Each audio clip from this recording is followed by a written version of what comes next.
Good morning, everybody. The girls of our department, please you enter in through our YouTube link.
Girls, once again I request students of our department to enter through the YouTube link. Please leave the Google Meet and enter through YouTube link.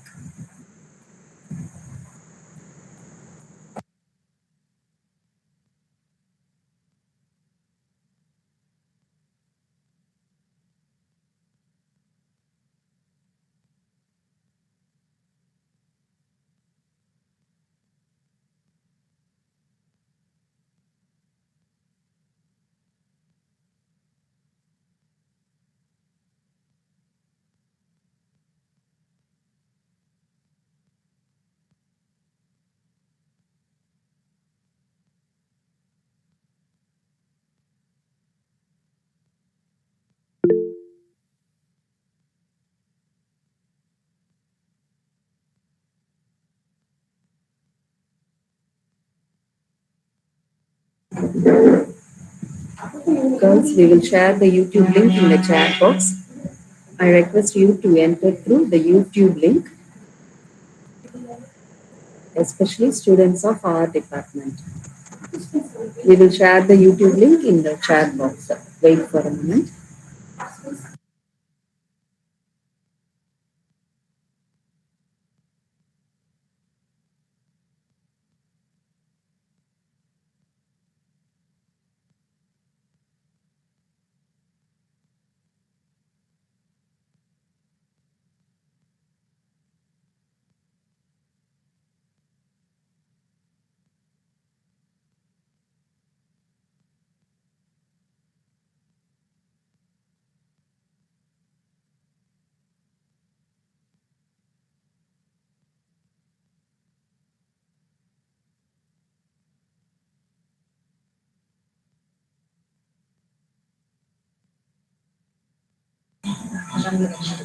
Your attention please. Entering through the YouTube link is not for the outside participants. Students of our department are requested to enter through the YouTube link. If only the participants exceed more than 100, then the outside participants can enter through the YouTube link. It's not necessary now itself to enter through the YouTube link. Only the students of our department are requested to enter through the YouTube link, not the outside participants. You can remain in the Google Meet itself.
On behalf of Department of English, we welcome you, sir.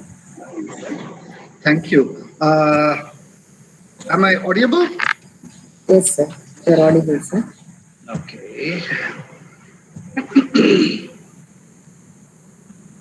So let us wait for some more time for more Uh, participants, sir. yeah, no problem, no problem. Okay, sir.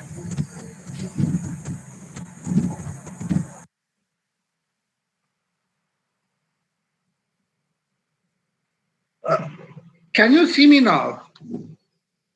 Yes, sir. Okay, that's fine. Yes, sir. Okay. இது உள்ளே இருக்க போகுது.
Good morning, Mr. Jackson.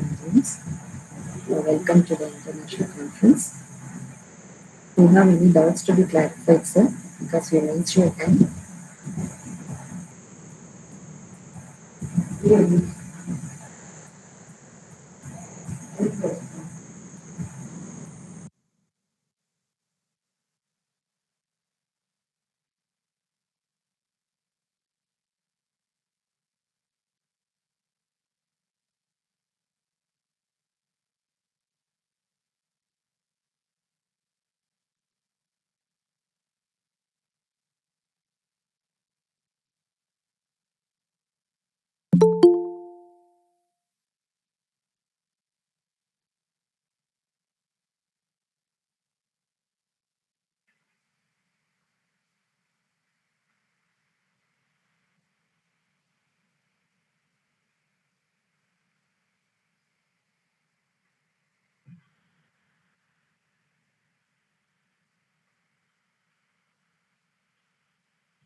G.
Participants, please wait. We are waiting for some more participants to join us. Let us begin the international conference very soon.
On behalf of Department of English of our college, I welcome everybody, especially the guest speakers, Dr. J.S.Rohan Savarimuthu and Dr.J.Gaana.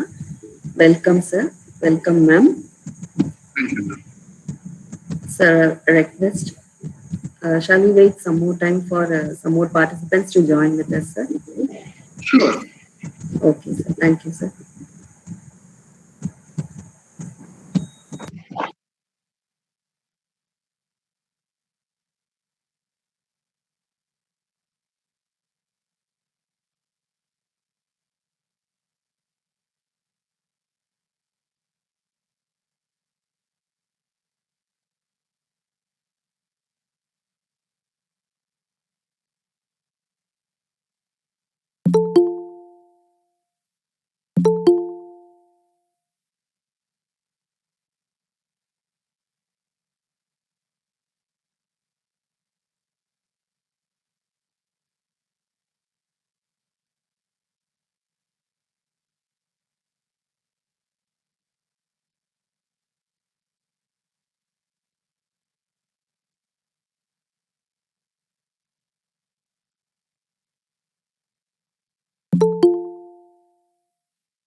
The guest speaker, Dr.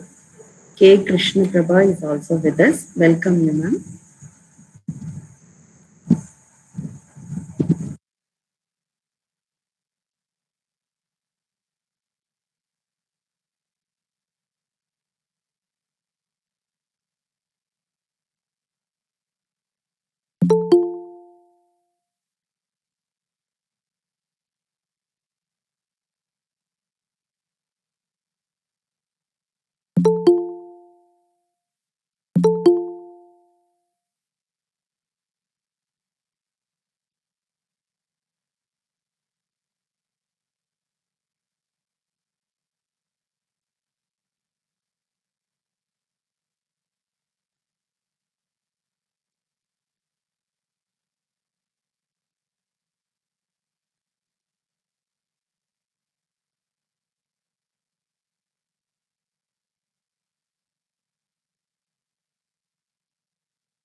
Very pleasant morning to everyone.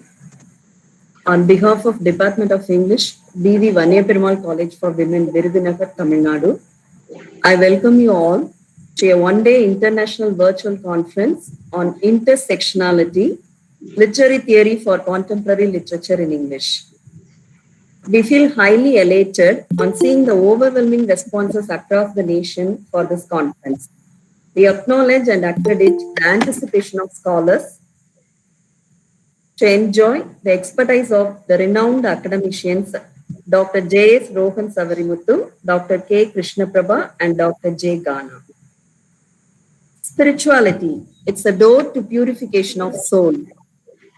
Prayer helps us to open that door and cherish the inner awakening. So let me call upon Ms. P. Abhirami and K. Hemalata of 2nd BA English to lead us to spiritual awakening with their prayer song.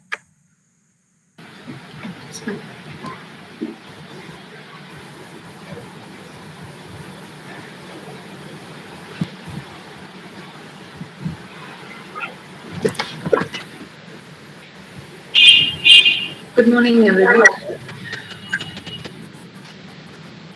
You are my strength when I'm weak. You are the treasure that I see. You are my all in all.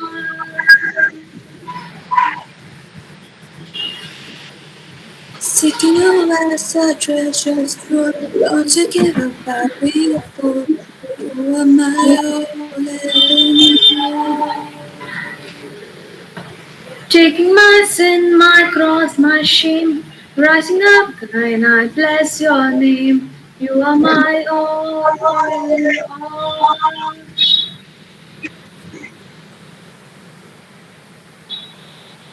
When I fall down, you pick me up. You fill my cup. You are my all in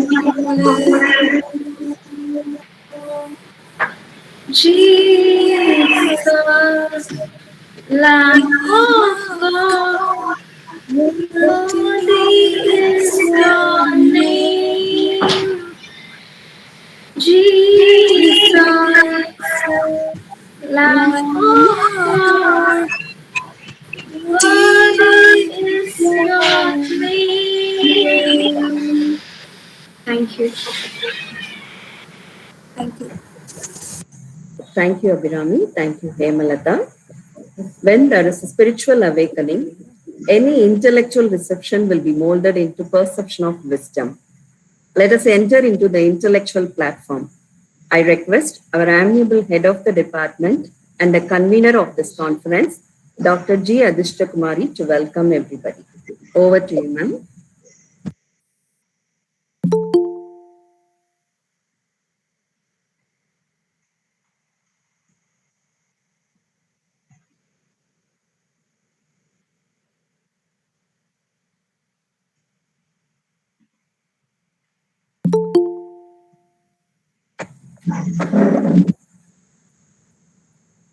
It's a very pleasant good morning to one and all. I welcome you all to this international virtual conference on intersectionality, literary theory for contemporary literature in English. On behalf of the Department of English, V.V.Vanniaperumal College for Women, Virudhunagar, Tamil Nadu, I feel immensely happy to welcome you all to this wonderful session, the wonderful program. So we have three resource persons, all scholars, erudite scholars. So at the outset, I welcome Dr. J.S.Rohan Savarimuthu, Senior Lecturer in English, Department of Languages and Communication Studies, Faculty of Communication and Business Studies, Virudhunagar Campus, Sri Lanka. So, sir is not a new person to our college. So he has visited our college in 2016 and has delivered a lecture on critical theories. He has held various teaching positions in English literature at the American College, Madurai, and MK University College, Madurai, and MK University College, Antipatti. He has more than 15 years of teaching experience.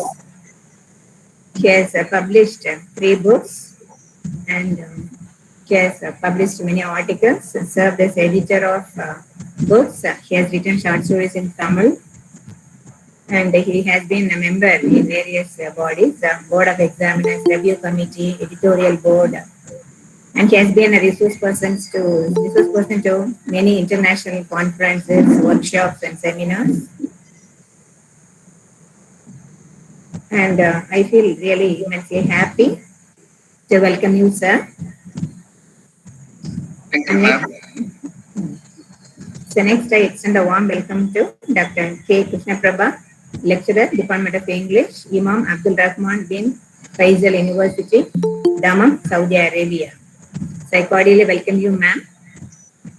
Thank you. Yes, next I welcome Dr.J.Gaana, Assistant Professor, Department of English and Cultural Studies, Christ University, Bangalore. So who is the resource person for the third session, the afternoon session. So I welcome all the three resource persons on behalf of my department and college. And so we are very eager to listen to your lectures, sir and madam. So once again, so and then I welcome all the participants, the faculty from other colleges, from other states, and then the other student participants from other colleges to this international conference, virtual conference.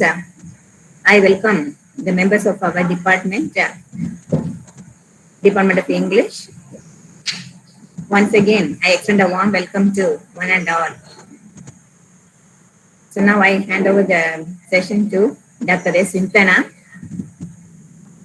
She will give a formal welcome address and introduce the resource person. So thank you all.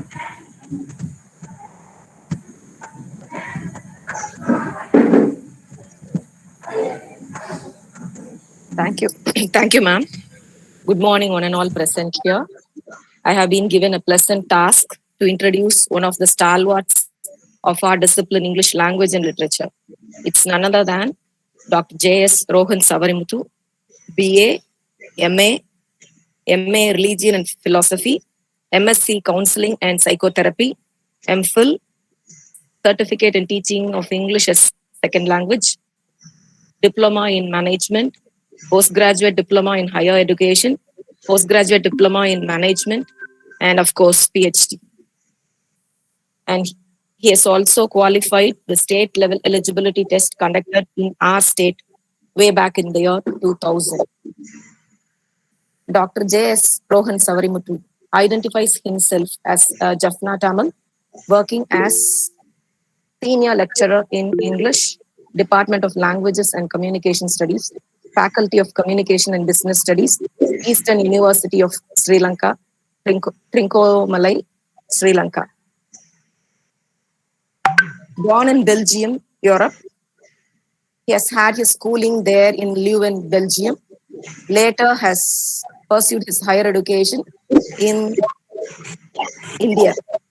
He has graduated his bachelor's and the master's from the American College, Madurai, one of the renowned institutions in South India. His association with India has been continuing since then. He has served in various teaching positions in English literature at the American College, Madurai, MK University College, Madurai, MK University College, Andipeti, and he has also served as the assistant editor of the International Gandhian bi-monthly journal, Ahimsa Nonviolence, and has helped the Gandhian movement, Ekta Parishad, India, in the state of Tamil Nadu as a volunteer and documentalist. And he has been involving himself in various other extension activities during the tsunami. And looking into his profile, it's really astounding. And I would like to give it in a nutshell. And he has published 3 books: English Grammar and Usage, An Ideal Companion for Advanced Learners, A Critical Introduction to Recent Literary Theory, and An Introduction to Literary Theory and Criticism since 1930s. And I'm happy to share that his book, An Introduction to Literary Theory and Criticism since 1830s, it's a book prescribed to our undergraduate students at present. And he has also been the editor of several books, and he has contributed numerous articles in various international journals and magazines. And he has also, apart from his critical ventures, He has been a creative writer as well. He has created or he has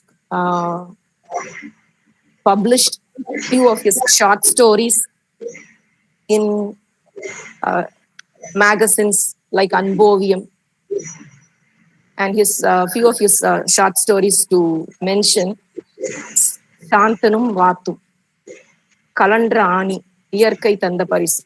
I would like to mention this because we have been knowing him only as a critic or a person who is an exponent in the critical side of our subject.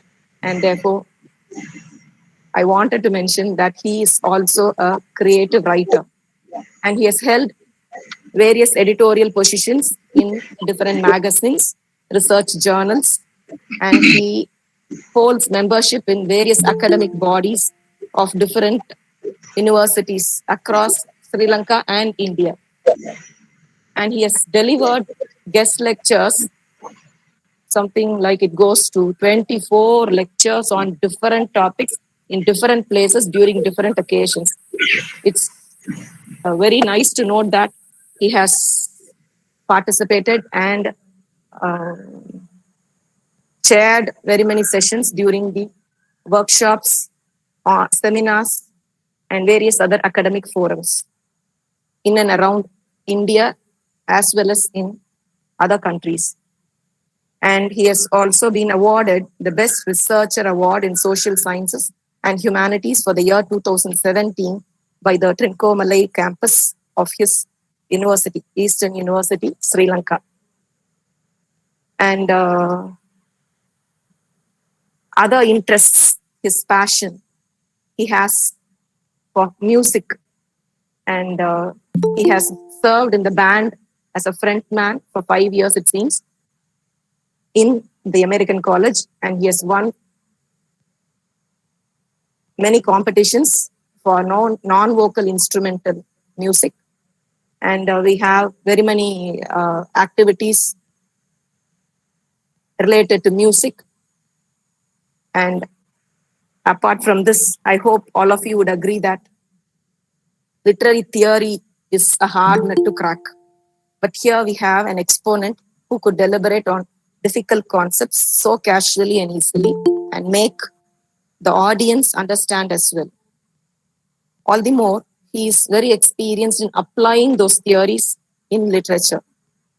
And so we have the most appropriate person, Dr. J.S.Rohan Savarimuthu, senior lecturer in English, Eastern University of Sri Lanka, to deliberate on validating intersectionality through Rene Girard. Thank you. Over to the announcers. Thank you, madam. Thank you for introducing such a versatile personality amidst us. Intersectionality. The term has raised many questions, many suspicions, many meanings from the day of confirming the title of the conference among many of us, especially during this post-pandemic. Though the coinage of the term by Professor Kimberly Crenshaw has crossed a generation, the backlash of the term has crossed a decade.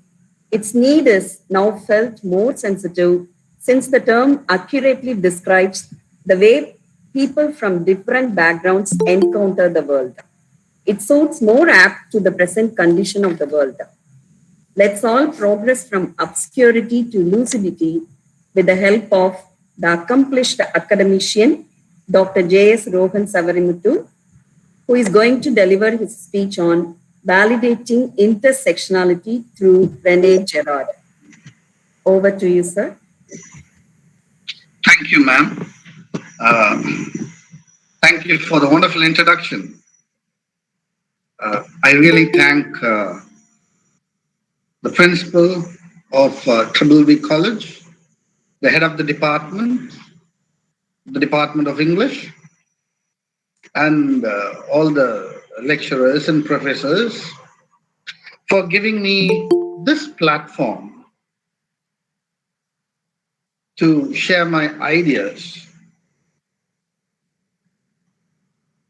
Now, validating intersectionality through Rene Girard.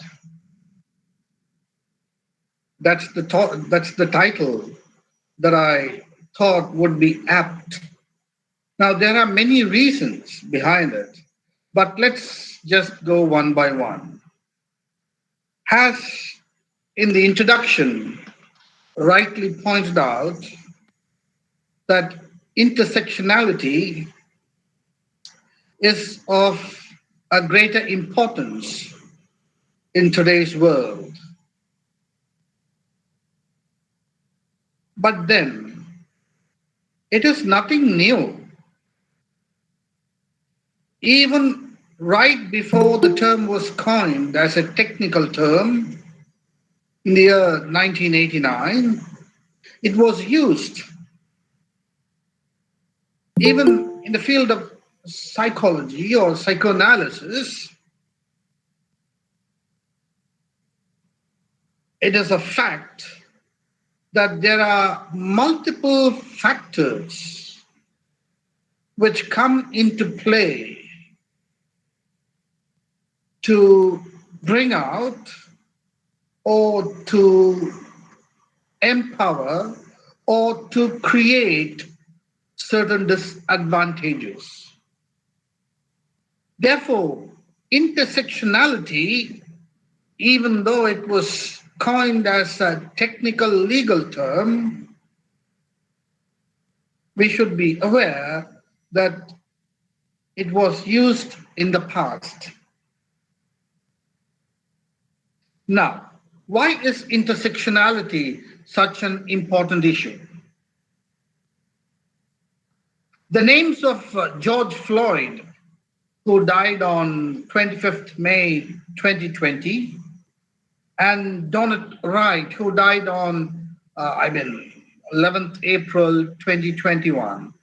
Rather than telling that they died, they were killed, they were massacred. They have been carved in the history of blacks in the US, proclaiming to the world that Black Lives Matter, the BLM movement, is still valid. And the days of the cotton field slavery has only taken different colors, but has not changed. Now, when we are trying to study or trying to read or trying to understand about the sufferings, the turmoils, the ghettos of the blacks in America, we should not forget the reason for which they were brought into America. Or we should not forget the reason why the native people of America, the first generations, were subdued, were put down. So, when we are looking at today's injustice, today's violence against minorities, we need to also turn to the pages in the past. Now, because what happened to the black people by the state apparatus police is the emblematic failure. It is the symbolic failure, the failure of the entire system. It is here, at this juncture, we people in India and Sri Lanka became aware of the identity politics in the northern world. Now, I think maybe around some 20 years ago or 25 years back, my uncle, who was in Germany, was also murdered. And the police didn't take any action. They didn't even file a case because he was a black. Now remember, when it is racial difference, anyone with color is termed simply as black. So it is not, the term black does not just denote Negroes, rather it denotes all people of color. So, this recent incident shows us that the failure of the state apparatus, the police, is not just a failure, but it is a symbolic failure. So we come to terms with identity politics with respect to color, which again is race. Now, with regard to the black people, the African, the Afro-Americans, we are aware of the first black star, Paul Robeson, who lived from 1898 to 1976. I don't know how many of you are really aware of Paul Robeson, but you should be. He was not just a social advocate. He was not just a kind of a fighter. He was more than that. He played a lot in the international politics. He tried to sort out the Cold War between the United States and Russia. Being a black, Paul Robeson played a larger role, and he was a singer. So one time, it is said that he was invited to sing, and outside the auditorium, there was a notice board telling that Negroes, blacks, and dogs are not allowed, or blacks and dogs are prohibited. And Paul Robeson refused to get down his car, and the people, the organizers, they told him, "Oh, sir, it's not for you, it is for others. You are privileged." But Paul Robeson had the guts to tell them, "No, I am a black, I am a nigger." And he didn't sing in that concert. Now, Paul Robeson, we know that he was brought before the House Committee in 1956 and, was tried to put to silence by the then political structure. Even today, in this academic world, we are not aware of Paul Robeson. We tend to read the plays written by his secretaries. We tend to read or study the things written by people who were influenced by Paul Robeson, but we systematically negate to know about Paul Robeson. Isn't this some kind of a racial disparity? Isn't this some kind of a structured racial issue? A structural racial issue? Oh, the legendary Hannibal Lafonte, who still lives.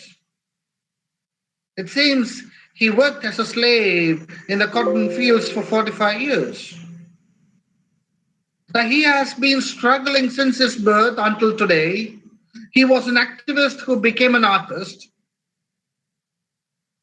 Do we take him very serious?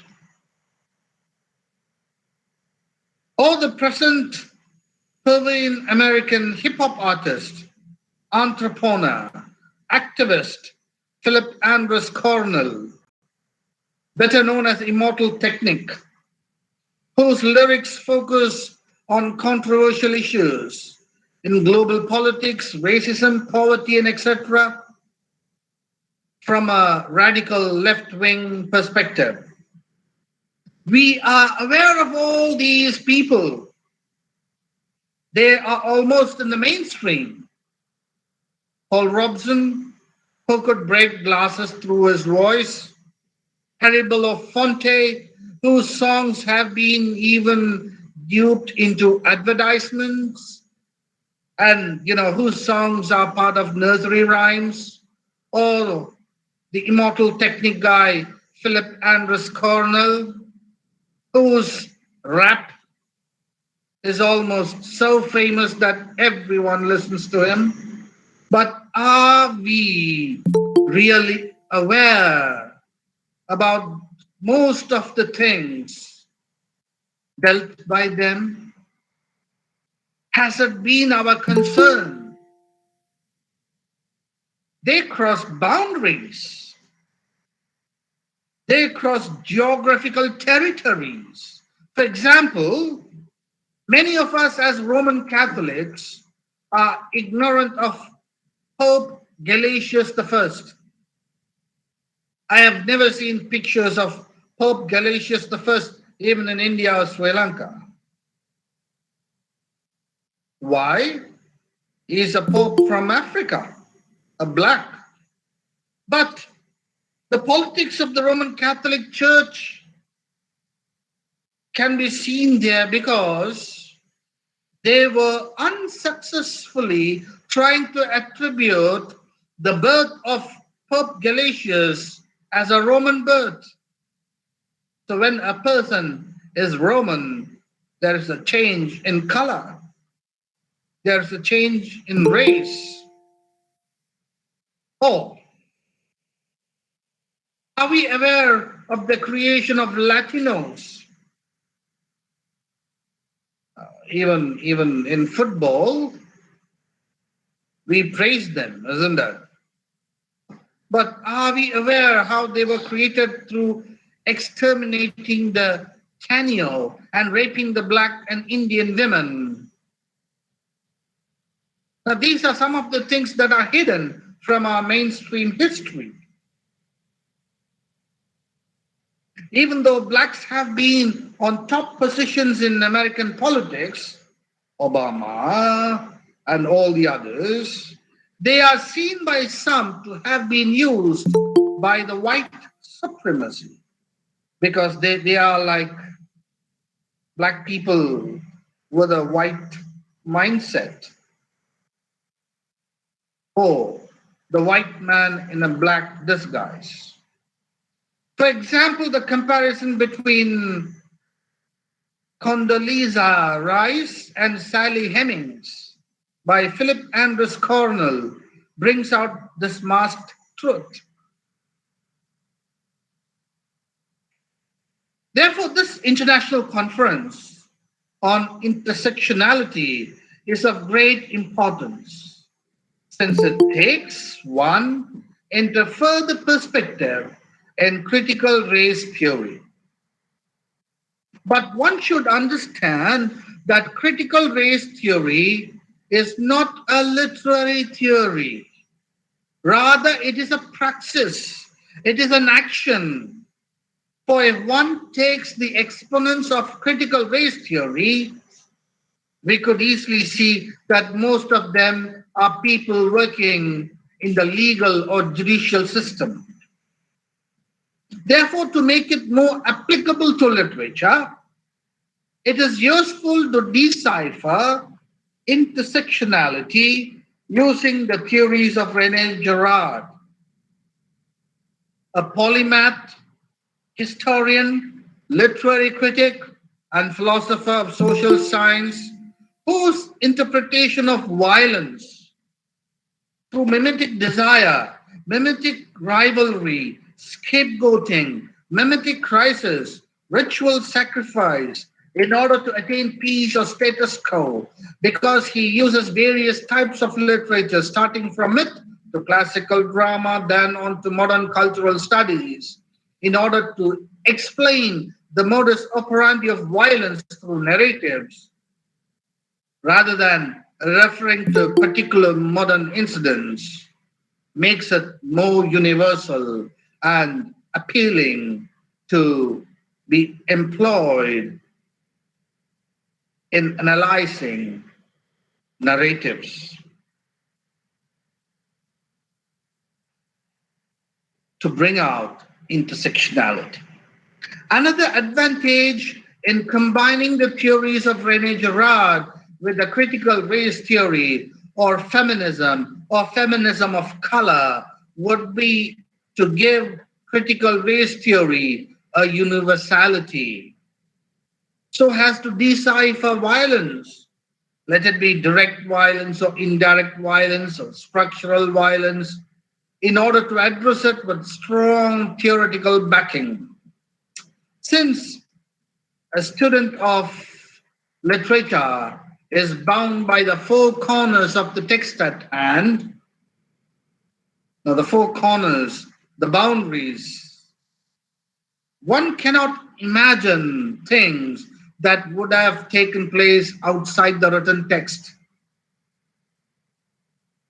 Since a text is a construct,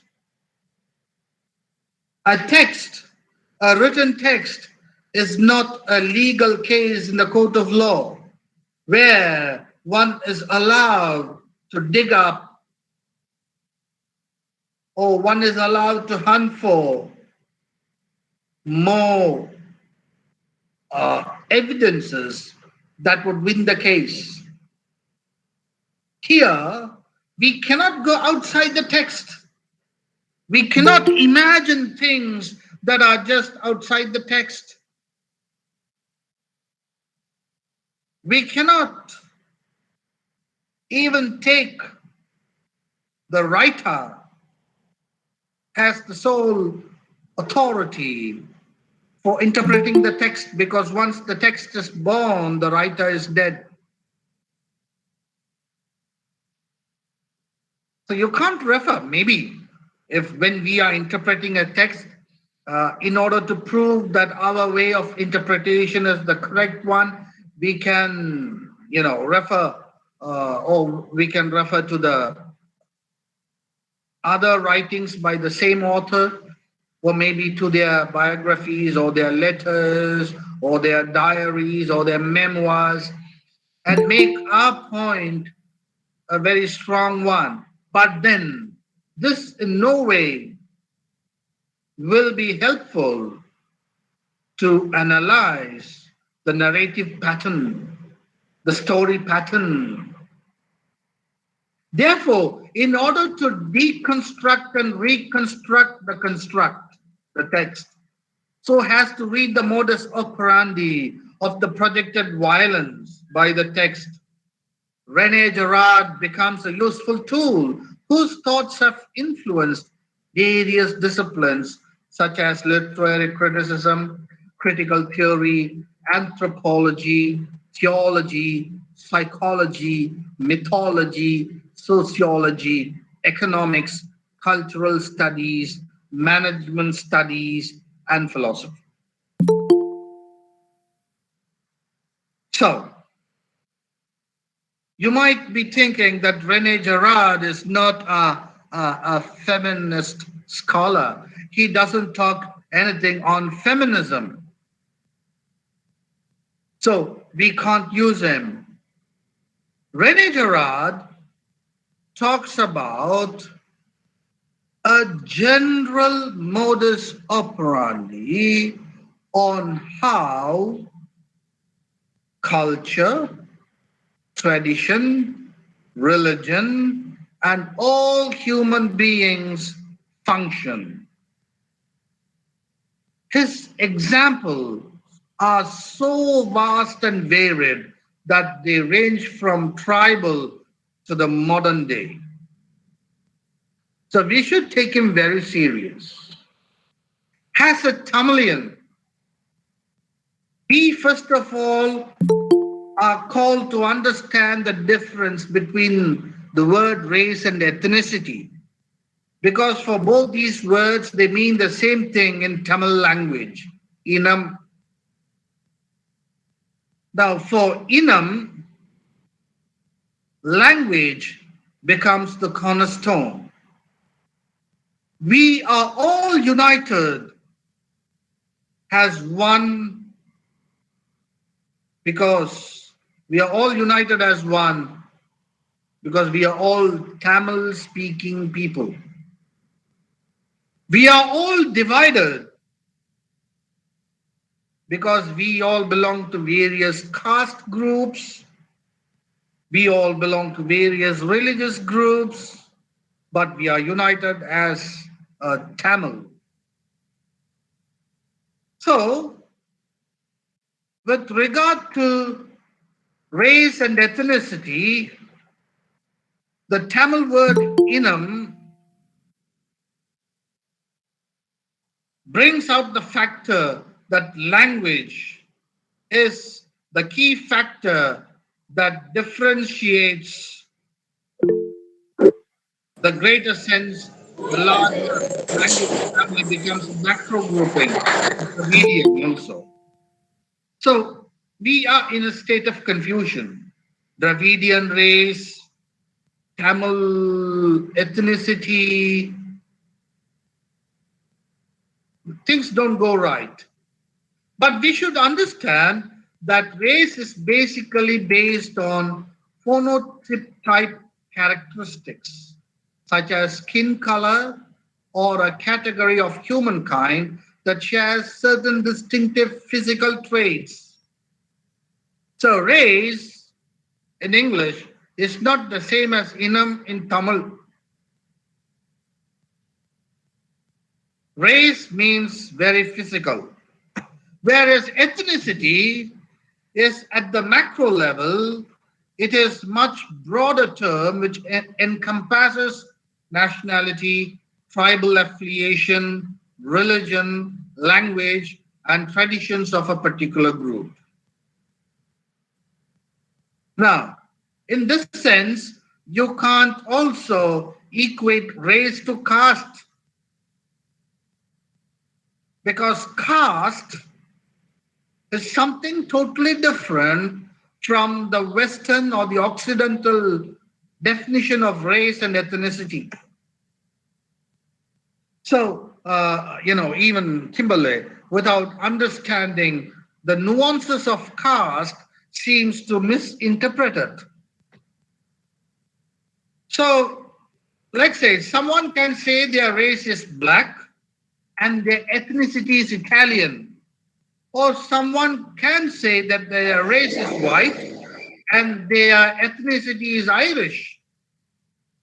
Maybe the non-availability of difference between race and ethnicity in Tamil is because Tamils are an ethnic group and not a race, because Tamils are a mixture of various races, such as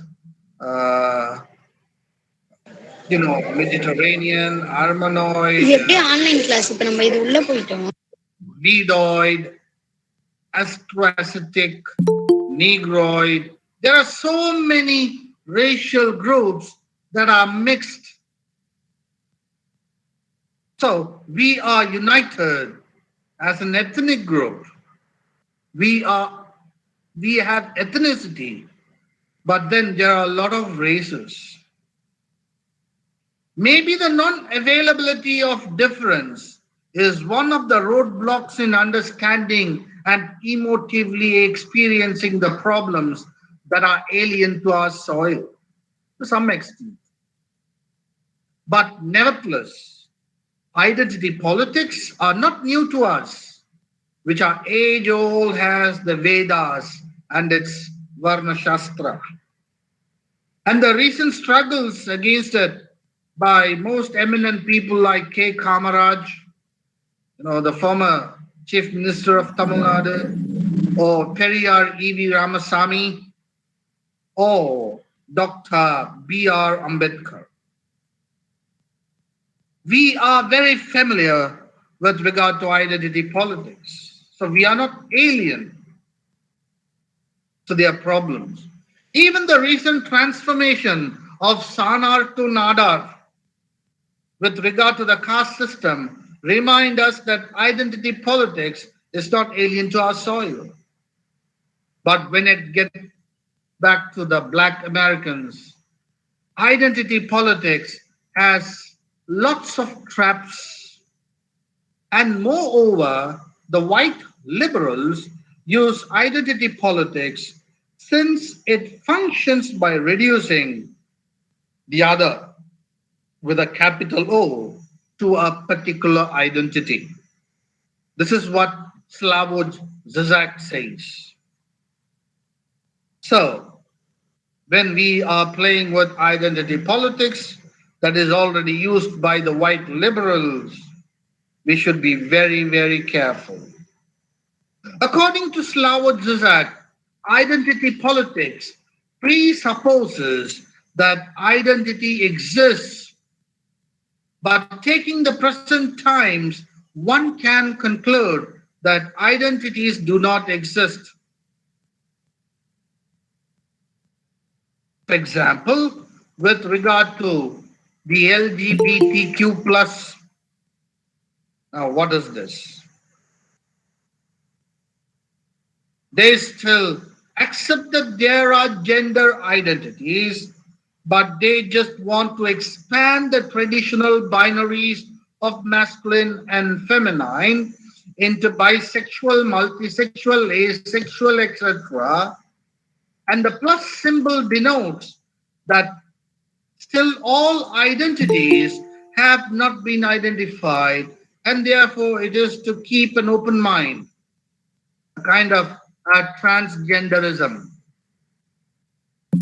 In addition, when one talks about change through working with the already existing system to achieve it, there is a problem in always being a conformist.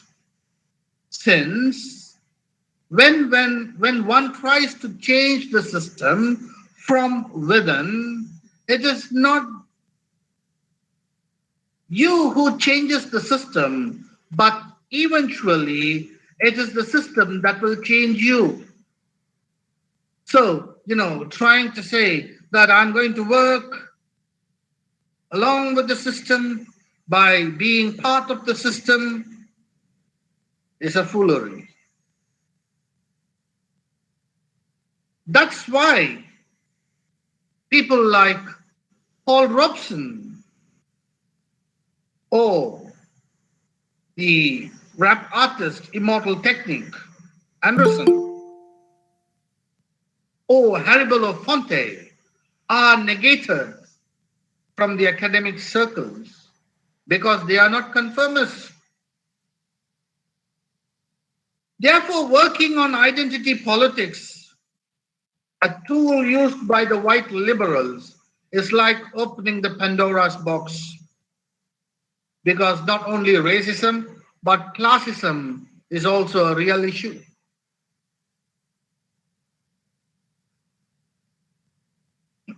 There is no difference between a rich black person and a rich white person. In fact, a poor white person has more things in common to a black person. So it is not just racism, but there is classism also. It is the real issue. So using the same tools that are used by the white liberals is like opening the Pandora's box. We don't know what is going to come out. Now, critical race theory, before we get into subjectivity, critical race theory is the study of law and how it has been part of the infrastructure from slavery to emancipation to segregation today, upon which racial inequalities have been based. So we should know that critical race theory is the study of law. Maybe we could use a black feminist narrative along with the US laws that almost run in parallel to the time of the narrative, not the text, the narrative, and see how this literary narrative dialogues with the laws that are with the judicial system that were in the United States. Maybe this could be done, but to what extent? Most of us know that law is a dark room where you can never find light. And a judge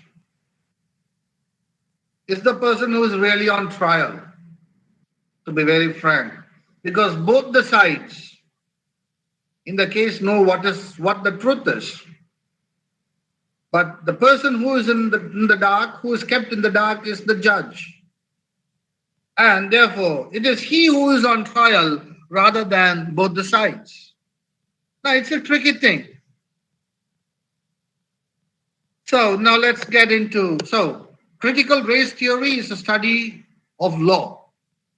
And intersectionality was coined by Kimberly Crenshaw in the year 1989 to address multiple failures, not only in law, but also rhetorical failures, political failures within feminism and anti-racism. Now, Kimberly Crenshaw states that intersectionality is a metaphor. Hello? Intersectionality is a metaphor. That's why I suggested that Rene Girard should be adapted in understanding intersectionality, because Rene Girard uses metaphor. His comparisons, his way of understanding the picture of violence is metaphorical. So let's go to Crenshaw. Intersectionality is a metaphor for understanding the ways that multiple forms of inequality or disadvantage sometimes compound themselves, and they create obstacles that often are not understood within conventional ways of thinking about anti-racism or feminism or whatever social justice advocacy structures we have. Therefore, it can be summed up that intersectionality is a way of understanding social relations by examining intersecting forms of discrimination. So there are a lot of forms of discriminations, and they intersect with one another. So it is discrimination happens due to bundle of factors. And when we talk about intersectionality, she advocates that we should look at the holistic view, the bundle of factors, and how these factors help in bringing in discrimination and thereby violence. Because we should be very sure that discrimination is a form of violence. Now comes the hardest part for a student of literature. When we tend to take a non-literary theory to understand and interpret a text, be it a poem or a short story or an essay or a novel, we must identify strong methodological or theoretical backing. Now, since critical race theory is the study of law with special reference to America, which can be extended to Europe in some sense cannot hold valid where laws differ from American or European judiciary systems. And moreover, the understanding and interpretation of law in critical race theory is done for real life events and not for fictional narratives.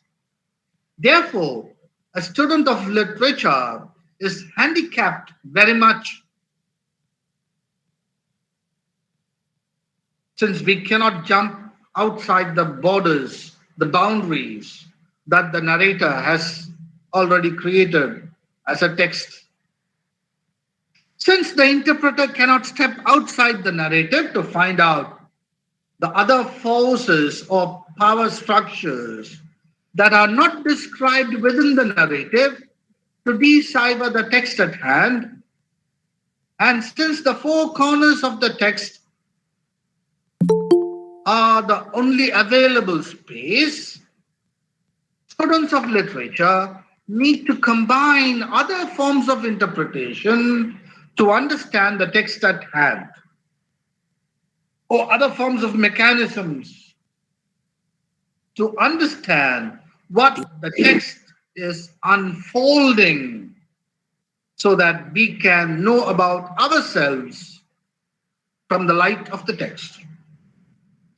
And you should remember, you use any theories, you use anything, you cannot decipher a text in toto. What we do is we understand ourselves in the light of the text. That's why you have multiple interpretations. But this doesn't mean that we are very subjective, like the intersubjective advocates.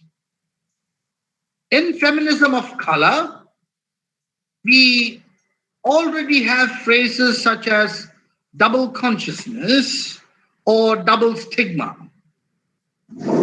which describes the oppression of the individual, both as a woman and as a member of an ethnic minority. That is the divergent experience of what one is in oneself versus the cultural image imposed by the racism of others. And intersectionality can be seen as an extension of this, where the binary equation of a woman is replaced with LGBTQ plus. Now we should be very careful.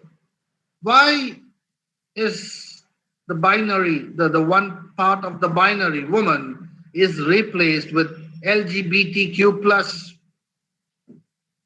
where the binary gender, or maybe the binary sexes rather than gender, the binary sexes is almost negated. Where also men become a part of LGBTQ plus.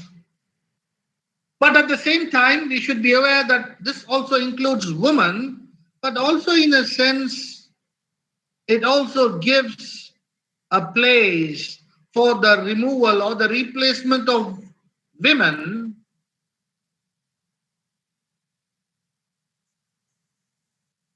because this removal or replacement can be done when the black women join the mainstream.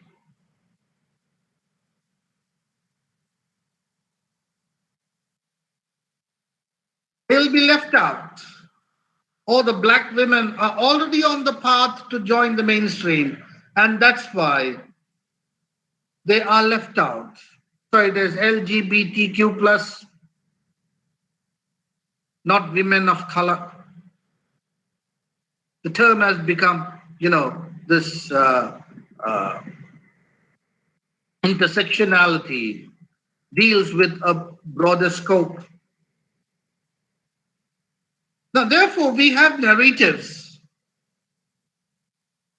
where you have the problems faced by gays or lesbians or blacks or, you know, or many people, transgenders or queer or I don't know, hetero, bi, and all those things. But how far can we, do something on it? If you take God of small things, there we have a kind of a gay encounter between the small boy and the ice cream seller in the theater. But how far can we work on it? How far can we analyze it objectively? The text does not lend that much. We cannot go outside the boundaries of the text. But when we use the theory of desire, it's a very age-old theory, older than Rene Girard, because the first person to talk about desire was Lord Buddha, Gautama Buddha. So, if we take this concept of desire, it will be very easy to decipher the pain, the agony, and how this comes into play. With these things in mind, let us be realistic. What do most of our feminist readings of the text look like? Even if you switch on, or surf the internet, when it is a feminist outlook, it's almost a kind of a lamentation where we see people coming up to the stage and telling, this injustice took place either in their lives or in the lives of someone else, and, how they are affected and what happened. And it's almost a kind of a big lamentation. But what about our thesis? What about our research work? What do most of our feminist readings of the text look like? Maybe, if it is a very good feminist critical interpretation to answer this question, it is almost retelling the narrative in a paraphrase with combining a little bit of new historicism, maybe, where non-literary texts are also available on the same matter at hand. I don't know how many of you have used new historicism how many of you have combined new historicism as a methodology to read feminist narratives. But then that is one possibility. With a little pinch of pepper and salt taken from liberal feminism, Marxist feminism, psychoanalytic feminism, ecofeminism, radical feminism, socialist feminism, or feminism of color. Now, all these things are just, sprayed here and there as a pinch of pepper and salt.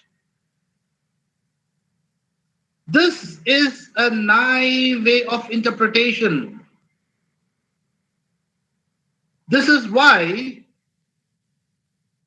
feminist interpretation keeps on changing, because the goals keep on shifting. It is only at this juncture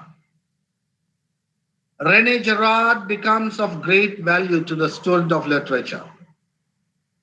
First of all, we should understand that all forms of inequality, discrimination, and disadvantages is violence. Now, I'm not going to be like Trump, who said violence is violence and there is nothing called black or white. Everyone is equal. No, no, no.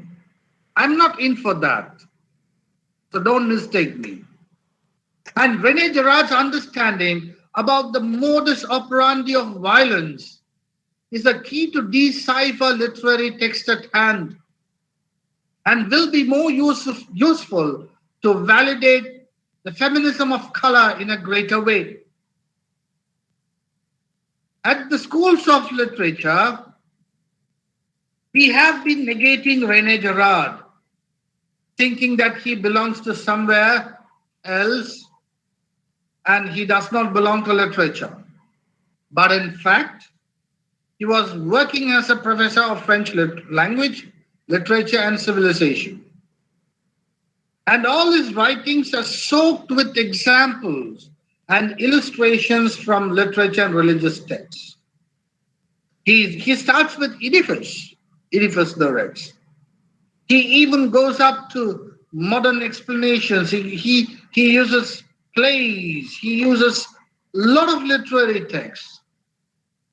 Rene Girard's arguments are soaked in literature, but yet we deny to make use of him.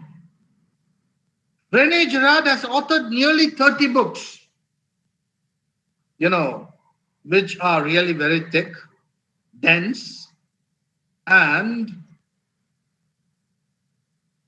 it will be a Herculean task to summarize all his arguments here in this international conference on intersectionality. So I'm just going to do justice by briefly telling his major thesis without any reference to literary or religious examples, which he uses as a mechanism to decipher the workings of violence.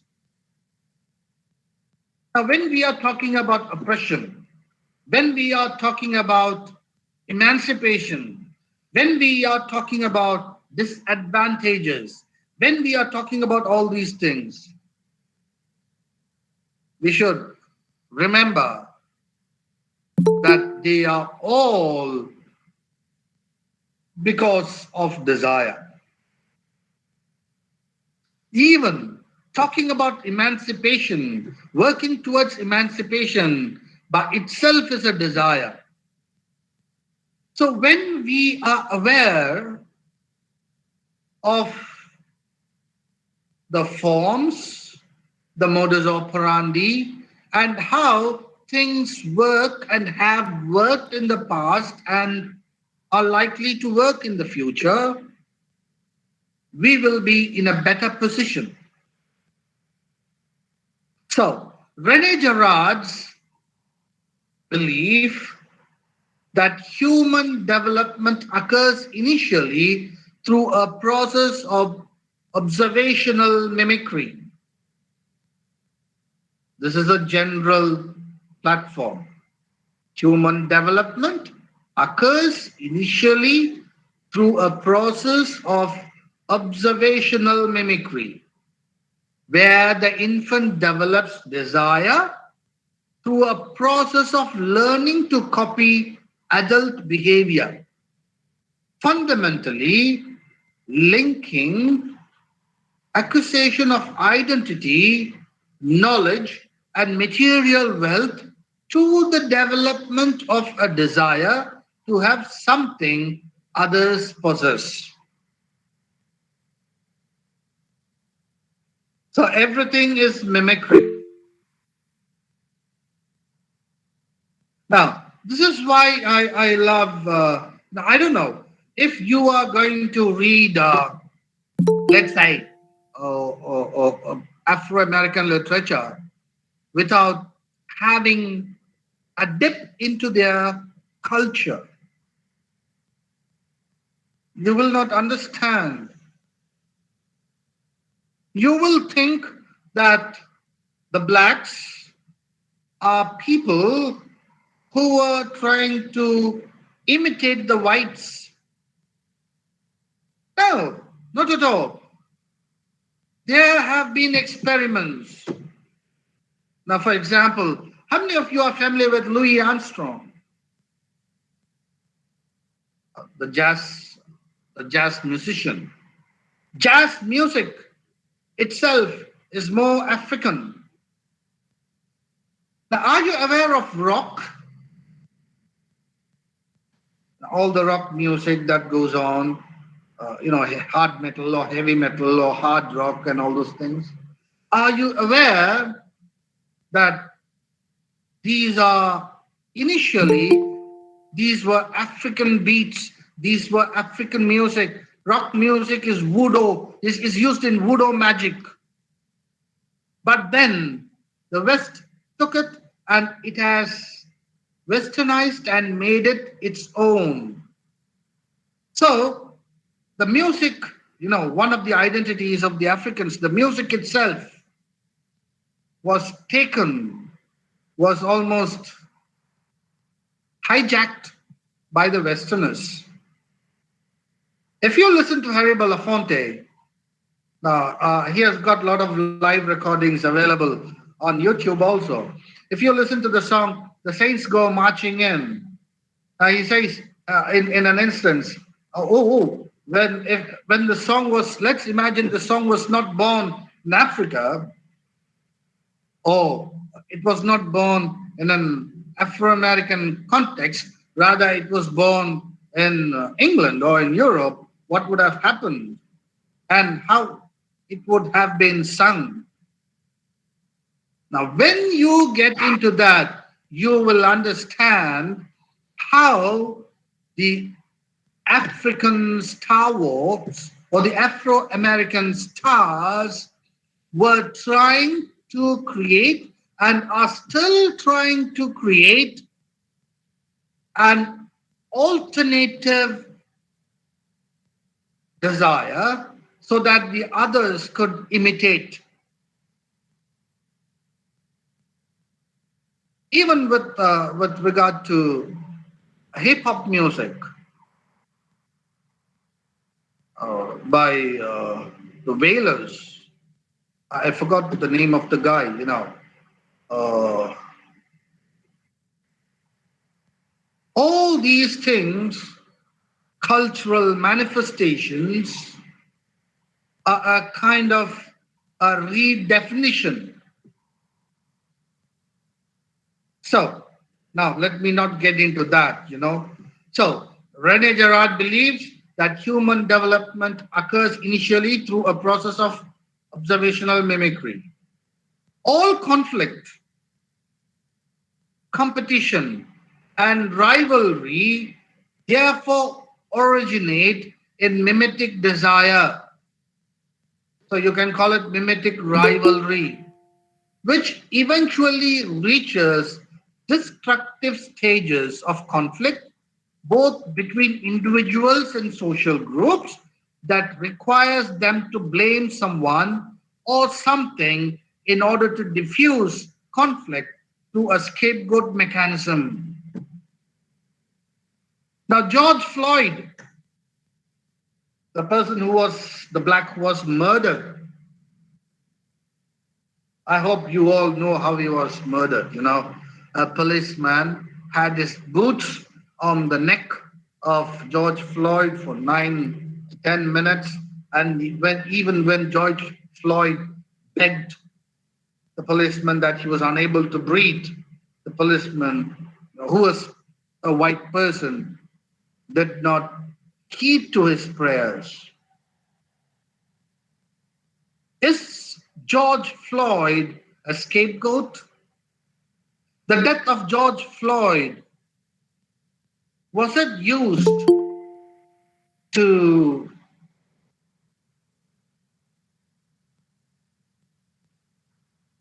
solve some other conflict? Or has George Floyd's issue become the conflict, and something else was used as the scapegoat?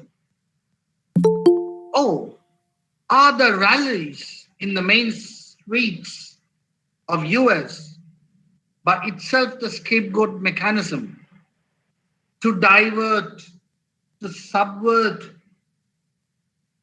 the people who were thinking about this discrimination? Now, the phrase scapegoat mechanism, scapegoat itself, is also used by Kimberly. So don't think that I'm trying to fetch out something that does not belong to, to uh, intersectionality itself. But remember, the phrase scapegoat mechanism was not coined by Girard himself. Rather, it had been used earlier by Kenneth Burke, the American literary theorist, poet, essayist, and novelist, in Performance and Change and the Grammar of Motives. However, Girard took this concept from Burke and developed it much more extensively as an interpretation of human culture. So, earlier I told you about Lord Gautama Buddha. He talked about desire. So, desire is an invention, not an invention. Desire, the identification of desire, is more oriental than occidental. Therefore, there is nothing wrong in trying to use an oriental thesis in order to decipher a Black American racist thing. So Rene Girard states that desire is not natural and it is born out of the contemplation of someone else who was desiring, and designates to you the object he or she is desiring as desirable. So this can be also fetched into all the advertisements that you see on television. This is how advertisements work. This is the psychology behind all the advertisements. So when there is such a common platform, I, as a literary critic, am trying to identify why not we use this common platform in order to bring out intersectionality.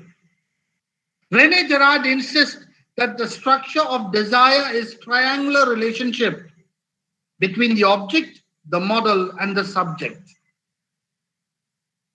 Now, they are the same in whatever context. He guarantees us that. Whether it is 100 years ago or 200 years ago, or it'll be in future, it'll be the same. The imitative nature of desire leads to conflict. But taking this major idea alone into reading the text written by Black feminists or Black women will again be a naive reading. If you're just going to, without reading the books written by Rene Girard, if you're just going to take this concept of desire, of imitation, and, the triangular relationship, and if you are going to work on a Black feminist or a woman text or a narrative, it will be a naive interpretation. If we do not read some of the most important writings of Rene Girard and see how he analyzes stories after stories, incidents after incidents, in order to bring out the underlying theory of mimetic desire,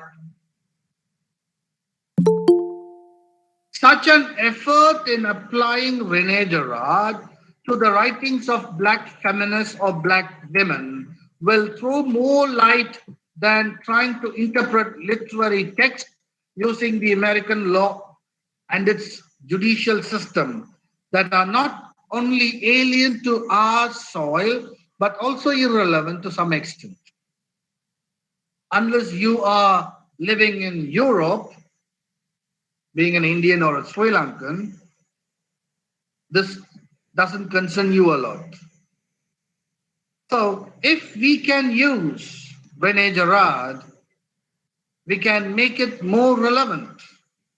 Moreover, when Rene Girard is thus transformed as a tool to understand and interpret disharmony, inequality, disadvantages, violence, and etc., it will be easy for the researcher to embark on suggestions rather than questions for promoting a better life furtherance. In addition, the use of Rene Girard in analyzing Black women or feminist texts will also help the analyst to analyze the local narratives and the life world in and around oneself. Now, as a student of literature, you're living either in India or Sri Lanka, and you are trying to analyze a text that was written in the US or that was written by a Black feminist or a Black woman writer, because today we have a lot of women who do not want to designate themselves as feminists because feminism is a kind of a little box and womanhood is much more greater than this compartmentalized feminism. So that's why I'm using both these terms. So it is better when we use Rene Girard. It not only helps us to analyze texts that are far away from us, but also it will help us to analyze texts that are Indian or Sri Lankan in nature. So it will be of some use. So studying, reading Rene Girard will uplift the researcher, and the research itself will become a lifelong endeavor. So the upliftment of the community. So it is designated that intersectionality is an approach to literary studies that invites students to consider how a range of identity factors such as gender, race, nationality, class, sexuality, age, physical ability, corporality, role or setting interact to shape character.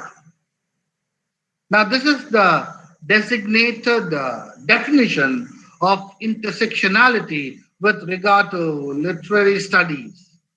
I do not agree to this. Even when we analyze, when we sketch the character, a usual undergraduate questions in most of our question papers, isn't it? Sketch the characters of blah, blah, blah. When we are sketching the character, don't we use all these factors? Gender, race, nationality, class, sexuality, age, physical ability, role, setting, and all these things we use. So then this definition doesn't make intersectionality as something totally different from something that we were already doing. Now, it almost looks like an old wine in a new bottle. This is because we, the literati, or the students of literature, or literary critics, the so-called literary critics, have misunderstood the workings of intersectionality. Now, this definition of intersectionality is a naive one, since it does not analyze the same content that intersectionality per se means in legal terminology. And when this happens, one should be aware that we are misrepresenting intersectionality. We are misinterpreting intersectionality. Now, let me give you another example. We have something in grammar called auxiliary verbs, am I right? And if you take an amplifier, you have an extra hole on the backside which says AUX, aux. Now, the AUX in an auxiliary verb and the AUX in an amp both mean the same thing. If they mean something totally different, then there is something very dangerous in the definition. So this is what I come here to tell you, that this definition that has been attributed to intersectionality in literary studies is something wrong. You know, factors, all the factors that interact to shape a character. This definition is wrong. It is a misrepresentation. One must be aware of this deviation, where intersectionality is not character formation, but the convergence of various factors that creates violence, such as inequality, disadvantages, and discriminations. Now, intersectionality is not character formation. Then that's why I told you that it has been almost used earlier in psychology, in anthropology, in sociology, where there are lots and lots of factors that entangle one another to produce something. Now, you don't call that intersectionality. We call something intersectional only when it creates violence. That is the legal terminology. That's the legal meaning. Otherwise, we will use intersectionality for everything. It can be even used by the white liberals because it becomes a common term. Now, therefore, this is where I insist that only the theory of Rene Girard could be employed to validate the claims of intersectionality within literary studies in order to bring out how a literary narrative projects structural, political, and representational intersectionality. Now, over time, opinions on the idea of intersection have changed, as I told you earlier. Many criticize it for being such a broad term that any group can use it in any way they please. Now, Robertson, this is the accusation by Robertson, that the term has been damaged by people misusing it and misinterpreting it. Now, I believe that, intersectionality's definition in literary studies about shaping or forming a character is a misinterpretation. Now, to many, it is just a buzzword that people incorrectly and not for its original purpose.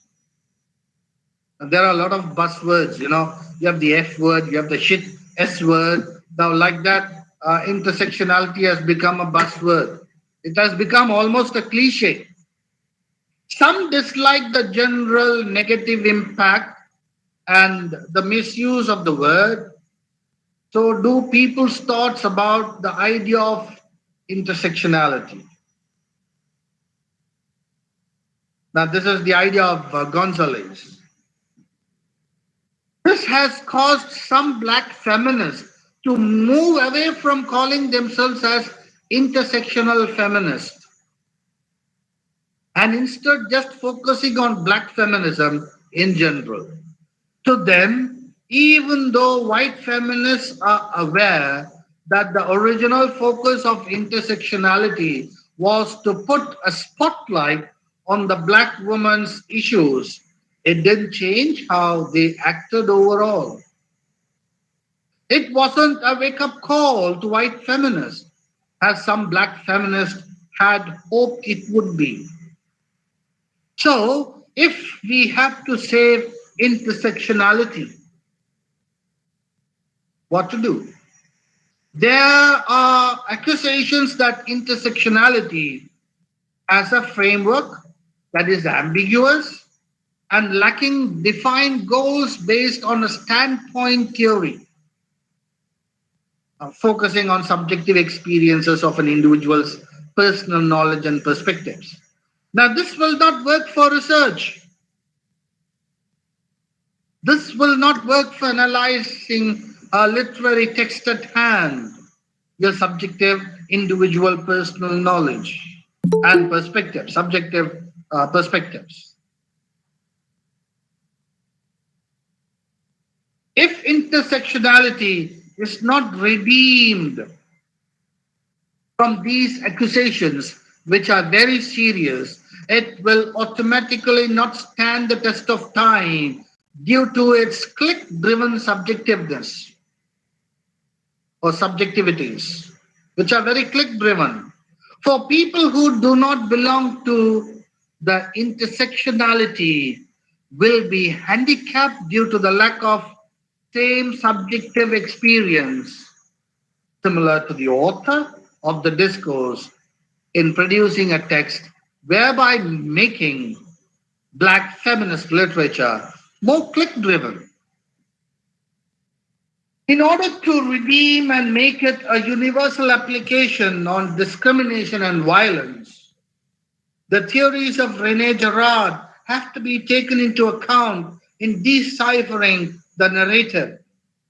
Thereby, intersectionality can be used even to analyze a Dalit feminist narrative where there are many disadvantages such as literacy, caste, skin tone, religion, tradition, culture, gender, politics, age, language, expression, and lesbian or sexual or heterosexual, etc.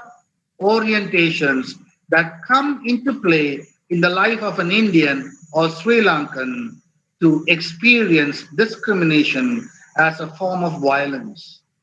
Now, don't you think that we Indians or Sri Lankans have a greater form of discrimination or a greater factors for discrimination than the black Afro-American or the colored or the black or the native people who are there in northern worlds, northern hemispheres, maybe in Europe or the United States. To conclude, one should remember that talking about race will not start a race riot, but keeping silent on these issues and repressing them as if nothing happened or pretending racial issues never happened will be the cause for racial riots. So I believe it is high time that we talk about all these discriminations, all these violences, but then it shouldn't simply be an outpour of our subjective perceptions. Rather, these subjective perceptions should be objectified using the the age-old mechanisms, since he has deciphered the age-old mechanisms using lot and lot, millions and millions of narratives. Thank you.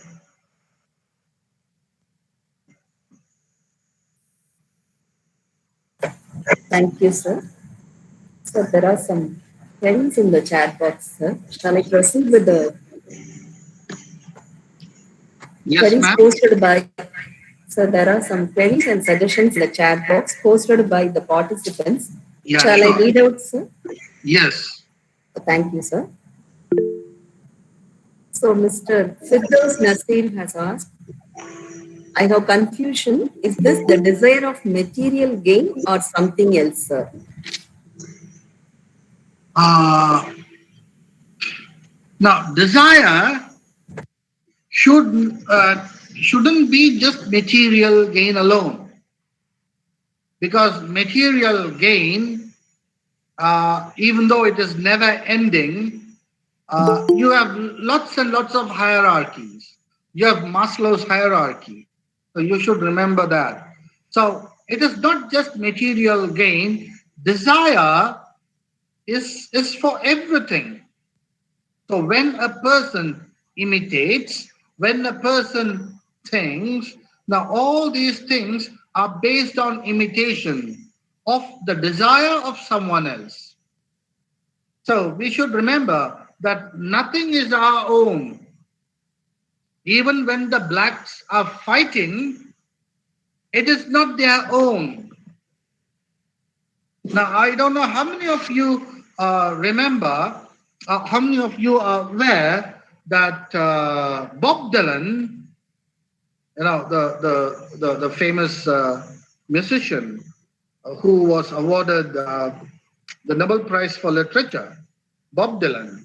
Now it's like almost giving Nobel Prize to Mount Himalayas because it is the tallest mountain on earth.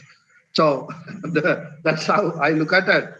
Bob Dylan is a reference to all, and there are lots and lots of factors that have influenced the black emancipation. It is not just material. For example, first thing, more than material, it is ideas. I hope most of you who deal with black literature are aware of Negro spirituals. I don't know how many of you have heard of it. Uh, Today, even most of the Negro spirituals have been banned on the YouTube, or they have been removed and they are not available. Now, these were Christian songs, which was which was or which was sung by the blacks in the cotton field, has a song that gave them the energy to work for emancipation. It was these songs that gave them the idea of freedom. It was these songs that gave them the idea of equality. Why? All these things come from the Bible. God created man and woman in his own image. Therefore, no one is discriminated. So it is this essence, the religion of the white man, Christianity, the tool of the white man that was used to oppress the black, was taken up by the blacks in order to bring out emancipation. Now, Martin Luther Jr., Martin Luther King, he was a pastor. He was a Christian preacher. So, have I answered your question? It is not just material, it is more than that.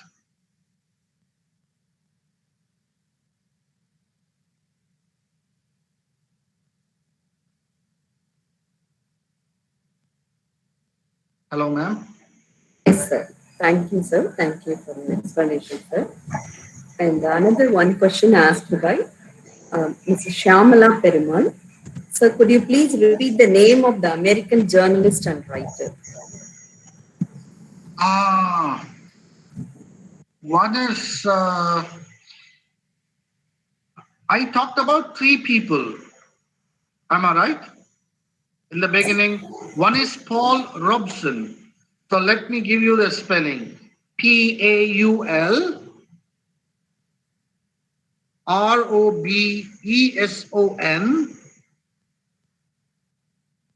And the next person is Harry Belafonte, HARRYBELAFONTE. And the next person is Philip, FELIPE, Andres, ANDRES, Coronel, CORONEL. Or you can also search for him on the internet by typing Immortal Technique. IMMORTALTECHNIQUE.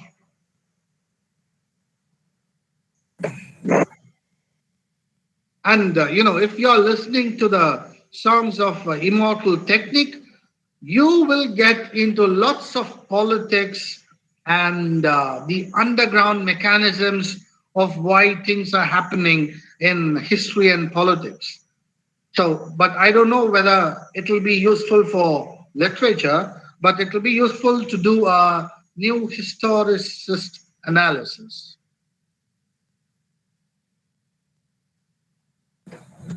Thank you, sir. And, there are only two queries posted now. I hope that's all, sir. The Oh, thank queries you. posted by the participants.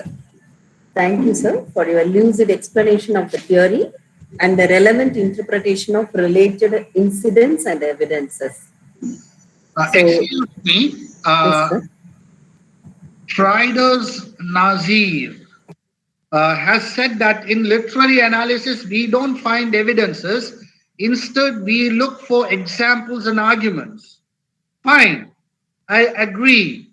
But then when you are dealing a text of a black African or a black feminist or a black woman, or maybe even a feminist text, you have to find, you have to dig up how that story projects discrimination, and when that story is projecting the discrimination, what is the mechanism employed in the life of the character? How does discrimination come into play?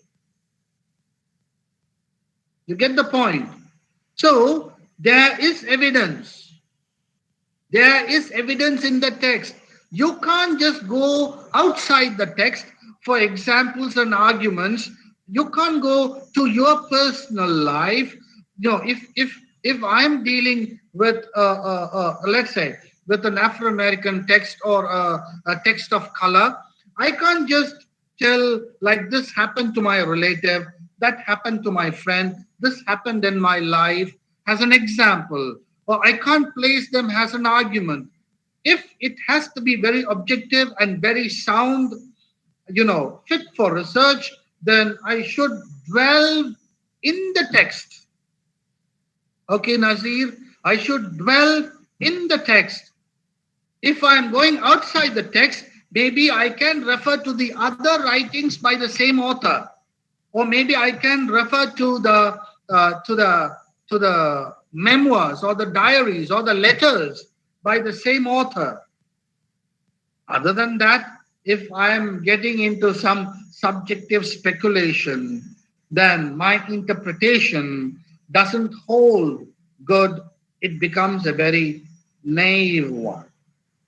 Yes, ma'am, please continue. Thank you, sir. Thank you. So far, as sir said, intersectionality is a metaphor for understanding multiple identities. It's in our hands not to make intersectionality as a metonymy for understanding multiple identities. I agree and accept the point mentioned by one of our participants, Mr. Firdaus Nasir. Physical identities are unreal. We have a spiritual identity, which is our being and also becoming. Thank you, participants, and thank you, sir, for your scholarly presentation. Thank you once again, sir. I invite Dr. A. Anita Raj, Assistant Professor of English, to thank our premier speaker, Dr. J.S.Rohan Savarimuthu, formally. Over to you, ma'am. Gratitude unlocks the fullness of life. Now, it's time to express our gratitude to our guest speaker.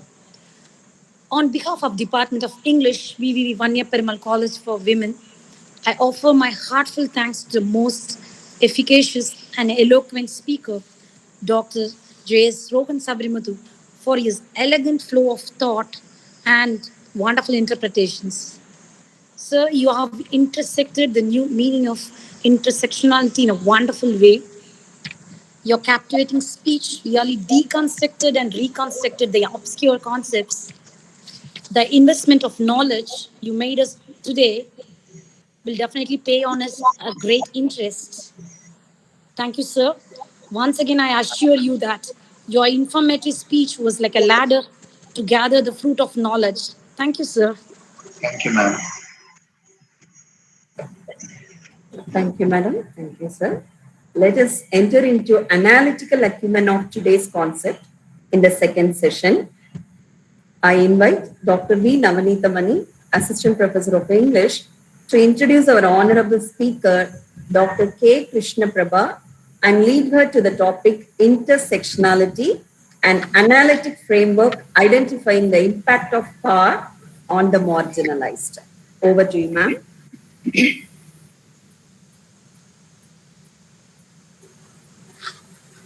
Good morning to one and all present here. I take immense pleasure in introducing our guest speaker, Dr. K. Krishna Prabha, lecturer, Department of English, Imam Abdulrahman bin Faisal University, Dammam, Saudi Arabia. She has graduated from the University of Calicut, Palakkad. She has done her MPhil at Bharatiyar University, Coimbatore, and has accomplished her doctoral degree from the University of Calicut, Palakkad.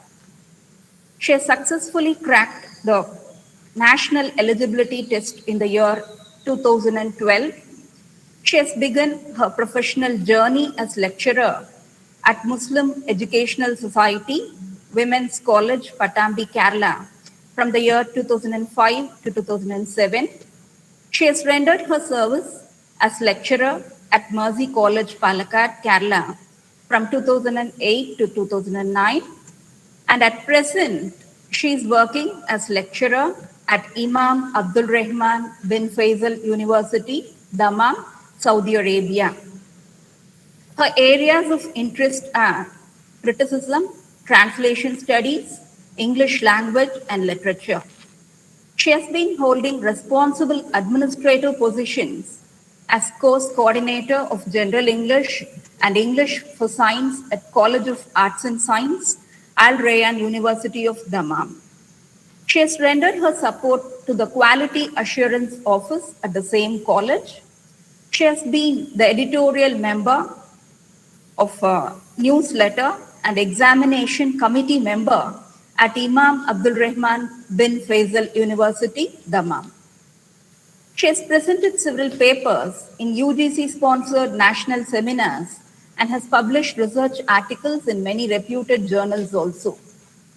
She has served as resource person for the virtual international conference on maritime footprints, crafting the cultural landscape of the littoral zone.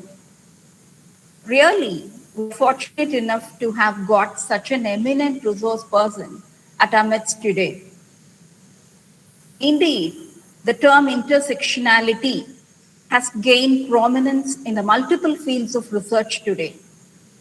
The intersectional theory has encouraged the researchers to critically examine how systems of oppression interact at societal, community, and individual levels.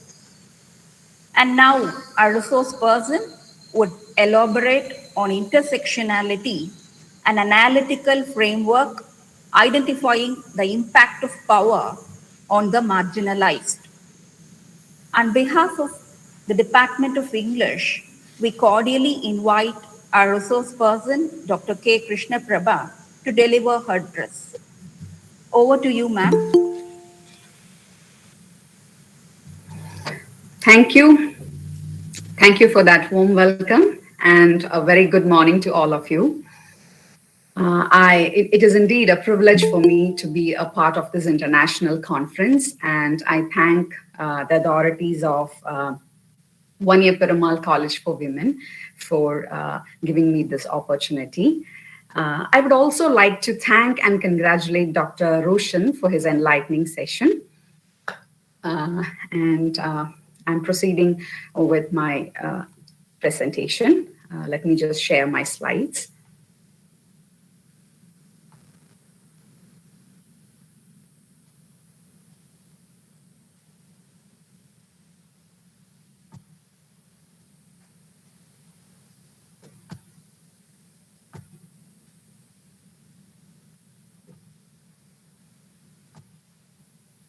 Hope my slides are visible.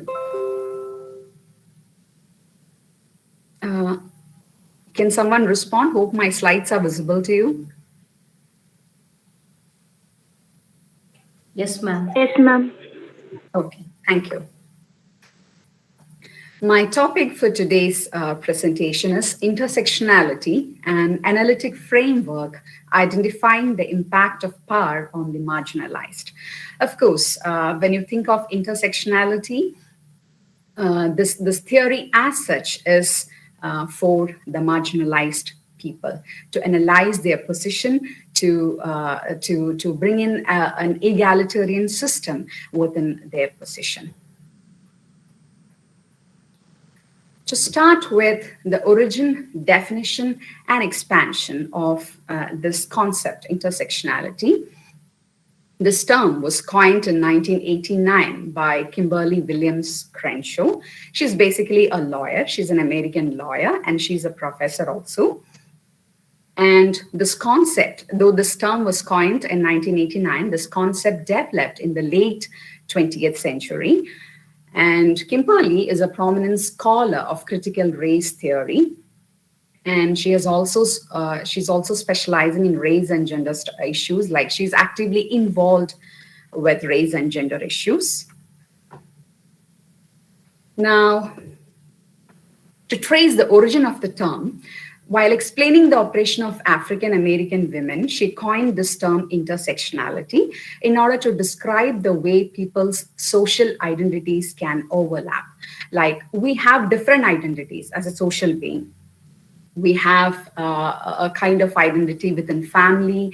When we move to our workplace, that's a different kind of identities. And to talk about it from a very basic level, all these identities overlap, and these overlapping of identities would be a part of intersectionality. And in her 1989 paper for the University of Chicago Legal Forum, and the paper is titled Demarginalizing the Intersection of Race and Sex, a Black Feminist Critique of Anti-Discrimination Doctrine, Feminist Theory and Anti-Racist Politics. That's a very long title, in fact. In this particular paper, she used this term intersectionality for the first time. And obviously, that was a legal context because she's basically a lawyer by profession. And in this paper, she argues that Black feminism cannot be understood independently in terms of either being a Black or a woman, but must include exchanges between the two identities, and the identities involved should frequently support one another. This is the underlying factor under this theory or this concept. You cannot restrict a person's identity. Actually, many identities, many kinds of identities overlap when you talk about a person's, an individual's identity or a group identity. Now, to give you an example, the experiences of non-white women are massively different from that of white women due to their race and or class, and their experiences are not easily voiced or amplified. Like, to give you an example, when you talk about the identity of women, you cannot generalize it, because many different traits or characteristics overlap, and the identity of a white woman would be totally different from that of a non-white woman, or the non-white woman would be exposed to many other issues, many other problems. Gender is not her only issue. Race, class, many other issues will overlap in her case. So this point needs to be considered. Consequently, non-white women are marginalized within multiple systems of oppression, unlike the white women. The white woman might probably have only gender issues, whereas, as I mentioned before, the non-white women would be marginalized from multiple systems of, with multiple systems of oppression. In this slide, I'm trying to like detail on Crenshaw's outlook regarding intersectionality.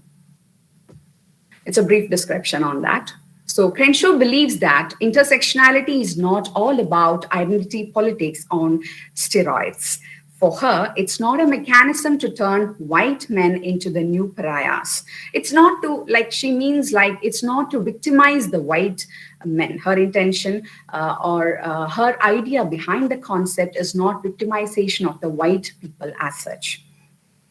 For her, for Crenshaw, intersectionality is a lens, it's a prism for seeing the way in which various forms of inequality often operate together and intensify each other.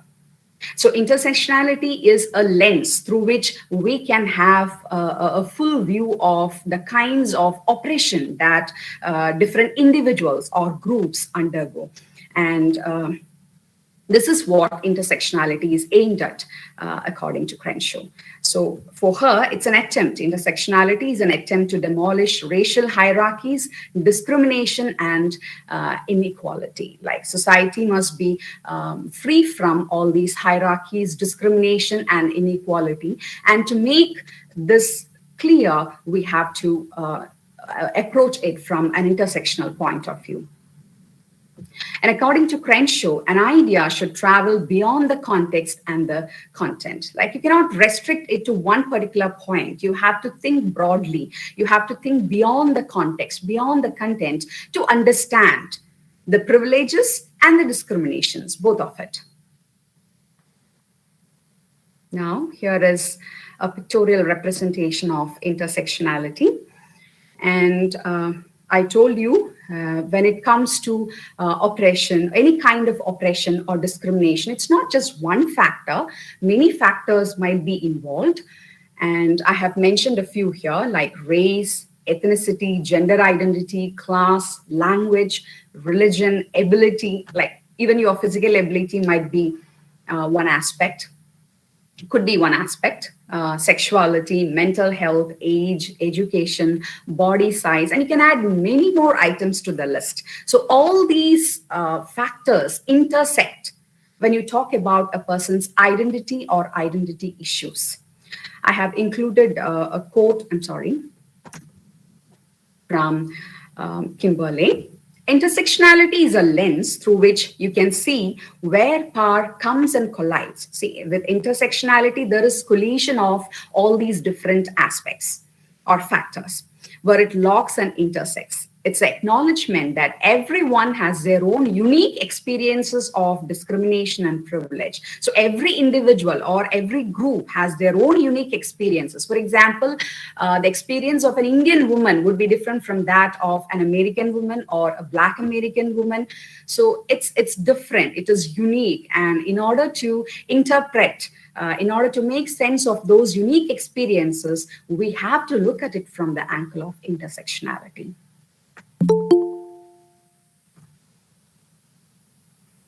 Here is the wheel of power or privilege.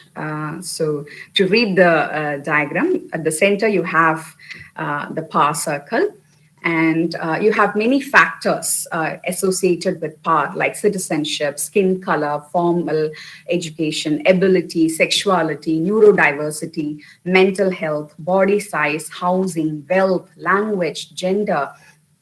All these are different factors connected to power.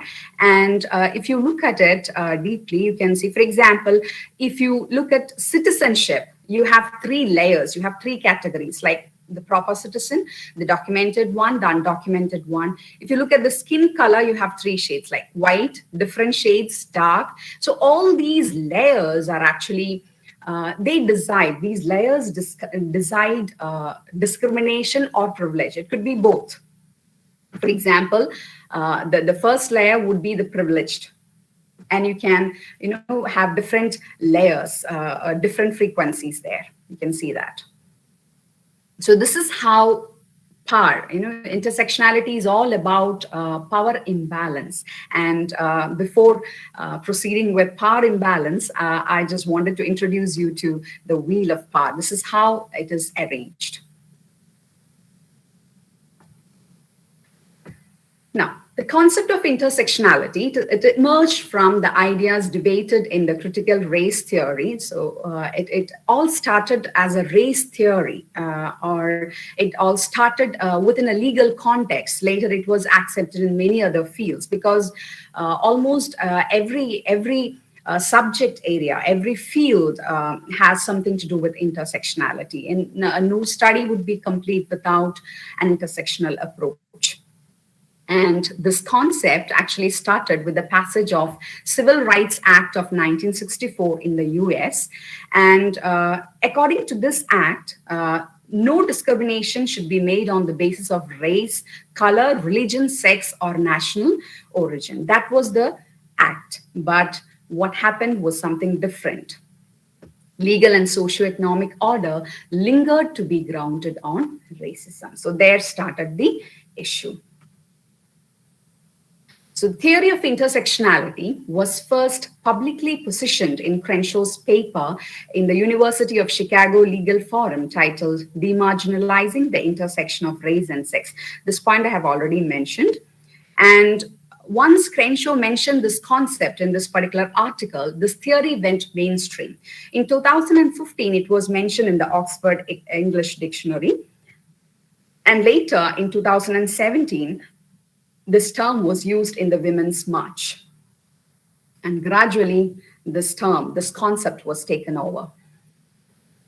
Now, the theory primarily began as an exploration of the oppression of Black women. Like initially, this was meant to talk about the oppression of Black women, but it began with the exploration of the interplay between gender and race. So initially, all those discussions were centered on two intersecting aspects, that is gender and race.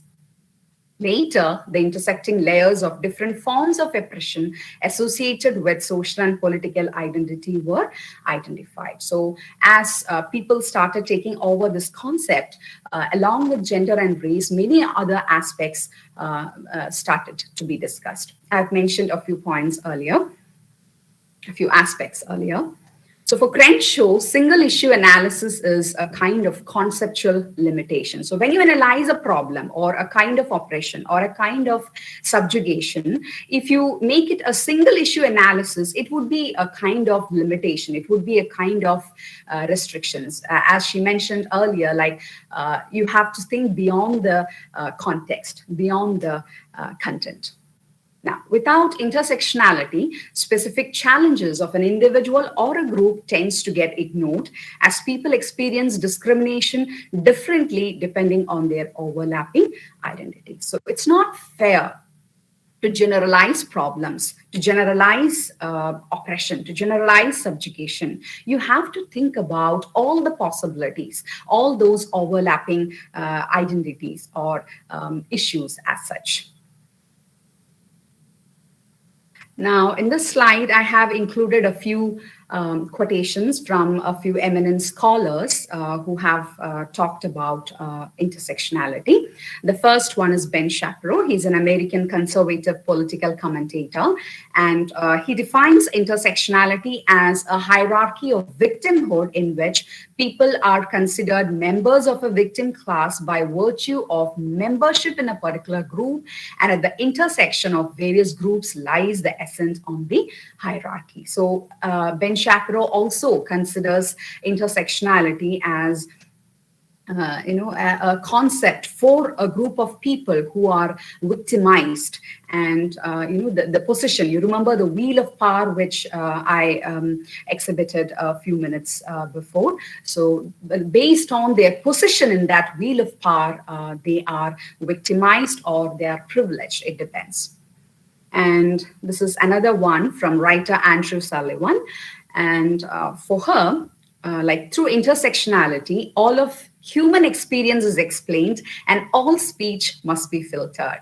Again, you can employ intersectionality in almost all the walks of life, to analyze like I told you before, like to analyze oppression or even privileges. Now, this is from Bell Hooks. She's a famous feminist scholar. And for her, the emergence of intersectionality challenged the notion that gender was the primary factor determining a woman's fate. So when it comes to feminism, or when we talk about the problems of women in general, it was always gender. It was always gender. But with the coming of intersectionality, with the coming of this concept, intersectionality, people began to think differently. People began to recognize, to accept the other issues that women are facing. It's not only their gender role that is limiting them. I mean, bringing in some kind of limitation or restriction. Now, to analyze this concept, so intersectionality is basically an observance and analysis of power imbalance. So intersectionality is a kind of study used to analyze this power imbalance. And the interlocking systems of power, like you can go back to that wheel of power. So there are many interlocking systems of power, and these systems of power basically affect the marginalized people. The privileged are in a comfortable position, and the marginalized people are affected by this. And the consequent power relations act together to promote social and political egalitarianism. But it is our responsibility to work on these power relations and thereby promote social and political egalitarianism. And intersectionality aids in doing this. And intersectionality opposes analytical systems that treat each oppressive factor in isolation. So intersectionality is all against treating those oppressive factors, like, for example, gender, simply race. No, it should be considered in totality. You cannot take those oppressive factors in isolation. That is the basic idea behind intersectionality. And it is based on standpoint theory. I will elaborate on standpoint theory in one of my later slides, but to brief it, standpoint theory is like, with standpoint theory, authority is rooted in individuals' personal knowledge and perspectives. I would say it is more subjective there rather than objective when it comes to standpoint theory. Personal experiences, personal knowledge, personal perspectives are given importance when it comes to standpoint theory, and intersectionality is very much connected to standpoint theory. As I have mentioned before, with intersectionality, you can have discrimination, which is, of course, oppressing, and you can have privileges, which is empowering. For example, when you go for the white people, it is always privilege, like to give you an example. And when it comes to third world countries, or, it is always discrimination. So that is a kind of power imbalance.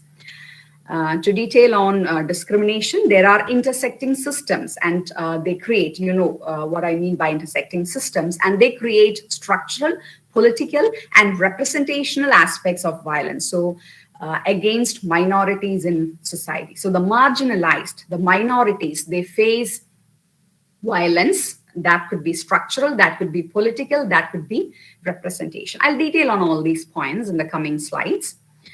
And when it comes to privilege, it is race, class, gender, and other systems combined to shape positive experiences. There would always be a privileged group of people. If you go back to that wheel of power, you can see, there is always a privileged group and an unprivileged class separately. And if you take intersectionality at personal level, it is solipsism. Solipsism is another concept, like, self is given, just like standpoint theory, self is given more importance there. And if you look at it from a social level, it is all about the divisions within the society, and these divisions, these intersections, which causes oppression, or rather discrimination. It could be even privilege. Now, I would like to discuss the three different aspects of intersectionality. Crenshaw identifies the three aspects of intersectionality in her work, Mapping the Margins, Intersectionality, Identity Politics, and Violence Against Women of Color. This is an article by her. And she was trying to explain the violence that women experience. And in that context, she identifies the three aspects of intersectionality. Basically, there are three divisions here. Probably you can focus on those diagrams, like with structural, with political, and with representational. I'll detail them in the coming slides.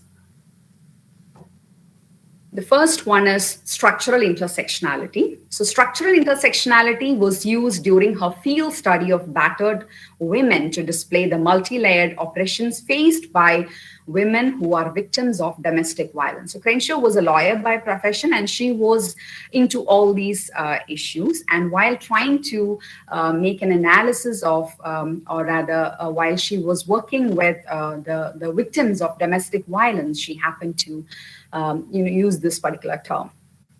And structural intersectionality deals with how different structures work together and create a complex which highlights the differences in the non-white women experience with domestic violence and rape, and is qualitatively different from that of white women. When it comes to domestic violence, when it comes to rape, all these issues, you cannot club white women and non-white women. To give you an example, you can consider them only from two different angles. You cannot club them because they experience different kinds of oppression. They are victimized at two different levels. You cannot club them by any means. White women being more privileged, of course. Now, classism, sexism, and racism interlock and oppress women of color while molding their experiences in different arenas. I have already explained this. Now, coming to the next one, that is political intersectionality. Political intersectionality inspects how laws and policies intended to maintain equality have paradoxically diminished the visibility of violence against non-white women. Always the white women are given the privilege. The focus is always on them. Non-white women are marginalized, even when it comes to laws and policies which ought to, give security to these women.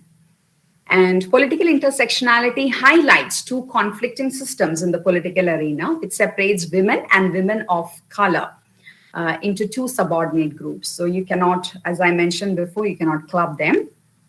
To give you an example, the experiences of women of color differ from those of white women and men of color. Like black men and black women, you cannot bring them together because women experience more discrimination. Women of color experience more discrimination than men of color. So they are not at parallels. They are at totally different angles, poles. Exclusion of the intersection of race and gender. Either one is highlighted while the other is disregarded. This point you have to keep in mind, which is crucial to the non-white women, is a political failure of the anti-racist and feminist discourses. So if you look at anti-racist and feminist discourses, that was a limitation, that was a drawback, because they were taking into consideration, they were focusing only on racism or feminism, that as such. There were many other factors, intersecting factors, and they were not taken into consideration. That was a drawback there. And political commitment should echo support of women of color and there was a violation, like when there was a women's suffrage march, and there white women, what they did was they just excluded women of color because they feared that the focus would be more on women of color as they experience more discrimination there. So this political right was denied to the women of color, or they were excluded by the white women. So that was again a denial of their rights. The last one is representational intersectionality, and it investigates how pop culture, that is popular or mass culture, portrayals of non-white women can obscure their own authentic lived experiences. So especially in today's world, social media is of great importance, it's of great significance. Like this representation of these marginalized people in mass media, for example, is of crucial importance, and representational intersectionality is all about that. And under representational intersectionality, it advocates the creation of imagery that is supportive of women of color. Successful representation of the oppression or the problems, the issues of women of color, that is really important. And that comes under representational intersectionality. And the sexist and racist marginalization of women of color in representation is condemned. It has to be changed. That outlook needs to be changed. And representational intersectionality also highlights the importance of women of color having representation in media and contemporary settings. So media can work a lot on changing the status of these women, and representational intersectionality is all about that. Now I'll proceed with three main branches of study within intersectionality. The term gained prominence in the 1990s with the further development of Crenshaw's work in the writing of the sociologist Patricia Hill Collins. So Patricia Hill Collins is basically a sociologist, but she has also explored this term, intersectionality. According to Collins, Crenshaw's term replaced her own previous coinage, Black feminist thought, and stretched the applicability of her theory from African American women to all women. So even before Crenshaw, Patricia had thought about this concept, even though she didn't, give it a proper coinage for that matter. Like she coined it like Black feminist thought, and for her it was just meant for African American women. But with Crenshaw's coinage, this term was, or this concept, this theory was widely accepted, but it was already there. Not only Collins, many other scholars were aware of this concept even before Crenshaw coined the term. So much like Crenshaw, Collins argues that interrelated cultural patterns of oppression are bound together and influenced by the intersectional systems of society such as race, gender, class, and ethnicity. So Collins also agreed that it's not just gender, it's also race, class, and ethnicity. All these factors intersect when it comes to identity issues. Now, focusing on the three branches, the first branch deals with the background, ideas, issues, conflicts, and debates within intersectionality. That is the role of the first branch. And when it comes to the second one, it seeks to apply intersectionality as an analytical strategy to examine how various social institutions might transmit social inequality. To give you the five major social institutions, it is political, educational, economic, family, and religion. So in all these social institutions, there are various kinds of social inequalities. And you can apply this concept, intersectionality, as an analytical strategy to examine these inequalities.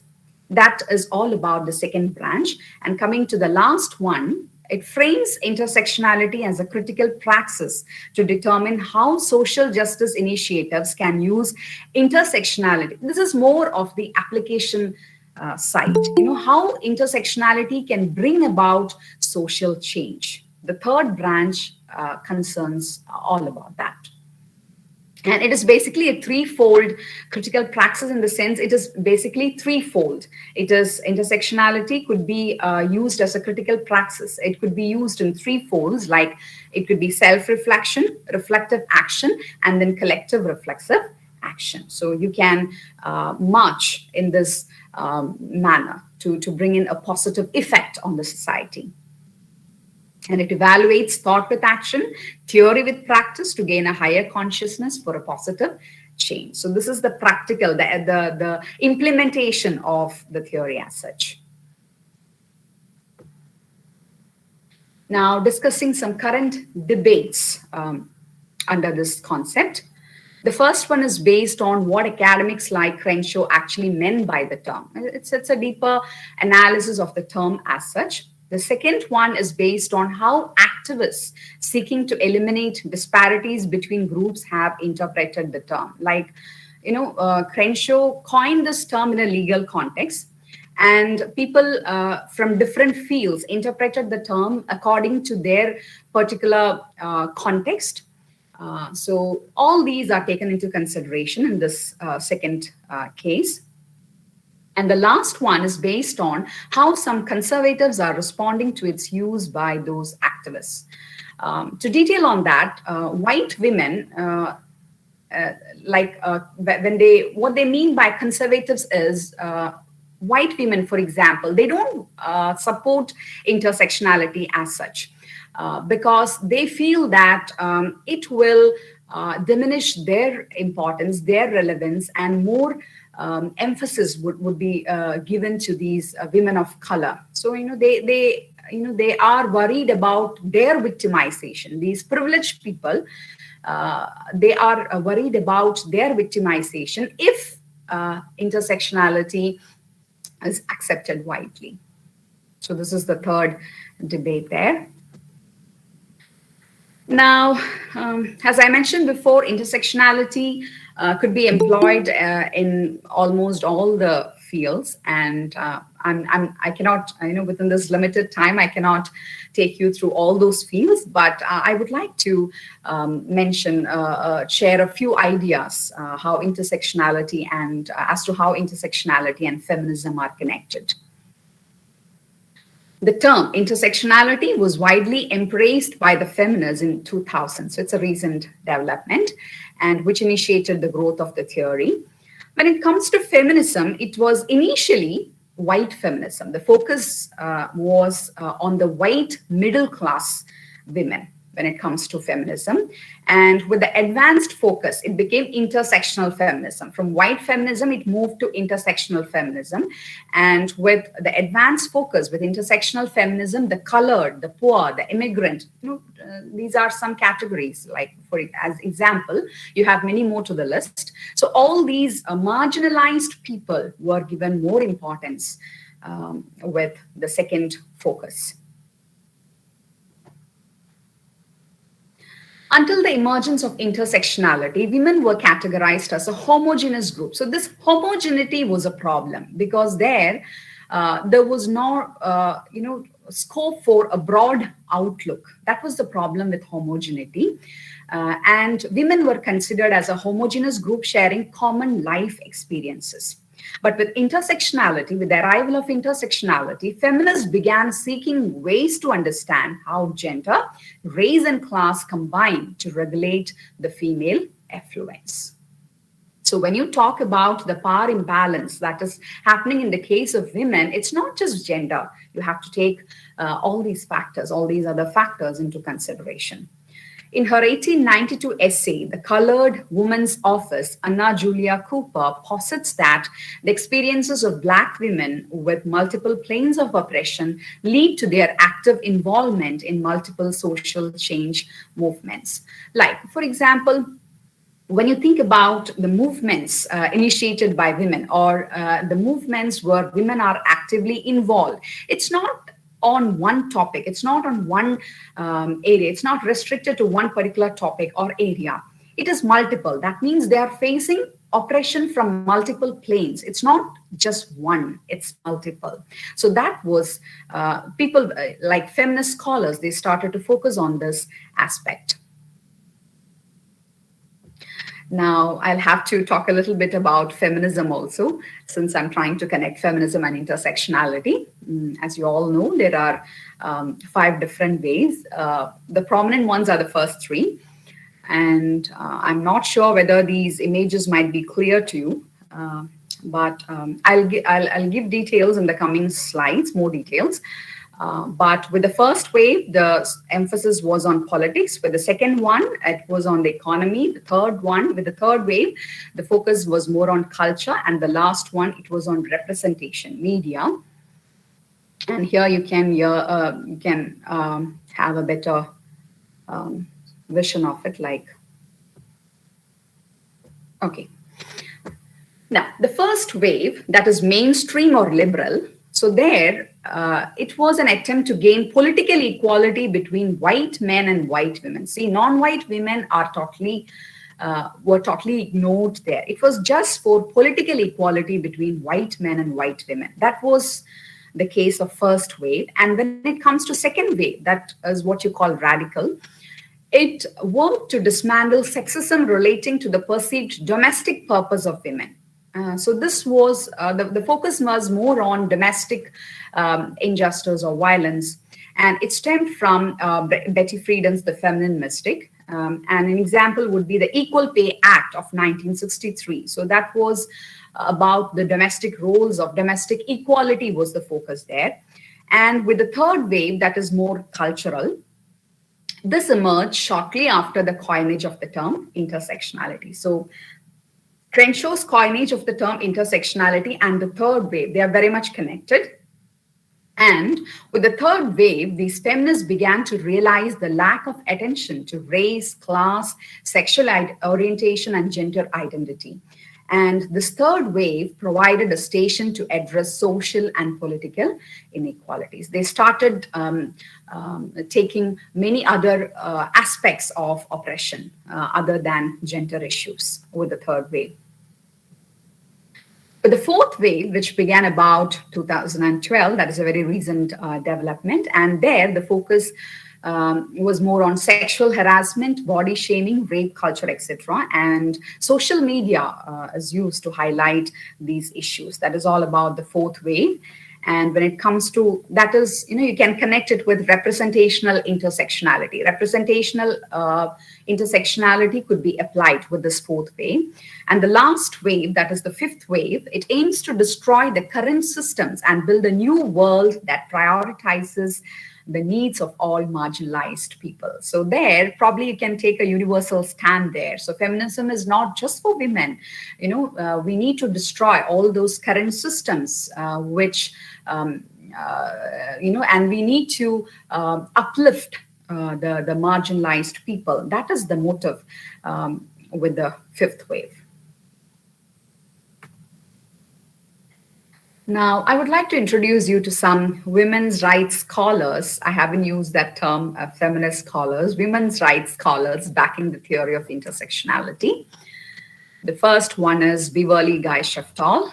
Her collection of articles, there was also some fellow contributors, and the work is entitled Words of Fire, an anthology of African-American feminist thought. In this book, they describe, Sheftall, along with her fellow contributors, they describe the multiple oppressions of Black women in America and since the 1830s. And these oppressions were not just gender-based. There lies the relevance or the connection between intersectionality and feminism. It was racist, it was sexist, it was classist. So there lies the significance of intersectionality in feminism.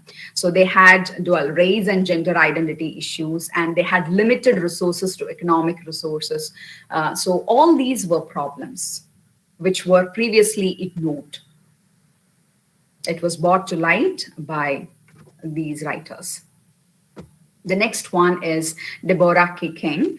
In her article, Multiple Jeopardy, Multiple Consciousness, the Context of a Black Feminist Ideology, that was published in 1988, she addressed the need for the recognition of the special circumstances of Black women in the US, even before Crenshaw coined the term intersectionality. So intersectionality, that concept was there in the minds of so many scholars, even though they didn't give it a particular term, a striking term like intersectionality. So she realized that Black women are not at pars with white women. They need a different kind of treatment. This need was recognized by Deborah. The next one is Gloria Wecker. She points out how the Chicana feminist theorist Gloria Anzaldúa exemplifies the incompetence of the existent categories for identity in dealing with the issue in separate or mutually exclusive terms, but are always referred to in relation to one another. So here also you can see there is a need to accept, to acknowledge multiple issues, multiple identities. Gloria Anzaldúa focuses on border identity. So it's not just one identity that you can talk about, it's multiple. So the intersection of multiple factors or identities were put forward by these writers or these scholars. And she also points to the words and activism of Sojourner Truth. She's a 19th century women's rights activist as an example of intersectional approach to social justice. So even in the 19th century, this concept was there. Of course, you cannot neglect it. And Truth's speech titled Ain't I a Woman in 1851 at the Ohio Women's Rights Convention in Akron had references to intersectionality long before the term was coined. This title by Truth, her speech, Truth's speech was titled Ain't I a Woman. This was later adopted by Bell Hooks, the famous feminist scholar, for her seminal work, Ain't I a Woman, Black Women and Feminism. And through this work, she's trying to criticize the exclusion of Black women from both the civil rights and feminist rights movements. I have already mentioned women were excluded from the women's suffrage march. This was an act from the white women. So she's again referring to this particular incident.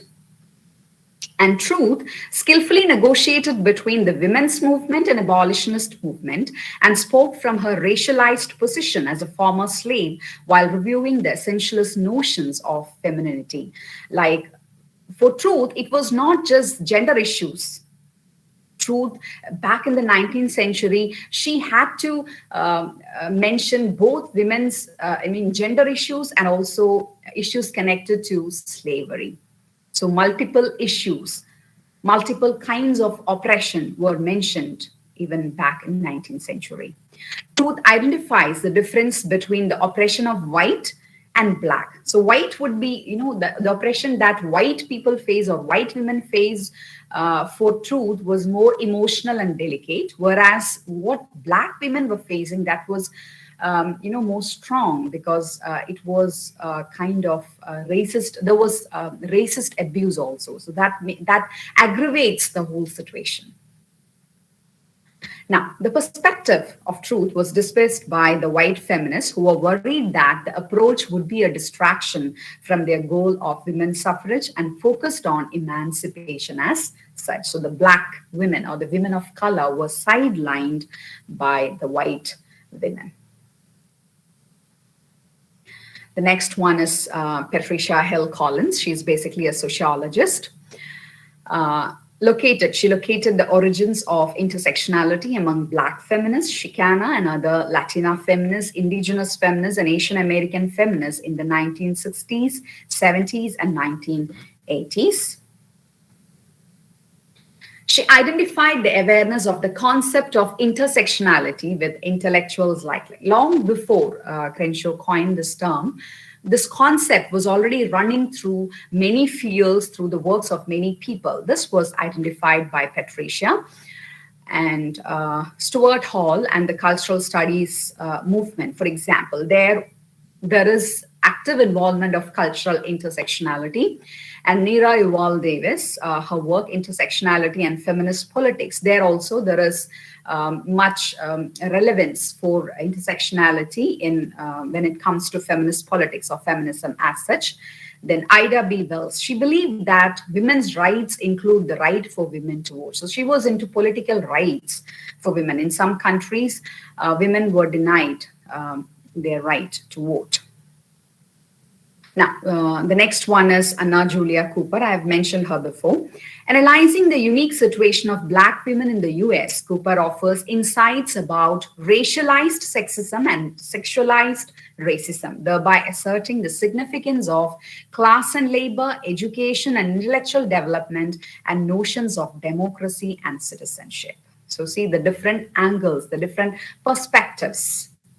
Class, labor, education, intellectual development, notions of democracy and citizenship. All these factors intersect when we talk about oppression or discrimination of women. So according to her, with the retreating of second wave of feminism in the 1980s, many of the concepts which come under the umbrella of intersectionality were consolidated under the banner of race, class, and gender studies. So just like Patricia, she also points that, this idea of intersectionality was there right from the 19th century, even though they were categorized under race, class, and gender studies. To give you examples, we have perspectives of Angela Davis, Audre Lorde, and Gloria Anzaldo, and Shiri Moraga. To start with Angela Davis, she uncovers the intersection of feminism, civil rights, and class struggle right from the times of slavery, that would be 18th, 19th century, to the contemporary period in the US. So it was not just gender issues. Again, it is civil rights, class struggle, feminism, all these intersect. So she spoke about intersectionality. And in her work, Women, Race and Class, 7 years before Crenshaw coined the term intersectionality, Davis discusses the double oppression of Black women by race and sex and the double marginalization by the feminist and civil rights movement. So you can find ample intersections here when you talk about feminism. The next one is Audre Lorde, and she faced intersectional struggles with being a Black gay woman. She addresses herself as Black, lesbian, mother, warrior, and poet. So this is how she addresses herself.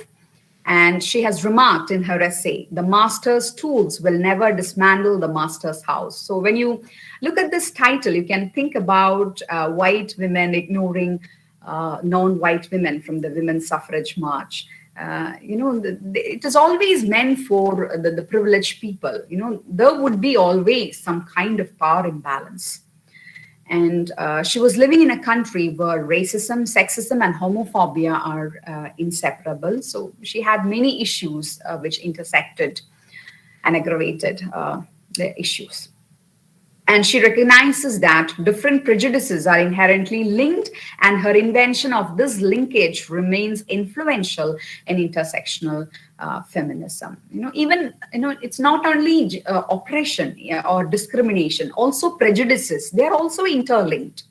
And it is because of this interlinkage that they have a privileged position or an influential position. So this is what Audre points. Now, the last two, Shiri Moraga and Gloria Anzaldo, their work, The Bridge Called My Back, discussed the possibility of the creation of distinct political categories with the mixing of classifications of sexual orientation and class along with those of race and gender. So Anzaldo is more into border identity and such issues. In the collection, in this particular collection, The Bridge Called My Back, many Black, Latina, and Asian writers emphasize on how their sexuality intermingles with their race and gender to inform their perspective. So here also they're talking about intersection of race and gender and sexual orientation. And also they are bringing out one more aspect. Poor women of color detail on how their socio-economic status shades their identity, and that is a factor often ignored or misunderstood by the middle-class white feminists. So along with race and class and gender, socio-economic status is equally important. It deserves equal consideration, according to Sherry Moraga and Gloria and Zaldua. That is also an important intersecting factor when it comes to feminism. Now, I would like to discuss one particular kind of intersectionality. It is a strategic intersectionality. This is coined by Mary Claire Bellow. She argues for strategic intersectionality in order to foster cooperation between feminisms of different ethnicities, as different national and cultural groups produce different types of feminisms. For example, the feminism meant for the kind of feminism meant for India might not fit the kind of feminism meant for Saudi Arabia, for example, or America, for example. So, and there should be a cooperation between, these cultural or national groups when you talk about feminism or when you talk about ethnicities. This is the idea behind strategy. It's a kind of strategy for better implementation, for emancipation, women emancipation as such. This cooperation is inevitable. This is what Mary Claire posits.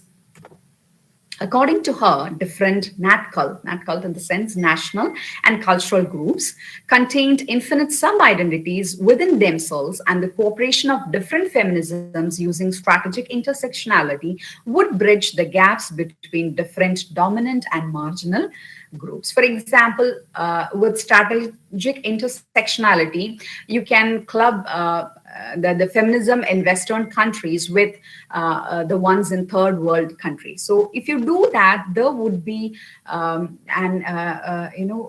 can erase this differentiation of dominant and marginal groups. That cooperation itself would bring in a kind of equality that might create an egalitarian society.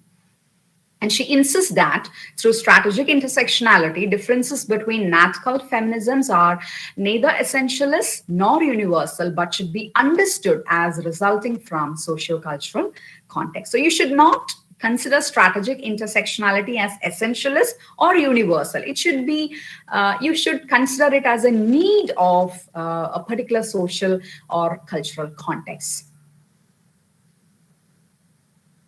Now, there is one more kind of intersectionality, that is transnational intersectionality.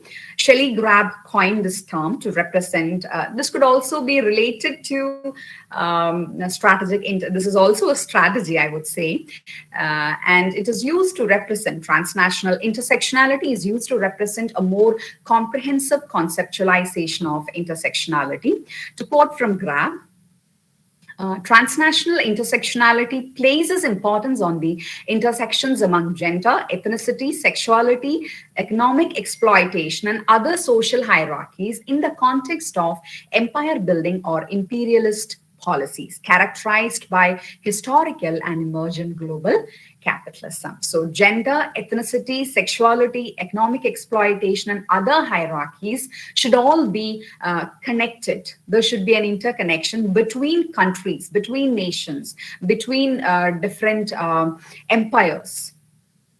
Right, and you should give importance to history. You should give importance to the present times. You should connect everything between empires. This is what transnational intersectionality is all about. Third world and transnational feminists promote the importance of considering the complex and intersecting oppressions and multiple forms of resistance. They attempt to review Western conceptualizations of intersectionality that assume all women experience the same type of gender and racial oppression. So when you have a discussion on feminism, you should discuss the issues of women in Africa, in America, in India. It's all different, they are all from different cultural scenarios, but, all of it needs to be addressed, needs to be discussed. It should not be generalized. Intersectionality ought to recognize transborder constructions of racial and cultural hierarchies. I've used one quotation from Vrishali Patil. She's an intersectional theorist about the effect of state on identity formation. There lies the relevance of transnational intersectionality.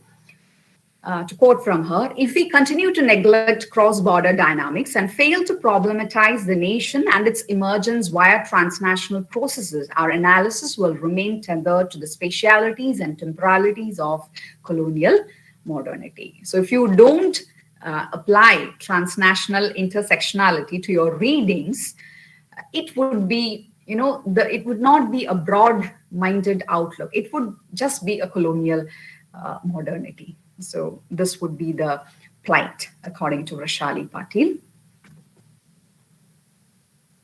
Now, intersectionality and Marxist feminism. Now, I'm trying to make a connection between the two. In Marxist feminism, intersectionality acts as a lens to view the interaction of different aspects of identity, which is affected by structured, systematic oppression.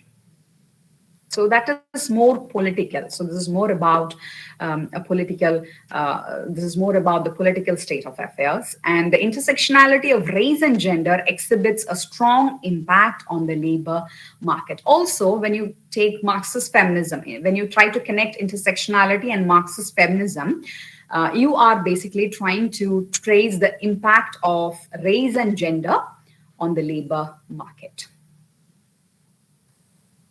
According to sociological research, education, experience, and skill are not the only factors which affect the outcomes in the labor market. So when you consider the labor market, it's not your education, it's not your experience, it's not your skill that matters. Many other factors like your gender, your race, all these factors also matter.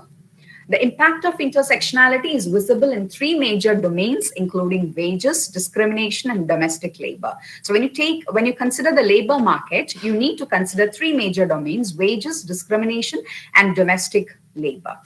To give you an example, to make it clearer, the privileged within the social hierarchy in terms of race, gender, and socioeconomic status are not likely to be subjected to any kind of subjugation or oppression. In the labor market also, there is some kind of power imbalance that is due to on account of race, it could be on account of gender, and a better understanding of economic inequalities and the consequences of the multidimensional influence of race and gender on social status would be made possible by conducting a study on the labor market from intersectional perspective. So an application of intersectional theory to the labor market would be worthy enough. Now, in this slide, I'm trying to bring in the association between standpoint theory and intersectionality. Sociological definition of standpoint theory is developed by Patricia Hill Collins and Dorothy Smith. A standpoint, I have mentioned this before, it's an individual's world perspective. This is more subjective. This approach considers societal knowledge as being located within an individual's specific geographic location. So the geography, the culture, all these factors influence the individual's perspective, and the standpoint is an individual's world perspective. This knowledge becomes distinct and subjective and varies depending on the social conditions under which it was produced. Now, coming to the connection between standpoint theory and intersectionality, we should develop a sensitive awareness of our intersectional standpoints in our struggle towards social justice. So when you want social justice, when you advocate for social justice, you should be aware of the intersectional standpoints. If you are too subjective and if you ignore the intersectional aspects of it, you will not be able to achieve this target, that is social justice. Only then can we recognize the complex ways our privileges interact with our oppressions and shape the ways we perceive and interact with the social world. For example, concept of the outsider within. It's a standpoint encompassing self, family, and society. Specific experiences when people move from a common cultural world to the modern society. So this concept, the outsider within, is very important when it comes to standpoint. So this, when you perceive yourself as an outsider within, when you move out of your self or your family to the society or to a different cultural world, you have to consider these intersectional standpoints to make a broader canvas or to bring in social justice. The critical intersectional awareness helps us to question whose standpoints are framing the sites of our struggles. To give you an example, men have disproportionately shaped our knowledges about gender, marriage, and family, and we ought to question that. So as women, we ought to question this standpoint, which is disproportionately created by men. And the fact that people who undergo similar oppressions maintain different interpretations of similar events is a contradiction against the intersectional position that an oppressed person is often the best person to judge their experience of oppression. But there is an issue with it in the sense like the same event might be interpreted, might be perceived in different ways by different individuals. So that would be subjective. There would be contradictions there. So that is an issue with this. So this makes it difficult to develop a common actionable cause based on subjective testimony alone. Now, just like standpoint theory, intersectionality could also be connected with simultaneity. This concept of simultaneity advanced during the 1970s by members of the Combahee River Collective in Boston, Massachusetts, and it is all about the simultaneous influences of race, class, gender, and sexuality, and how it informs lives and their resistance to oppression. And women of this collective, they developed an understanding of African American experiences, which was free from the clutches of Black and male-centered social movements. So this, their perspective was very limited, was very much restricted by this white society. And with application of intersectionality to their approach, they could get rid of this Black and male-centered, they could free themselves from this Black and male-centered social movements.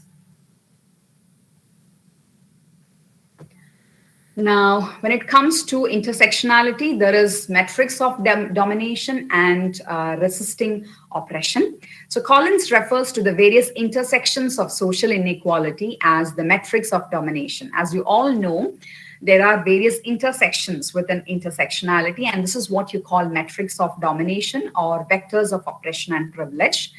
And there is more of a focus on differences among people rather than similarities. These differences could be based on gender, class, race, etc. And when you give this focus, it will serve as an oppressive measure towards individuals or groups. And in that case, there would involve an objectification of the dominated by the dominant group or ideology. So this is what happens. And there is a solution to this, and this is provided by Patricia Hill Collins in order to avoid the dehumanizing outside influences and resist oppression. So it has got 3 stages, like there should be a self-valuation, there should be self-awareness out of this self-valuation, and at the end of it, you should be able to define yourself, who you are. And marginalized groups have to come out of the other status and the othering process. Other is actually connected to, you can connect it with Audre Lorde, like she calls it, if you're different from the mythical norms of identity, you are the other. So the marginalized people are addressed as the other, and they are given, they have to go through this othering process. This is in the context of border identity, like again, going back to Gloria and Zaldua. And, all these must be you have to step out of all these limitations, restrictions by making use of this solution provided by Patricia Hill Collins. There has been much criticism against this concept called intersectionality in UK, in France, for example. On a legal context, they are not even allowed to use this. They have restrictions. Now, there has been much objection from conservatives. It is not on the term, but its application, because the explanation is given here. The conservatives, that is the privileged people, they believe that the theory could turn them into victims. So that is a criticism from their side. And another one is this concept might reduce individuals to specific demographic factors. Demographic factors in the sense of a particular sector. You are taking into consideration these groups rather than a kind of generalization or universalization.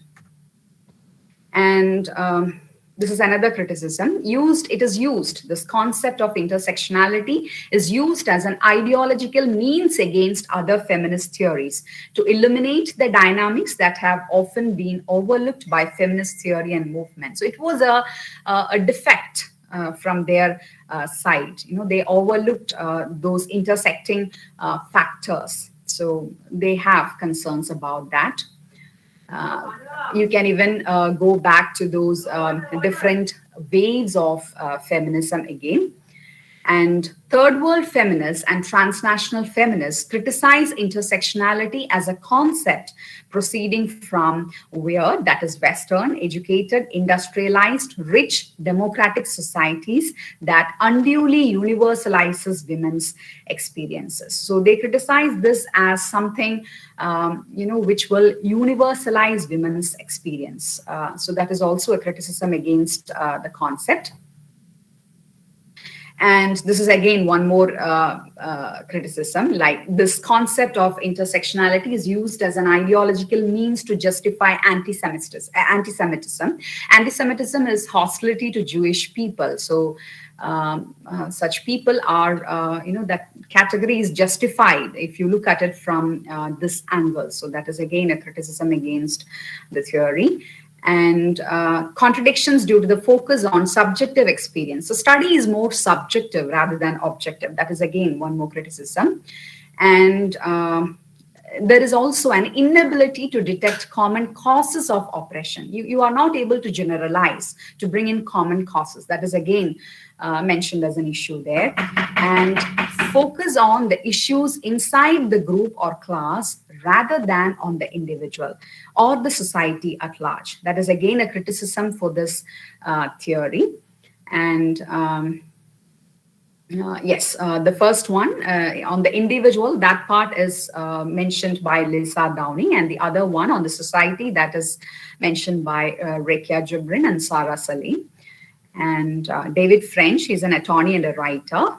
To quote from him, where the fight begins is when intersectionality moves from descriptive to prescriptive. As long as intersectionality remains a theory, a concept, it is descriptive, it's fine with them. It's fine with the conservatives. But when you take it to the different level, that is prescriptive, it becomes a problem. There begins the fight. Now discussing the scope. The aim of intersectionality is not to replicate existing power dynamics and cultural structures for exchange of power. It is actually trying to provide room for more advocacy and remedial practices. And through intersectionality, we are trying to create a more egalitarian system with more social and political equality and a better democratic system. And through intersectionality, we are trying to get rid of existing power dynamics underlying the structures of politics, law, and culture to equalize. So we are trying to bring in some kind of equality by applying this theory. The theory specifically addresses the experiences of people subjected to multiple forms of oppression within society. So these multiple oppressions need to be addressed, and this is done through intersectionality. And the term is now at the forefront in any discussion involving racial justice, identity politics, and policy. Like, you cannot ignore this theory from many different fields. And it has helped to shape even legal discussions. As you all know, Crenshaw coined this term out of a legal context. And this theory could be applied to all fields, from politics, from education, from healthcare, to employment, to economics. In all these fields, you can apply this theory. And intersectionality framework analysis could be applied to various areas where race, class, gender, sexuality, and ability are affected by policies, procedures, practices, and laws. So in general, whenever there is a power imbalance, like whenever there is, a kind of oppression with regard to policies, procedures, practices, or laws, and consequently some kind of imbalance due to race, class, gender, sexuality, and ability, you can apply this theory, intersectionality. Thank you. Thank you, madam, for your fascinating insights on intersectionality. No matter how many layers of social categorizations are wild upon us, marginalizations will be marginalized, wheels of privilege will be broken, and of course, literature is always there to guide us. Participants are now welcome to post their queries in the chat box.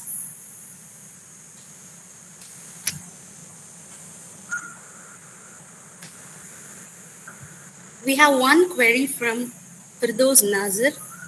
Ma'am, you have talked about subaltern other in different times. We have a kind of new subaltern in post-colonial world. In post-independent India, or in the case, the countries who were the colonies of European power, are suffering in the post-independent racial, social, and religious discriminations among their own people of same ethnicity. It seems in India that neo-capitalism is lagging behind to neo-colonialism. What kind of resistance should be applied to emerging new neo-colonialism and neo-capitalism? This is the query from Firdos, ma'am. There lies the relevance of strategic intersectionality and transnational intersectionality. Of course, it's a recent development, so many new concepts are developing. So this would connect. This would be a kind of there would be a kind of cooperation, interconnectivity, which might aid with this kind of resistance. This is how I perceive it.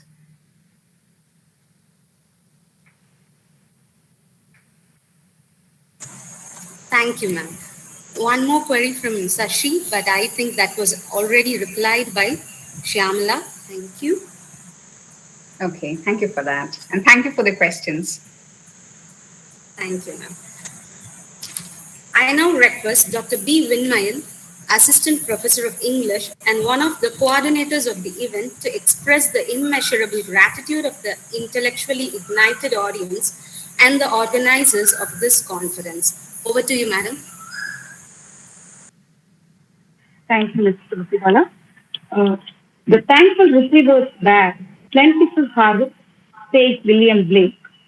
Today's bounteous harvest of knowledge has to be thanked. On behalf of the Department of English, I deem it a great honor and privilege to thank Dr.K. Krishna Prabha, Lecturer, Department of English, Imam Abdulrahman bin Faisal, Dammam, Saudi Arabia, for her splendid address on intersectionality and analytic framework identifying the impact of power on the marginalized. I put on record my sincere thanks to you, madam, for accepting our invitation. I wholeheartedly thank you for the informative session exploring the truth that all oppression is connected. Your explanatory presentation of feminist intersectionality with relevant examples citing women's rights scholars like Deborah King, Gloria Becker, gives a comprehensive view of intersecting social identities and the related systems of oppression. Thank you, madam, for enlightening us on the theoretical framework and branches of intersectionality that analyzes all existing multiple inequalities. Your informative speech encompassing structural, political, representational, strategic, and transnational intersectionality, as well as standpoint theory and simultaneity, including the theorists like Patricia Faith-Collins, Visali Patel, really explores the unknown shades of intersectionality. Let us hope for embracing an inclusive society deprived of diverse disparities. Once again, my heartfelt thanks to you for the lively session, ma'am. Next, my grateful thanks are directed to all the active participants from various prestigious institutions. I owe my special thanks to everyone who has contributed to the overwhelming success of the morning session. I extend my thanks to the students and faculty members of the college for their enthusiastic participation. Thank you, one and all. Thank you, ma'am. With this, the Thank you. second Thank you for session the support. comes to an end. Let us all take a break for lunch and reunite here for the third session at 1:45 sharp. Thank you.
A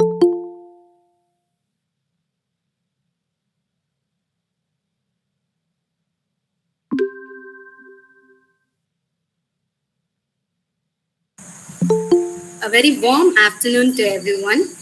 On behalf of the Department of English, I once again welcome you all to the third and final session of today's conference. Right from the morning, on this virtual sail, we have casted our net of curiosity into the wide ocean of knowledge and caught lush metaphors of interdependent categorization, discrimination, and theoretical framework. Now it's time to catch more food for our thoughts, and Dr. Gaana, Assistant Professor, Department of English and Cultural Studies of Christ University, Bengaluru, is here to widen our pool of knowledge even more on intersectionality. Now I request Dr. S. Anita, Assistant Professor and one of the coordinator of this conference, to introduce our guest speaker to the audience. Over to you, ma'am. Thank you, Tulasi. A very inspiring afternoon to you all. On behalf of the Department of English, V.V.Vanniaperumal College for Women, I do hereby welcome the distinguished speaker, professors, and students. Warm welcome to the most amazing session of the International Conference. I'm profoundly delighted to take an opportunity to introduce the chief guest, Dr. Gaana J., Assistant Professor of English, Christ University, Bangalore.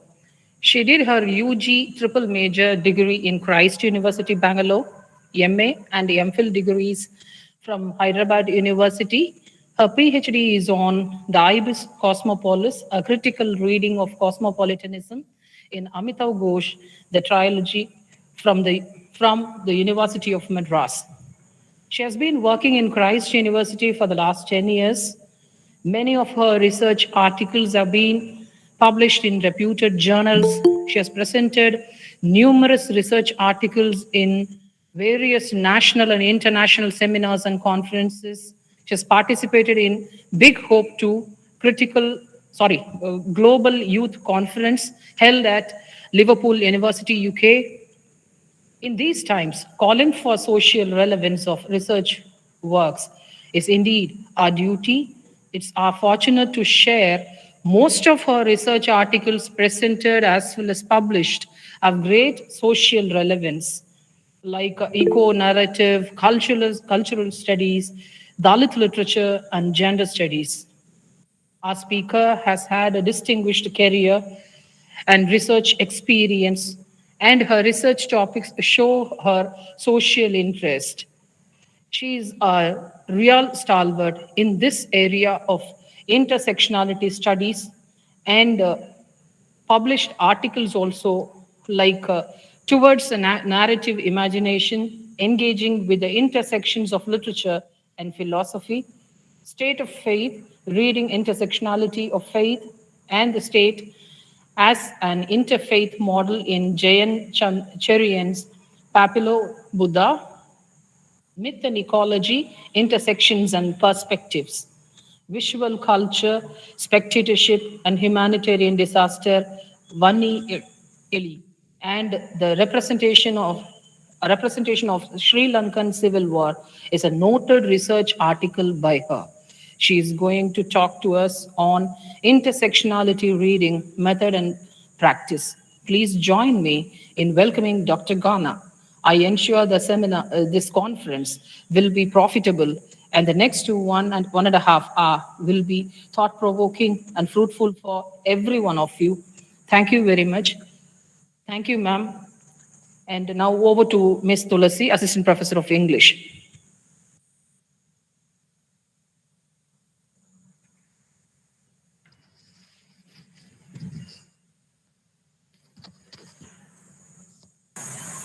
Thank you, ma'am, for your wonderful introduction.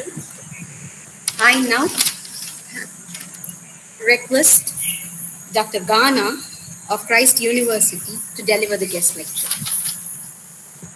Thank you. Thanks, everybody. And thanks for having me. It's indeed an honor to meet everybody here in this academic community. And we've been listening to some very significant intellectual points with regard to intersectionality, and I'm here only to continue that conversation.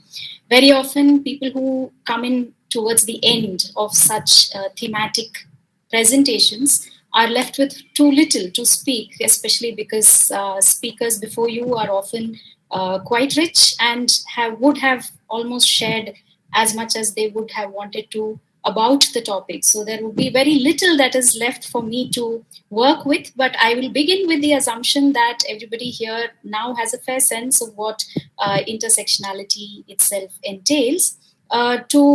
Also, this is the afternoon session. We've started a little late, which also means that I will be eating into some more of your weekend time. So my apologies for that. Nonetheless, I would like this session to be slightly interactive, moving a little away from the format that we followed since the morning, which was largely conversational only towards the end. And this is only so that it can be a lot more engaging in terms of what I also want to share with all of you. So I do solicit all of your cooperation in terms of adding value to some of the discussions that I hope to introduce to you. So let me quickly share my deck of slides that I've prepared. It's not much, it's not voluminous, but it is only so that I stick to time and also provides everyone here an indicative sense of what I'm actually trying to work with. So just give me a moment while I probably bring that up. Just a second.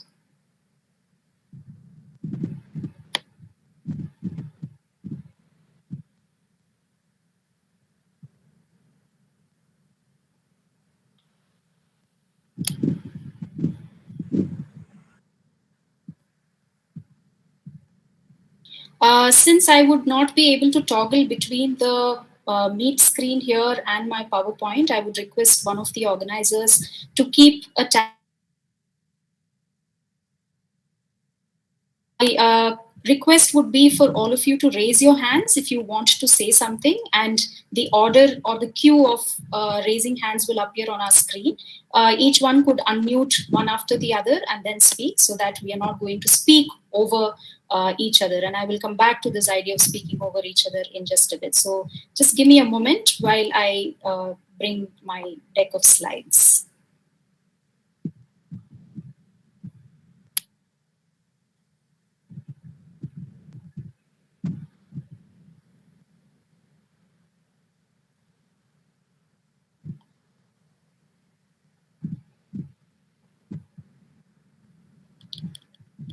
Is this visible? Yes, ma'am, it's visible. Yes, ma'am. Yes, thanks. Yeah.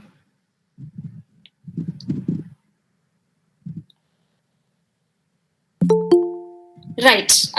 So what I'm going to share with all of you is one step further away from what we've been discussing since morning. I think we've had a very good sense of how the larger field, as it were, of intersectionality works. We've gotten a sense of the history of the entire period. We've also gotten a sense of some of the very important works that have been generated in that period. I think Dr. Krishna Prabha did a very good job with giving us a great review of the entire field in terms of the theoretical concepts as well as the ideas that make up this particular field. We were also introduced to one particular thinker in the beginning of our sessions today, Rene Girard, and how we could possibly use that as a conceptual frame as well. So I did a little rejig in terms of what I wanted to present. So I will make some sort of recall from the previous sessions as well in a big way. So I would want all of you to participate in this engaging discussion. So some of the things I think that we've already established is the fact that intersectionality is what can be understood as a critical praxis. That, you know, the notion or the field of intersectionality is not relegated to being a theoretical sort of a framework which is happening only within the doors of academia, but it is also increasingly now being adopted by activism as well, or in the larger social milieu. For instance, think about the history of the term. Even if not history of the concept, it came up from within a legal sort of a construct, right? Or a legal sort of a field, which is a field of practice. So intersectionality essentially then should not be looked at as merely a tool that you use within an academic space, but something that has always been in social practice. That's what makes it a lot more critical in that sense. Critical not simply in terms of it being important, but critical also in terms of it being enabling us to tell us that we need to look at our social structures a little more, analytically, right? So when we try to locate the field of intersectionality, not one as a theoretical model to follow, but one as something that is practiced, it inevitably makes it all the more pragmatic to consider, even though if we might think about ourselves as people who are doing literature.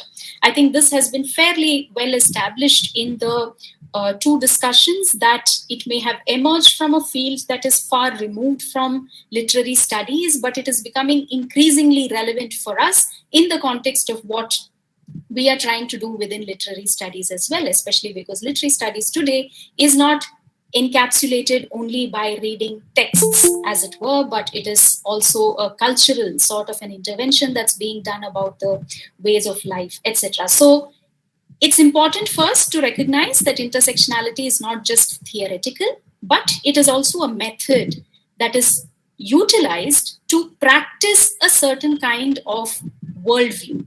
And that worldview could be a reading of literary text for our immediate context, or that could be a worldview of practice depending on the field that you're coming from. So if you're an anthropologist or a sociologist, you would largely work perhaps within an academic setting, but you also see how much of that work spills over into the everyday life. So you see a lot of NGOs, for example, adopting the intersectional method of engaging with social work as well. Education is increasingly becoming far more significant when you try to understand the position and prominence that intersectionality is beginning to take over when it comes to the method and the approach and all of those things. A fundamental point that has also been underlined in the last two sessions is the fact that this is an investigation with multiple axes. That is, you don't provide a singular, insular, unilateral sense of understanding the world, but you look at it as something that emerges from several different kinds of contexts, or several different kinds of axes is the word that is often used within an intersectional studies sort of a framework. So given that this has fairly been established and this ground is rather solid now for us to move into a more literary oriented reading and analysis, I just want to establish here that what I'm going to do over the next hour and a half would be one to tell us how we could probably use this as a method of reading, which is why I've called it intersectional reading. One of the many different ways in which you can strategically read text. I will also be going into the method of intersectional reading by laying out, I think, some of the contours that has already been laid out for us by the previous speakers. So don't look at that as repetitive, but please look at that as a reinforcement of some very significant points that we always need to bear in mind when we think about intersectionality. And towards the end, there'll be like a small little exercise that I want everyone to be involved in, simply to do an intersectional reading, because it's one thing to read about all of the things that people have said about intersectionality. It's quite another to actually adopt it as a strategy of reading. So these are the three things that I will do from here onwards. Now, this is the point about intersectional multiple axes that I was drawing your attention to, that when you look at the history of intersectionality, as has been established fairly well in the previous two sessions, it emerges from a particular kind of a context. That context is largely feminism. Feminism as it emerged in the first world, for example, in the United States and many other European contexts, the initial sense of feminism, even if you were to date it as early as 19th century feminism or 18th century feminism that emerges even in Europe, it is largely relegated to a particular kind of population. If you look at it in the 18th century context, it was typically a bourgeoisie sort of an indication that, women of the time, for example, if you look at Vindication to the Rights of a Woman by Mary Wollstonecraft, the argument there is about being able to have women who were bourgeoisie be on the same plane as bourgeoisie men, right? So it was not really a question of taking into consideration all women, even at that point in time. And of course, Marxism has its own response to it in the way in which Marx and Engels try to articulate that. I don't want to go into that aspect at the moment, but I want to draw your attention to the fact that this sense of feminism was always informed by a single axis, and that single axis was the white woman, for example. And when you look at the questions of race, that also became very, very prominent as it developed in the United States of America, there again, the access to engage with questions of race was largely raised by men. And it is in this sort of a problematic intersection that intersectionality actually emerges. And the point that Kimberly Crenshaw also makes is similar to this, or it is pretty much this, that you have, for example, here an intersection that is characterized by an absence or invisibility of the Black woman, because white feminism in that sense was typically white.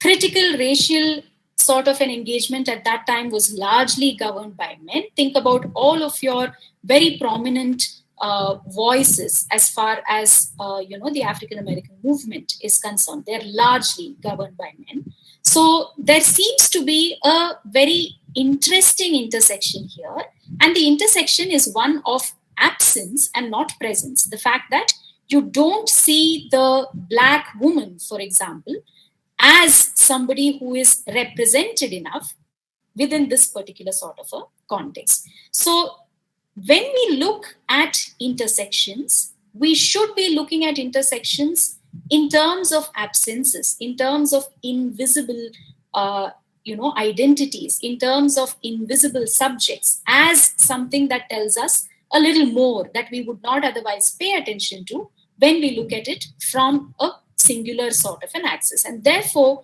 we have the sense of multiple axes governing our understanding of intersectionality. So when you think about your own self, you are not just person A, but you are person A who comes from a particular class of the society with a certain gender that is socially constructed, attributed, inherently worked, sexualities, your age, your abilities, your physical, mental well-being, your nationality, your language, all of this is what makes up a very complex sense of ourself.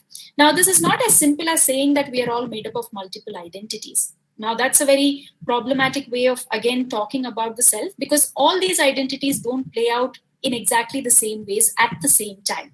At different points in time, you will see that different axes will intersect with each other. And in those intersections, what are the things that are made evident?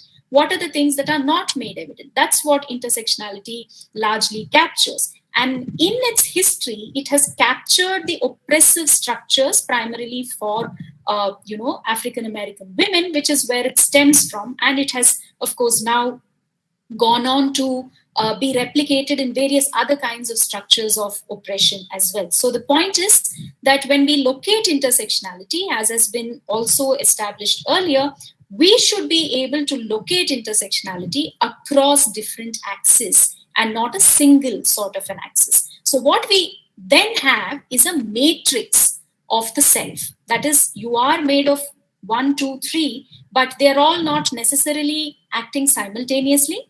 There might be one that is glorious or grander or more prominent at certain times as opposed to 2 and 3. There are certain times when 3 becomes a lot more prominent. It really doesn't matter whether you are 1 or 2. So those are the things that bring intersectionality within our own context of literary studies to make a more informed analytical paradigm with which we can, think about literary texts in that sense, right? So far, what I have tried to establish for you is the need to locate multiple axes, both within our everyday lives as well as when we read literary text. So I will come to how this can actually be worked out in just a bit, right?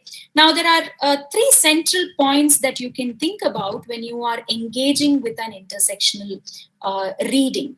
The fact that what you're reading, this could be a literary text, this could be a cultural text, this could be your everyday life, whatever it is that you are envisaging a text to be, you will essentially provide an intersectional reading that will help you arrive at, or that will help you achieve, a sense of locating social inequalities. You will be able to show that a single axis idea of dividing society is a very problematic one, because it doesn't answer all sorts of questions that will arise, all sorts of nuances, all sorts of complexities, and hence it's very important to locate that sense of social inequality in our everyday life.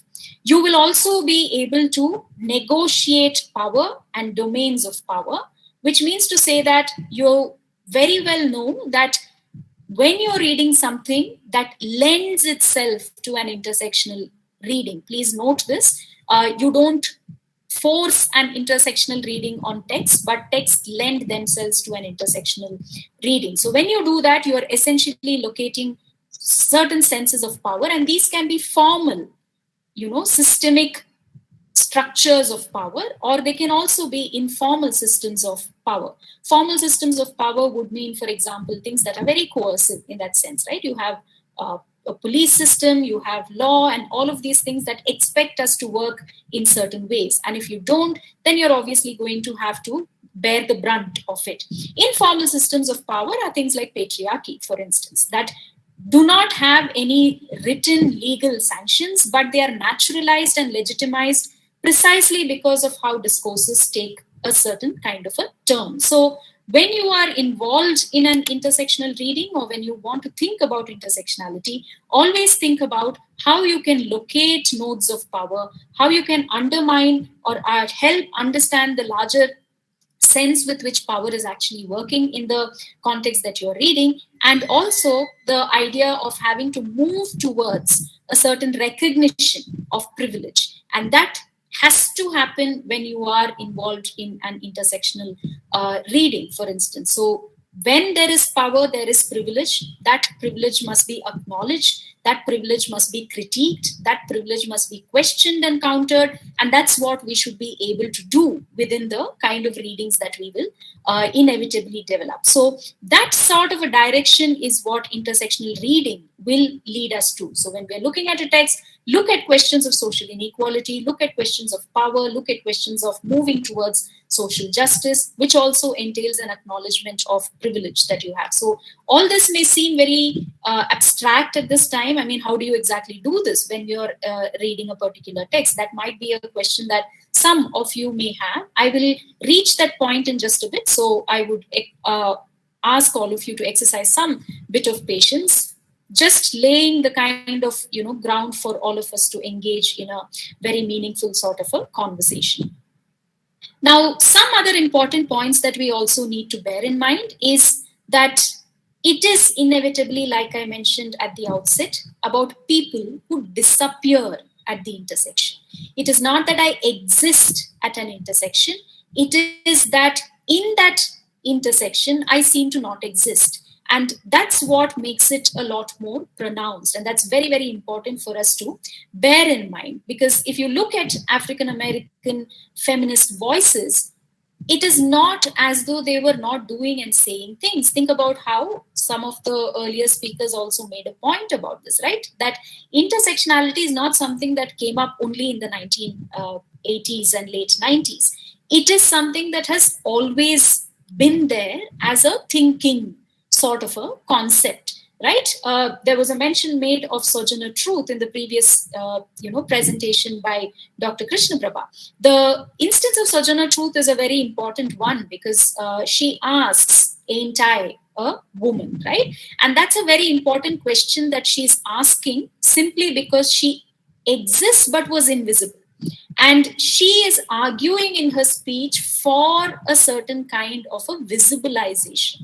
And that's what intersectionality also tells us. Think about questions of caste or questions of gender or questions of various other kinds of, problematic positions that subjects have come to hold on. In all of those instances, it is a critique of how people are made to disappear in this intersection, and everything seems to be perfectly normal. So when we do an intersectional reading, we unearth this invisibility. We make certain revelations. We make certain, acts of taking the shroud away or the blanket away and clearly drawing attention to where the fire is rather than simply draw attention to a smoke that emanates from we do not know where, right? So that is an important point that we need to bear in mind. The second one is a very often made comment. I think this was also made by Dr. Krishna Prabha very tangentially when she was talking about criticisms that is laid out with regard to intersectionality. Today, intersectionality is a ubiquitous term. Everybody is using it. You can't think of anything outside of the intersectional paradigm. That's true. But that recognition should not become a mechanical recognition. That should not be about here is a woman, here is another woman, here is this woman whose experience is comparatively much better than this woman. That's not the point at all, which is why you should be able to talk about the quality of individual experiences in that intersection more than, comparatively drawing a difference between the two. Think about how you would make sense of subaltern studies, right? You will say that the idea of a upper caste woman in the hands of patriarchy is definitely a problematic one, but the fact that she belongs to the upper caste might make her experience a little better. But if you look at some of the writings and cultural remnants that have remained for us from the time, say, for example, Sati was about abolishing a certain apparently problematic sort of a tradition in the name of patriarchy, in the name of women's honor and all of it. And Sati is seen as a progressive reform, or abolishing Sati is seen as a progressive reform during the colonial period.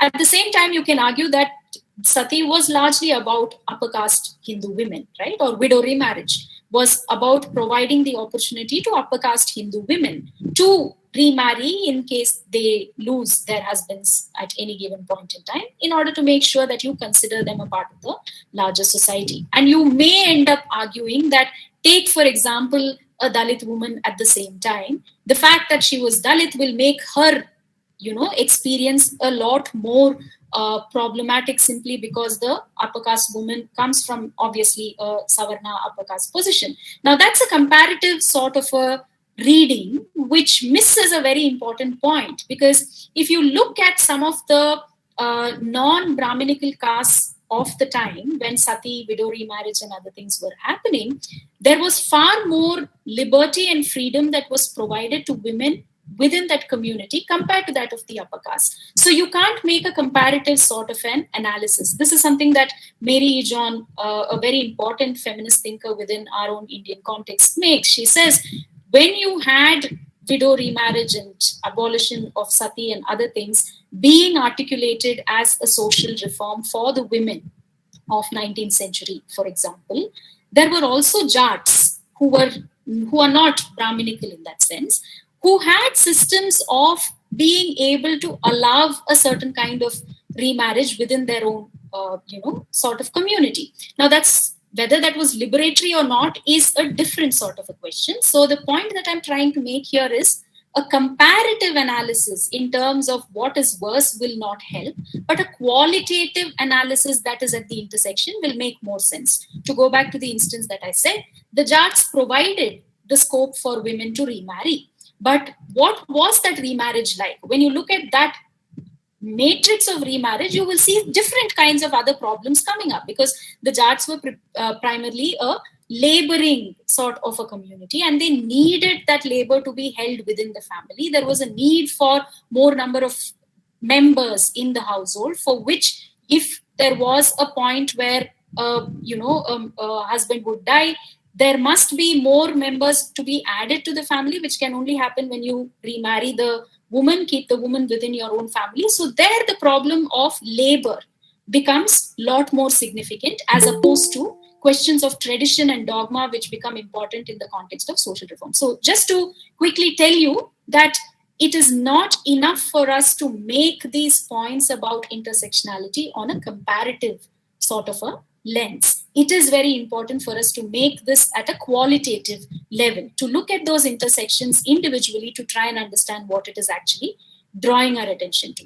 The third important point is not to see intersectionality as additives, right? So it is about women, but it is also about the African. To look at where these things actually intersect, because of which what kind of issues, concerns, and problems come up. That's the larger point that you need to bear in mind. Now, when we think about questions of method and practice, and from here I will move on to a very closer engagement with how you can think about, some ways of doing an intersectional analysis of texts or contexts or whatever the case may be. It is very important to remember that the method and the practice is extremely complex. Like I said, it's not reductive. So you have 1 plus 1 plus 1 plus 1, and then you have an intersectional subject. No, you must be able to understand what these axes are. What point do they intersect? What point do they diverge? In those intersections and divergences, what can you of victimhood may come not so much from their gender, but simply from the fact that there is a certain kind of disability. And that disability will become a little more pronounced when it is intersecting with gender. That question of victimhood or problematics will become a little more pronounced when it intersects with questions of sexuality. That will become a little more pronounced if you have a government that does not enable you to be able to understand your own subjecthood as a person who comes from a certain kind of a gender, with a certain kind of sexual orientation, with a certain kind of disability, with a certain kind of education. So it inevitably is a layering of different sorts of apparatuses of power. And when we do the intersectional reading, we will have to remove those layers, as it were, to understand what those convergences and divergences are. Right? I hope so much is clear. And I now invite you, I will share an image now, and I want you to quickly maybe give a sense of what you actually see here. And please raise your hands. And I want somebody in the organizing committee to keep house there and try and say who has raised their hand and if they can unmute and speak, etc. Because I'm going to be unable to toggle between the windows. Quick thoughts on what you see here. What is this? What does it tell you? Anybody? Even if you cannot understand the context behind what you see here.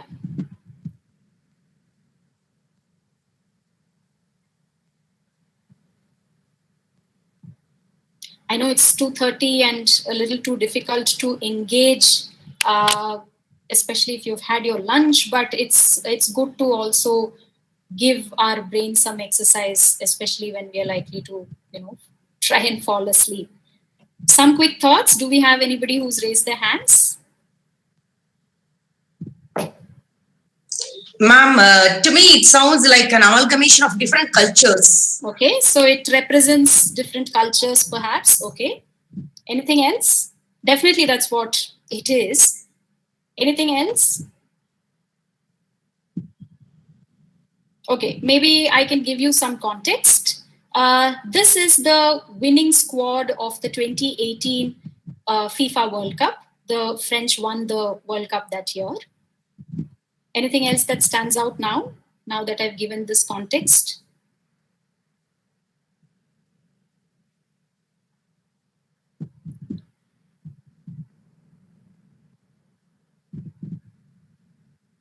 Look at it a little more carefully and see what it is trying to relate to us. Amalgamation of culture was what was mentioned now. What else does this say?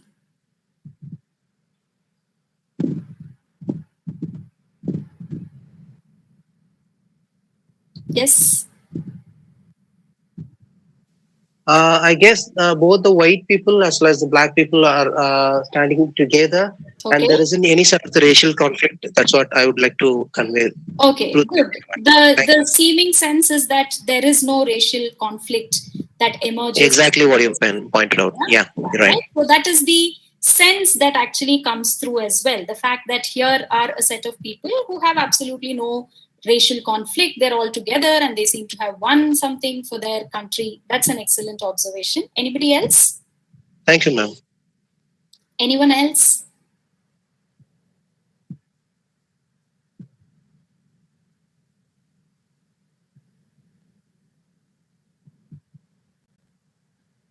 Okay, maybe I will just give one more contextual background and then maybe you can probably respond. I think somebody has put something on the chat.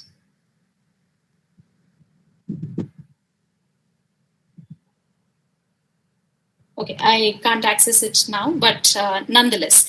So one of the things that emerged when France won the World Cup in 2018 was the fact that, and this was all over social media, right? When this image came up and it beamed across television channels and everybody was in a celebratory mode, a very important point that emerged during this celebration was how, pay attention to what I'm saying, France did not win the World Cup, but Africa did.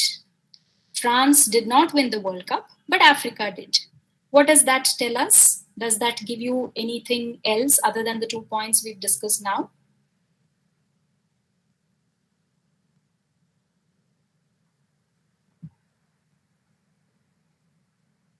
Yes? Probably the native born people who hosted the program might not won the award, I mean the medals. Okay. And one who has moved towards that area in order to compete the rest of the members might have proved their excellence through their skills. Right, yeah. Right. So to, I think, save time, let me just make this very clear that France has a very, very violent history of colonialism, pretty much like how we would associate England with the same sense of history, right? And its colonial legacies extended to different parts of the world, including many parts of Africa. As a result of which, you have quite a lot of people with African descent in France, largely because of the kind of politics that also emerged during the times, several decades earlier, in fact, several centuries earlier, because of their colonial markers. You today have many people of African descent who are French in terms of nationality, but in terms of their race, in terms of their ethnicity, they're not quite French, right? And France also has its own history of dealing with multiculturalism. And here, a very important question that will arise is the question of what makes you a French national, right? Your French nationality then is not natural. Your question of where you actually belong then is a result of several other kinds of intersections. This may be a very recent kind of an image that I'm sharing, but the point that I'm making is not very new. If you have read Roland Barthes' Mythologies, in which Roland Barthes has a very significant essay at the end of that collection called Myth Today, in which he analyzes this visual of a man of African descent who is saluting the French flag. And Roland Barthes reads that as an instance of what he calls the double order signification, which is not about the French man who is saluting the national flag, but it also is an image that talks to you of the history of France's imperialism. To have a man of African descent salute the French flag is quite a lot, right? So this kind of an understanding can emerge only when you're able to bring in the notion that questions of national identity, for example, is not as simple as I have a document to show that I belong to this particular nation. But when you look at this visually, that's not what is being conveyed at all. Similarly, again, take notions of masculinity. There's immense work that has been done around sports and culture of sports, specifically football and masculinity. within this sort of an instance, the general understanding would be that you obviously associate certain kinds of legitimate notions of masculinity with a white supremacy. So how would you accommodate other kinds of men who don't visibly look like the others on the team as a part of this national sort of a construction, right? So here then you have a very clear instance of people who don't look essentially French in that sense, but are a part of the French national team. They have won the World Cup for their country, and now you don't just think about a team that has won the national, football World Cup for their particular nation, but you are also now telling everybody and telling the world that you are a country that is made up of different kinds of cultural, remnants. What is the history of that cultural remnant? What kind of violence has been enabled and disabled because of that cultural remnant today? How do you see today's France working with the question of multiculturalism? Right? These are all very important debates that came up in the heyday when this team won the World Cup. Right? Similar, very recent sort of an instance is what happened in the Euro Cup that recently concluded as well, where England was on the brink of a victory, but they did not. Anybody who's familiar with what happened after England lost? They weren't able to win the Euro Cup. Anyone has some idea? Okay, just to give you a sense, quite a lot of, very, very racist remarks came up from the English public about the members who made up the English team for the Euro Cup, all right? And this was something that was put out by the Migration Museum of England in support of the team members of England who received quite a lot of racist remarks simply because the rest of England saw that England did not win the Euro Cup precisely because they've had people from other countries who've come into the larger English landscape. And then you had the Museum for Migration release this particular visual, which was also shared by quite a lot of politicians of England, who said that you would not have the English football team without immigration. That many of these people who make up the members of the English football team are people who come from other nations. And they've come here for so many other different kinds of things. And you have excellent stories that you also saw of the recently concluded Olympics, right? You had an entire contingent of refugees who don't belong to any country, but they represent the spirit of Olympics. All of these are giving you instances of the need to look at our everyday lives itself as being constantly revealing the politics that intersectionality does. That you have an instance of invisibilization. There are instances when this is made visible. There are instances when opportunities are given, and inevitably, because of those, you continue to receive the slack like the members on the English team did, as a result of which you then begin to wonder what is one's national identity really, right? And you can extend this to several other kinds of contexts. Coming to something a little more specific, for instance, and something that is a little more closer to a literary analysis, as it were. Take, for example, this particular novel, which raked up a very, very problematic controversy, right, about the kind of things that the novel, by way of its plot, deals with. This is a typical illustrative text that talks to you about intersectional identities. Very often it is understood as one that speaks to you about the woman's problem, but as much as it does, one part woman is also about masculine intersectional identity, right? What does it mean for a male member of a particular caste having a certain kind of social pressure, wanting to do certain sort of things? Where does this actually come up? Which was precisely why it raked up the kind of controversy that it actually did. So here is a novel that is illustrating to you the intersection of gender with questions of caste, questions of rituals, questions of traditions, your own religion. All of these then become very significant for you to be able to make sense of this particular text. Or for instance, take the example of White Sargasso Sea, which is a rewriting or a counter to an already existing colonial text, as it were, within which you see that the woman's identity here is very closely tied with the kind of identity that she is able to inhabit only because of colonialism. So here is a post-colonial sort of an intervention that introduces you to intersectionality. And post-colonial studies is replete with such examples, right? The example that I gave you just now of questions of national identity, or when it comes to questions of refugees, how do you understand the larger neo-colonial questions that are also emerging? All of these then tell you that you don't have a single axis of understanding either questions of gender in the context of White Sargasso Sea or questions of colonialism. So think about what Gayatri Chakravarti Spivak does. She takes up these questions in a big way to tell you that the colonial subject is always already an intersectional subject,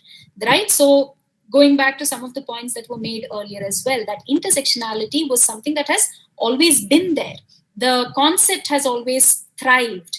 It's not something that is very, very new in that sense. Only thing is that the terminology is a lot more recent in terms of it functioning as a technical term. Audre Lorde, we made a mention of this in Dr. Krishna Prabha's text, but here you see that this work is a very fascinating work that tells you typically about intersectional identities. So here is Audre Lorde, who writes this work called Cancer Journals, and this is her own autobiographical experience of encountering the fact that she now is a cancer patient and she undergoes mastectomy. And as a result of that, what happens to her sense of self as a woman, not just a woman, an African-American woman, not just an African-American woman, because she's not a heterosexual African-American woman, she's a queer African-American woman, not just a queer African-American woman, she's a woman who now has lost a part of her body that is very often associated with femininity, right? So you have a question of disease intersecting with your notions of gender identity, intersecting with notions of cultural identity, intersecting with notions of racial identity, which makes this entire thing very, very complex. So go back to the point I said, it's not an addition of one over the other. It is the complex relational politics that emerges, and our job when we read texts like these, which are only illustrative, the list is exhaustive, is to take this up as a reading that will lead us to looking at those intersections, pointing at those intersections, telling us what is missing. For example, would the experience of having gone through a mastectomy for a white woman be the same as it would be for an African-American queer academic like Audre Lorde? It would be very different, right? Now, what is the difference qualitatively is what we will have to map when we go about with our intersectional readings as such. So the field of intersectionality, this again has been established very clearly, was something that came up within women's studies, especially in America, where you had quite a lot of women's studies centers and departments being set up in universities, which took up the job of looking at women's question a little more closely. And of course, in India, we have the Center for Women and Development Studies, right? Which is where Mary John also is associated. So these women's studies departments, when they began exploring the women's question, slowly began to realize that it is not enough if we relegate ourselves only to a question of the woman. It is important that we also encounter these questions alongside certain other sort of questions. So increasingly now you will see that women's studies departments are called women and ethnic studies, or women and gender studies, or women and queer studies, whatever the case may be, right? So there is that intersectional approach that institutional bodies are also adopting, recognizing the fact that they need to pay closer attention to these very significant moments of intersection, right? And when you have this kind of an intersectional approach, what do you then adopt? This is the kind of vocabulary that you can possibly deploy even when you are talking about intersectionality, right? You're talking about not oppression, but you're talking about systems of oppression, and you're also talking about the interlocking systems of oppression. So you have the caste oppression intersecting with the gender oppression, intersecting with the disability oppression, intersecting with the oppressive mechanisms of the state, in the interaction of which you don't have one single amalgamation, but you have several different kinds of layered presences that actually emerge. And that's what will give you your multiple axes of inequality. These multiple axes of inequality must be adopted into our own reading. They must be, like I said, operationalized. That is, you use these as mechanisms to make sense of what you're actually going to read. And what do you do when you do that? You're going to unveil, or you're going to reveal the kind of violence there is of having covered it up, of having perpetuated a certain kind of power, right? To go back to what we were talking about in the first session, Rene Girard's sense of mimetic desire. I just want to plug that point in here, especially in the context of the last point that I've made, which is Rene Girard was talking to us about how invariably the human population since time immemorial has always involved in an imitative sort of an exercise. That is, if you think or read Plato and others, you will see that the philosophy of imitation is central to all of their articulation. So what did they mean? Think about how he gave you the example of advertisements, right? What are advertisements actually doing? They're functioning like, Deleuze would say, a desire machine, where you are made to be attracted towards certain kinds of things as a possible consumeristic community. So when we all exercise a certain desire towards something, we end up becoming a community of like-minded people. And I'm doing a very simplistic, reductive kind of a reading of Rene Girard because it's a little more complex than this, just so that you understand some of the conversations that we've had. So when this happens, there is invariably going to be a competition, right? So there is the desire created for a particular product. Certain people within the community would want or desire to have that product. Because of your inability to have that product, you can also end up being in a conflicting situation. Now, this is a typically capitalistic, consumeristic sort of an understanding. This also happens in our everyday life.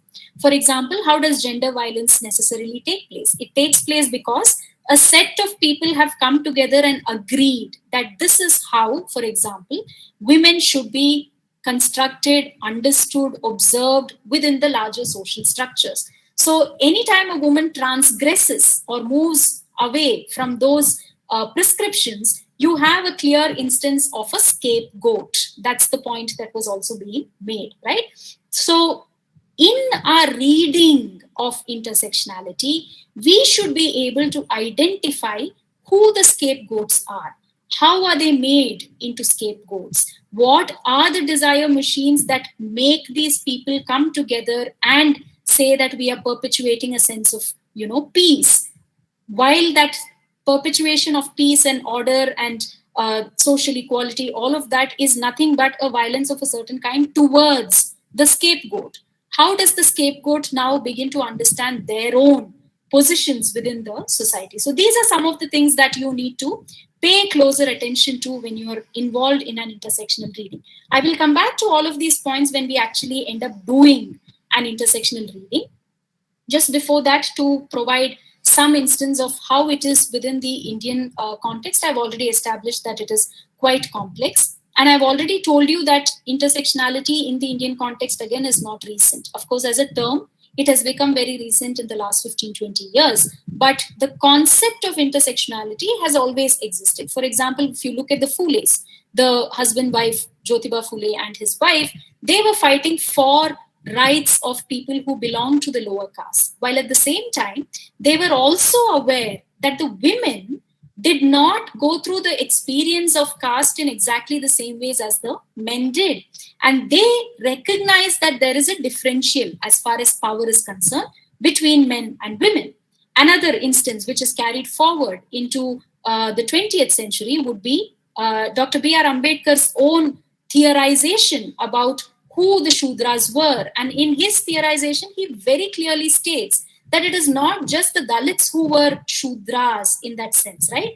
Women were also not considered as a part of many of the important Hindu rituals because of the fact that Brahminical patriarchy worked in a certain way, and that's what he is indicating. So these are instances to tell you that the sense of intersectionality has always prevailed within our cultural, political dimensions, but it is only that now the term has gained some kind of credence with which we can look at things in a very retrospective manner as well.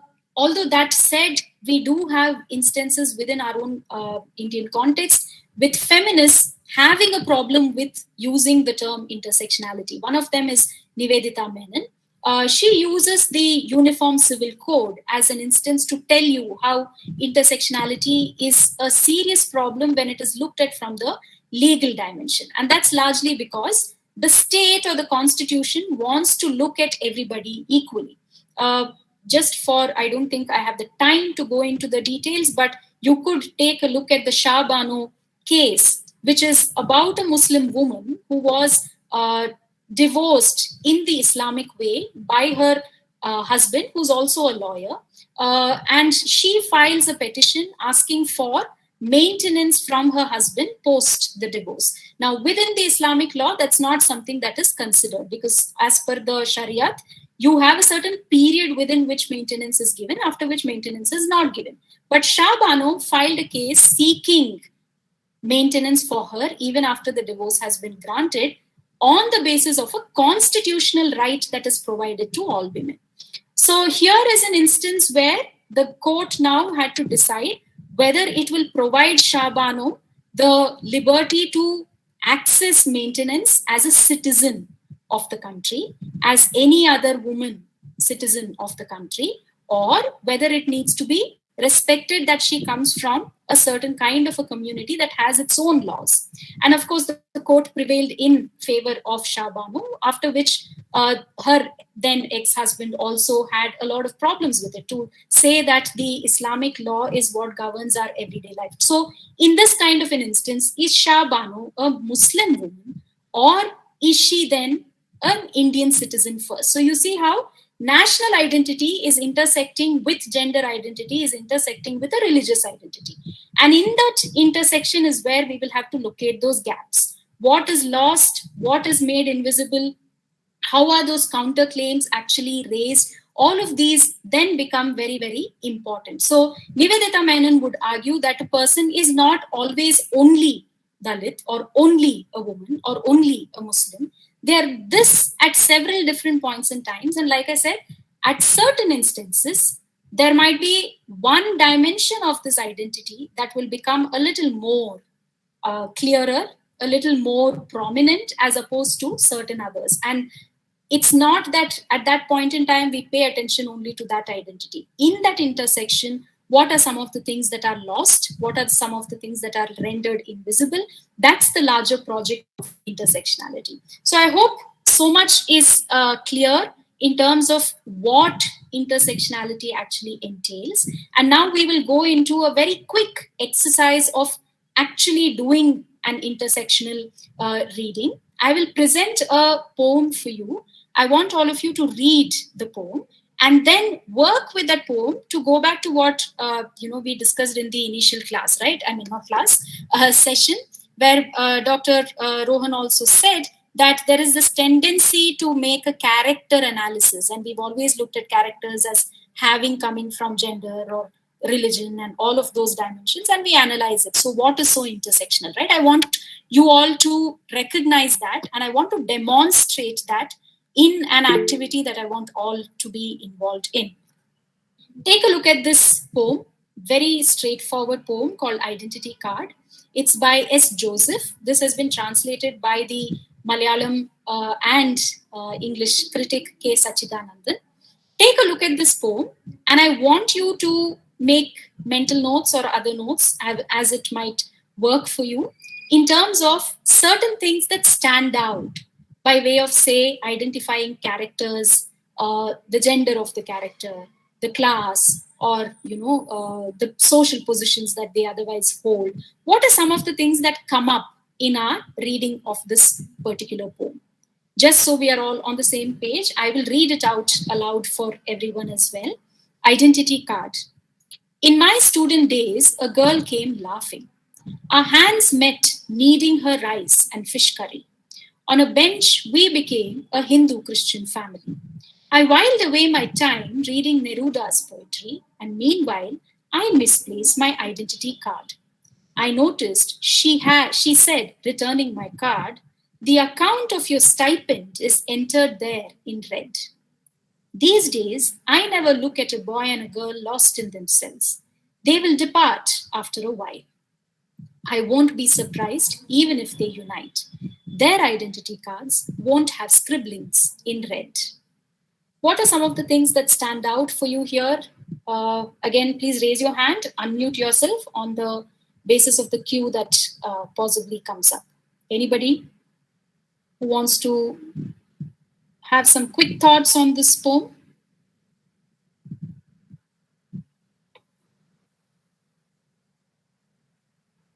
Yes?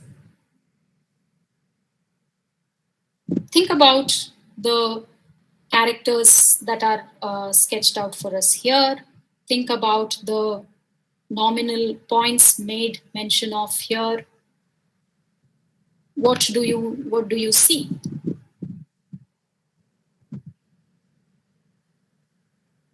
Say, for example, on the basis of gender, do we have two characters? How do you see them as being different? Can anybody make some quick remarks? Yes, unless you participate in it, I will not be able to show to you. Ma'am, it's in the form of a paradox and irony.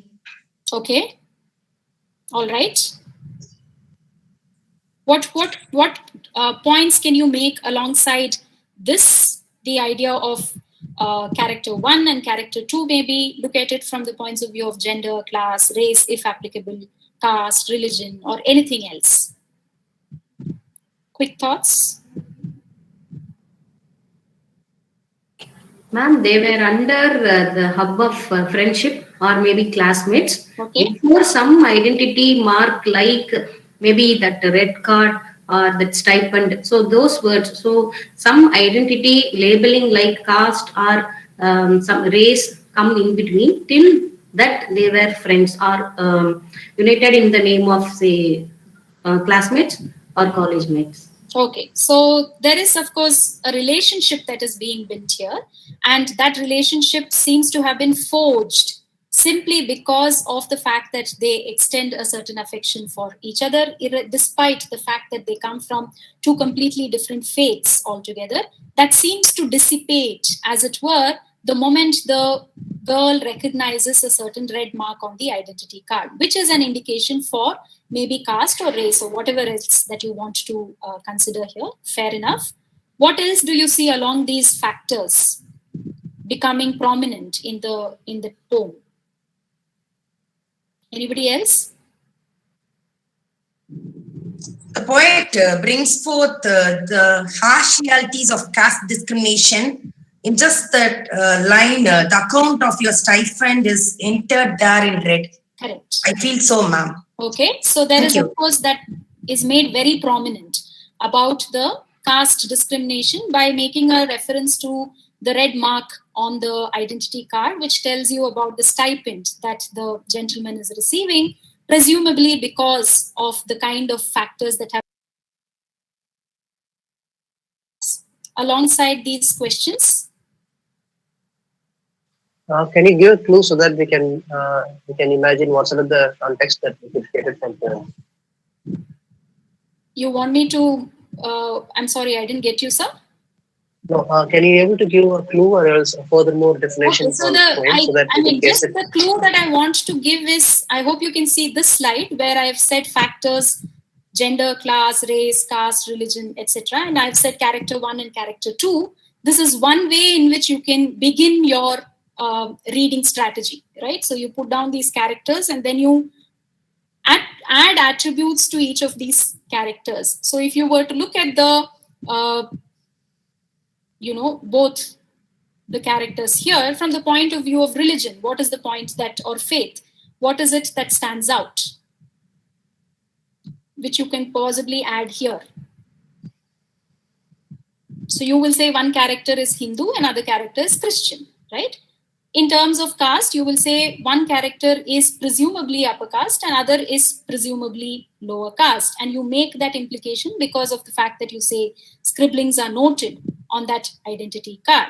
And you say class, more or less, they are pretty much the same, because here is the man who's reading Neruda's poetry, which means there is a certain kind of cultural capital that he has. He is able to have access to Pablo Neruda's poetry. He can make sense of Pablo Neruda's poetry. And if you are familiar with Pablo Neruda's poetry, he writes quite a lot of poetry about love, right? So there is some familiarity that is exercised with a Latin American poet like Pablo Neruda. So as far as class is concerned, they're literate, they're able to read, both of them. They come from, or they belong at the moment, at least, with the same educational levels, as it were. So there's some kind of, similarity that you can draw between the two. But when it comes to questions of caste and religion, there is obviously a certain difference, right? Now, these would be the first set of strategies that we will use generally when we read. And that was a point that Mr. Rohan was also trying to make, that when you read, you always read alongside these vectors, right? Caste, religion, and whatever else stands out for us. But an intersectional reading is not this. An intersectional reading, on the other hand, is when you begin to read a certain other kind of ideas that will emanate for us from the text itself. Say, for example, in the text, you have a clear sense of a reference that is made to caste, not in its cultural sort of a context, but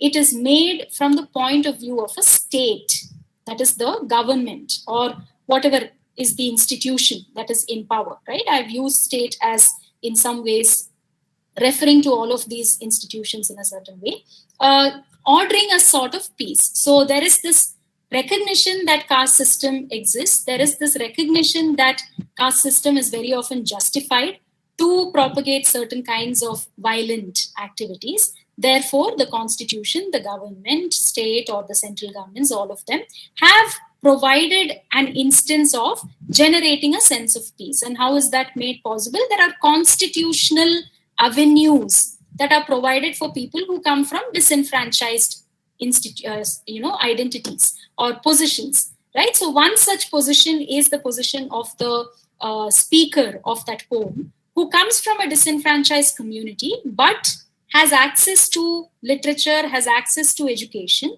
precisely because perhaps the state has made something like that possible, is also having an access to some kind of a monetary benefit that is provided by the state, and has a document to prove that this month's stipend, for example, has come up. And that's part of the identity card, right? So within this instance is a recognition of the state's maybe possible affirmative action that is enabled for a person like the speaker of the poem. Now, is this an instance of peace or an instance of violence? Can someone quickly answer? Let me encapsulate what I was trying to say. The poem is about two people. The speaker of the poem comes from perhaps a disenfranchised community, and there has been certain inroads that have been made by the state in order to ensure that peace of a certain kind prevails, despite the possible problems of caste system. And one of them is the affirmative social action, which is the way in which he is able to gain some kind of a stipend or some such thing. Now, is this in the poem an instance of peace or an instance of violence?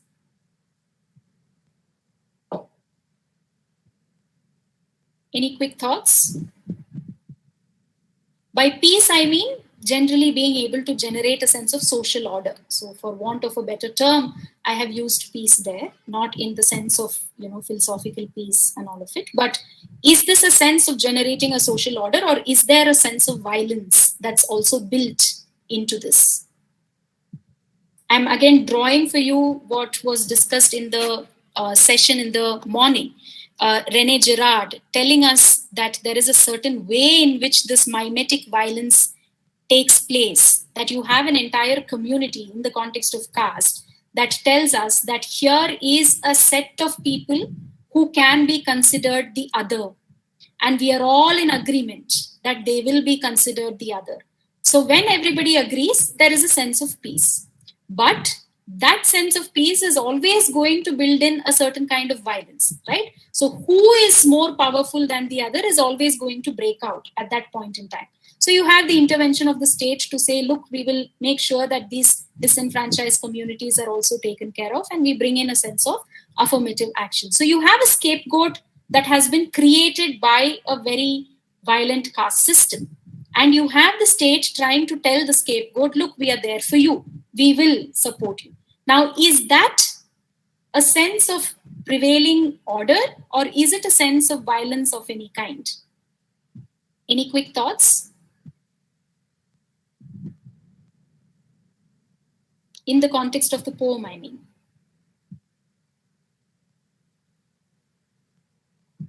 Okay, if there is none, then I would argue that it is a certain kind of a violence, because now you have a certain mechanism through which you make people believe that they are invisible as far as their caste markers are concerned, because everybody is equal. For instance, think about how the poem opens. The poem opens with both of these people meeting in a very democratic space, like a place of study. It could be a college or a university. They both come from two completely different faiths, and the university or the college space enables them to look at each other as equals, right?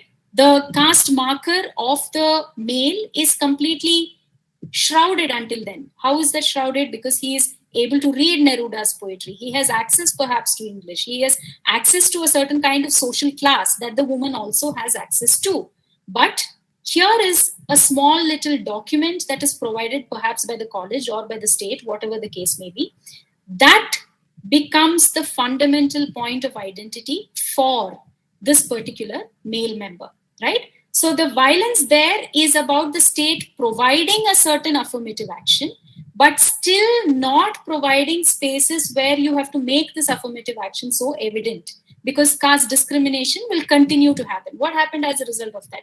They both went their ways. And the speaker ends by saying, if at all there is an instance when I see another such, coming together of people from two different castes, people from two different faiths, I can rest assured that there has not been an identity card with a red marker in their lives. That's the violence that the speaker is drawing our attention to. And that violence can be understood only when you locate this particular person in that access of not just gender as the male member who now comes from a certain kind of social or cultural class, but also alongside the axis of caste, also alongside the axis of state apparatuses. When these things intersect, there is a different kind of violence that is actually being meted out, which is what I've tried to say here. The state is perpetuating caste discrimination by making these markers very evident, right? When we read these markers, what we do in our intersectional reading is a revelation of victimhood. And this again is coming from that sense of unearthing that I spoke to you about, Rene Girard's concept and ideas that was discussed earlier on, right? And Rene Girard, in fact, uses this in a very interesting instance. He uses this in the instance to show how the Bible, for instance, plays a significant role as functioning as a text of revelation. And this revelation is nothing but all along myths and origins have tried to show how there is an instance of building a us versus them sort of a community. And that's what all human civilizations will also tell you. There have always been instances of this us versus them. There is a clear sense of othering. Anybody who doesn't belong to this particular us is then easily othered. And these others are then meted out with several kinds of violence. All of those violent acts are justified by saying that this is being done to perpetuate peace within the us community. And that's what is required. What do we do? Here is the Son of God coming in and trying to elevate people from very problematic positions. But he is construed to be, in that sense, a problem for the us. How do we mitigate this? We make sure that he is eliminated. Now, this elimination becomes very natural and justified for the us. But Rene Girard argues that the Bible functions as a subversive text. It does not just tell you that something like this has happened. It tells you that the victims are able to show the problems that actually exist in the us community that was able to naturalize this violence. Everybody who thought that this violence is perfectly fine are proven wrong by reading the Gospels, for instance, that tell you that there is a larger sort of an issue that we need to address here in terms of understanding who is a victim. What is the kind of violence that is meted out against this victim? Is that violence natural? Is that violence legitimate? Those are the questions that the Bible is also asking, is the argument that Rene Girard makes. So when we do an intersectional reading, especially in this particular context, it becomes very evident that the desire for love is what brings the two characters in the poem together. They need to be able to express a certain affection for each other, but their desire for community trumps, at least in the woman's case, the desire for love, which means to say that there is a clear sense of othering that is actually working. When we as readers read the poem, what we are doing then is revealing that victimhood of the male speaker who says, I have tried to make my caste invisible, but here is a state that has given me a document that clearly shows that I belong to a particular caste, because of which the apparent democratic, secular notion of the woman is completely shattered. And she says, here is your card. I don't want to be with you anymore, simply because I now know which caste you actually belong to. And that's a very, very powerful way to say what you want to actually say, right? It's about an identity card, but it's actually about the speaker's identity itself. How all of that speaker's identity then revolves around those red marks. Those red marks are seemingly innocent, helping the individual in this case because the state has given an affirmative social action. But can I see that identity as simply that? Absolutely not, right? So there are different kinds of intersections then that reveal a certain victimhood that is inherent for us in that particular sessions, right? So what kind of intersectional subjectivity is generated will be a very crucial question that we need to ask at that point in time when we are looking at the poem. The subject there is not just a singular subject, it is an intersectional subject coming across along these kind of characters, which is why I want to recall what Dr. Rohan also mentioned, that you should move away from merely looking at character dimensions to intersectional dimensions. So when you look at the first character, say for the woman, for example, the woman, when you look at the character from a gender class sort of an intersection, you will see that here is a woman who comes from a particular upper caste, upper class, is someone who has access to going to college, someone who has access to the same kind of poetry that the man also reads, which puts her in a certain kind of a position. But the moment you look at the configuration of religion and gender, you will see that there is a serious problem here. Hindu and Christian, yes, but the moment it is now supplemented by the question of caste, it becomes something that she should not actually do. Similarly, again, the male character. When you look at it alongside these axes, it becomes all the more easier for you to particularly understand how the intersectional politics actually works. Therefore, when you analyze anything in the intersectional reading method, you should begin by mapping, you should begin by explaining, you should begin by putting down points that will work with you by way of analysis, right? Something what I try to do in terms of asking you to respond to the poem by looking at character one alongside gender, caste, religion, etc.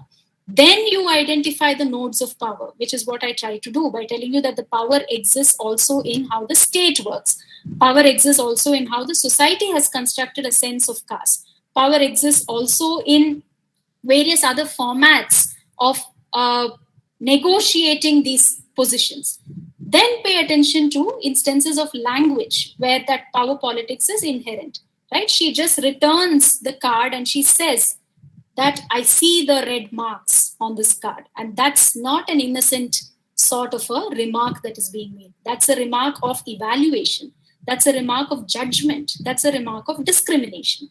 How do you then locate that in language should be your next point of analysis.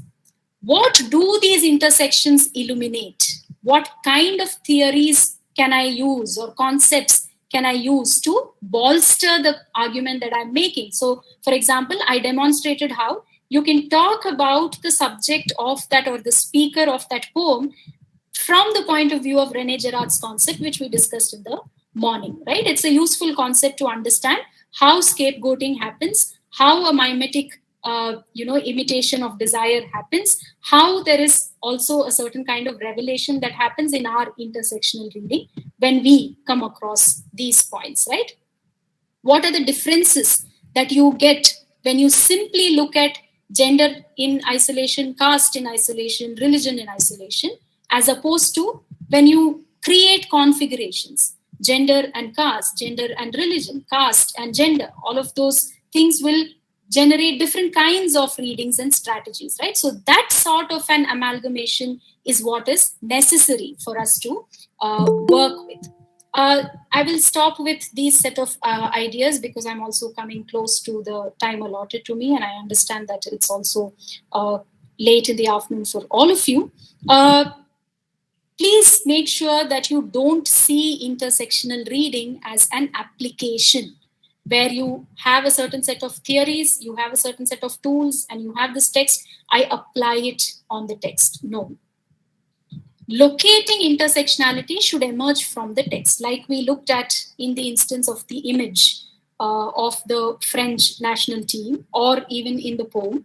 We saw how there is a scope for an intersectional reading that can be generated within this particular context. And when you look at the intersectional notion, look at it not as an abstract theoretical model that says it has to look at various axes, all these axes should intersect, in that intersection what is missing. That can be very abstract, like I told you. But what I've tried to also help you through is a demonstration of that abstraction, right? What kind of inclusive reality can we imagine should be shown through our practice. So it should function as a strategy of reading. Now when you read identity card, it opens up for you about not just any identity, but an intersectional identity, right? When that happens, there must also be a certain kind of change that happens to you in you as a reader. And that's a very, very important point to remember. All intersectional reading is not just about reading a text and locating the intersection there. It is also about recognizing your privilege. How are you as a person who's reading this work exercising that privilege? What kind of intersectionalities do you in some ways manifest as a reader? And what are your biases? What are your privileges which are enabling you and disabling you from reading these things, right? When you read this and you are not moved, then you're not involved in an intersectional reading. You're simply reading it because you have to read it very mechanically. And intersectional reading is a very effective way of changing the way in which we look at things, the way in which we also read things, right? So we must recognize these pluralities. We must recognize these alterities. It is possible that we end up flattening it by adding one after the other, but you can prevent that when you begin to realize that your own matrix of privilege should not be erased, but it should lead you to recognizing this intersectionalities, right? Which is why I've said the matrix of privilege erased by foregrounding intersectionality, which very often happens when you say, this is a text about a woman plus, plus, plus, plus, plus. But what are you doing there as a reader? Who are you responding to this text, which is about a woman, on which you have another sort of an identity placed, on which another identity is placed? So making these things evident in the text is just as important as making it evident in your own reading and your own politics as well. And that's something that you need to very, very closely bear in mind that you don't end up using intersectionality as a tool, as simply an application method, simply as a discourse to claim any kind of victimhood. Anytime there's something that happens, this is an intersectional position. Here is a victim. You are not a victim in just the same ways as everybody else is. How is that qualitatively different?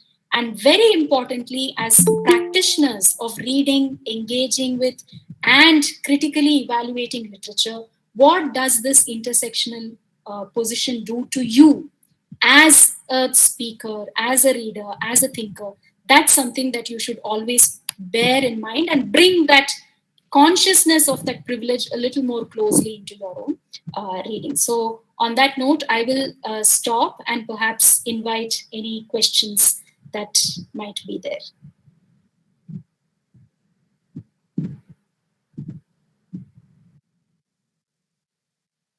Thank you, ma'am. And the session is now open for queries. You can post your queries in the chat box.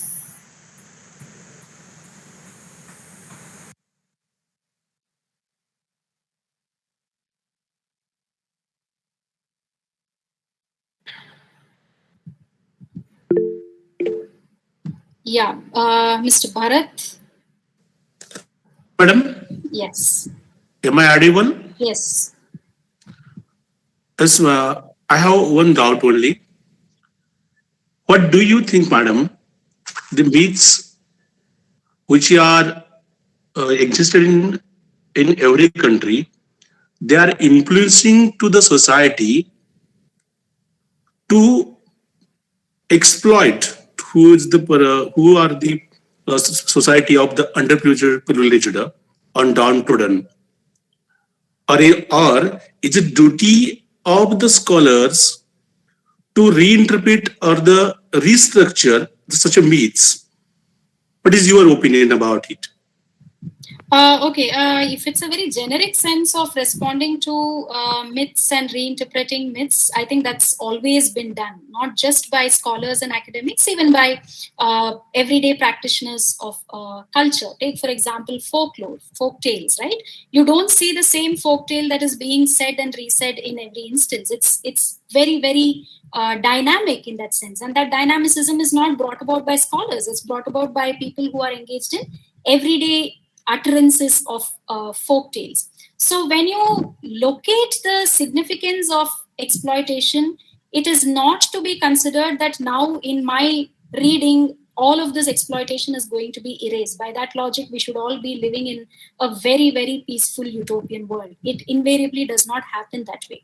That's because there are newer systemic structures of power that constantly keep replicating themselves. They emerge within specific context to tell us that power is inherently a part of our structures, right? So within these available systemic structures, what can we as academics and scholars do? We should be able to articulate this problem in the kind of things that we write about, in the kind of things that we read, more importantly, in the kind of discussions that we also end up having in our own classroom. So is it our responsibility to address this? Definitely yes. Because of our addressal, is this all going to be an extremely peaceful sort of a world? Maybe a little peaceful for you and I, but it needn't necessarily translate so for everybody else. I am not sure if I've answered your question, but I've tangentially tried to do that. Yeah. Thank you. Yeah. Anything else? Thank you, madam. Ma'am, I have a question. How can intersectionality be applied within the framework of anti-bias education to teach about multiple identities and oppression? What I just did, right? If you want to teach about caste discrimination, take this poem to class. So you don't have to have a theoretical, paradigmatic sense of bringing it into your everyday lives. Use instances from your everyday life around that are replete with examples of power and negotiating power. bring that into your class, get students to understand how bias is naturalized within language, how bias is worked within language, how we very easily use words like handicap, which is a serious problem because that's not the way in which you have to reflect on discourses of ableism. You should be able to get students to become a little more conscious of how they begin to use bias free language. So those are things that you can do by simply taking everyday instances into your educational pedagogy, right? And that will definitely help you work with or deal with instances to get our students also to become a little more conscious. Thank you, ma'am. Thank you.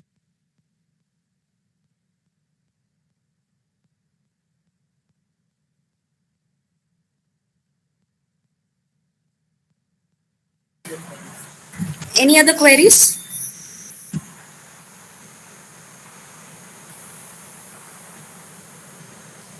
Thank you, madam, for your refreshing views on this critical praxis that was a fitting finale to this lovely day of enlightenment where we learned how hierarchy, discrimination, and inequality are interconnected and demolishing it will lead to a better social order. Your speech reminded us of the quote by Jean Rice, reading makes immigrants of us all. It takes us away from home, but more than that, it finds us home. Thank you, ma'am. Thank you, everybody, and wish you all a great weekend ahead. Thanks. I now request Dr. S. Sharmali, Assistant Professor and Additional Dean of Arts, to propose a vote of thanks for this wonderful session. Over to you, madam. Thank you, Ms. Tulasibala. A pleasant good evening to one and all connected together through this virtual platform to this international virtual conference on intersectionality, literary theory for contemporary literature in English, organized by the Department of English. Feeling thankfulness and not expressing it is like wrapping a present and not giving it. So I deem it as a great privilege to propose vote of thanks for the final session of today's international virtual conference.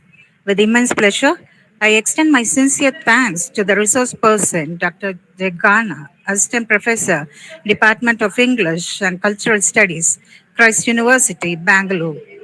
At the outset, I express my gratitude to Madam for accepting our invitation and having consented to deliver a special lecture focusing on intersectional reading, method and practice. Thank you, Madam. We are really fortunate to have such a renowned academician to share her ideas amidst us. We profusely thank you for providing a deeper insight into intersectionality, not as a tool, not as an application, not as an abstract theoretical model, but as a method to examine reality. And your lecture focused on the different perspective of intersectionality, emphasizing on the qualitative analysis of it. Thank you, Madam. Your lecture provided unique opportunity to gain a clear idea on the topic with reference to other theorists and analysis of some critical creative works.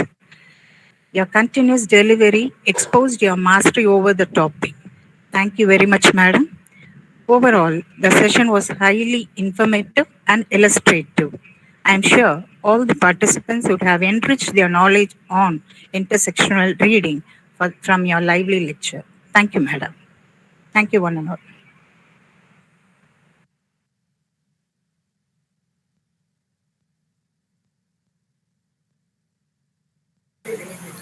A day that is so special, filled with great, grand inspiration, is something each and every one of us are thankful for. To express our sense of gratitude to everyone who worked to make this event a special one, I now call upon Dr. T. Ganga Parameshwari, Assistant Professor of English and one of the coordinators of the event, to propose the vote of thanks. Over to you, madam. Thank you, Tulasibala. Good evening to you all. I deem it a great honor and privilege to propose vote of thanks on behalf of the Department of English and V.V.Vanniaperumal College for Women, Virudhunagar, Tamil Nadu, India. First and foremost, I submit my heartfelt thanks to God Almighty, who has been constantly showering His blessings and strengthening us to grow higher. On behalf of the Department of English, I express my sincere thanks to the members of the College Managing Board, Thiru V.V.V.A. Mahendran Patron, Thiru O.M.S. or J. Mahesh Babu President, Tirumadi Vidya Rajan Vice President, Thiru R. Ravi Shekhar Secretary, Tirumadi Radhika Vannianandam Joint Secretary, and Thiru D. Indasegaran Treasurer, or the supporting pillars for all the successful events in our college, and especially their encouragement towards organizing this conference in an effective manner. Thank you, sir. I express my gratitude to Dr. S.M. Meenarani, proficient principal of our college, for her provocation to organize international conference to create new avenues for the passionate literarians of all corners of the world. I submit my sincere thanks to Dr. G. Adishta Kumari, convener of this conference, for her strenuous effort towards the smooth conduct of this conference. I extend my appreciation and thanks to Dr. S. Anita and Dr. V.V.Vanniaperumal, my co-coordinators, for having taken efforts to bring eminent resource persons. I express my heartfelt thanks to Dr. J.S.Rohan Savarimuthu, Senior Lecturer in English, Department of Languages and Communication Studies, Eastern University of Sri Lanka. Sir, indeed it was a thought-provoking session on validating intersectionality through Rene Girard. On behalf of the Department of English and our college, I thank you profusely for having accepted our invitation and inspired the audience. Next, I extend my sincere thanks to Dr.K.Krishna Prabha, Lecturer, Department of English, Imam Abdulrahman bin Faisal University, Dammam, Saudi Arabia. Thank you very much, Madam, for having discoursed effectively on the topic intersectionality and analytic framework, identifying the impact of power on the marginalized. It was a well-explanatory lecture. On behalf of the Department of English, I express my heartwarm gratitude to Dr. J.Gaana,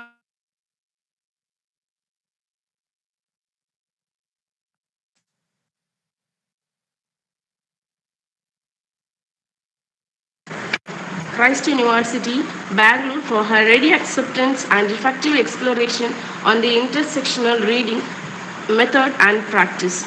We wholeheartedly thank all the three resource persons who made the international conference a great success to reach its aim in satiating the literary thirst of the researchers, scholars, and academicians. Next, I place a record of heartfelt gratitude to my colleagues, the organizing committee of this conference, who have planned meticulously towards the successful execution of this conference. On behalf of the Department of English, I submit my sincere thanks to all the participants of various institutions who made the entire three sessions very lively and interactive with their queries and appreciation. Once again, I thank you all for having given this opportunity. Thank you.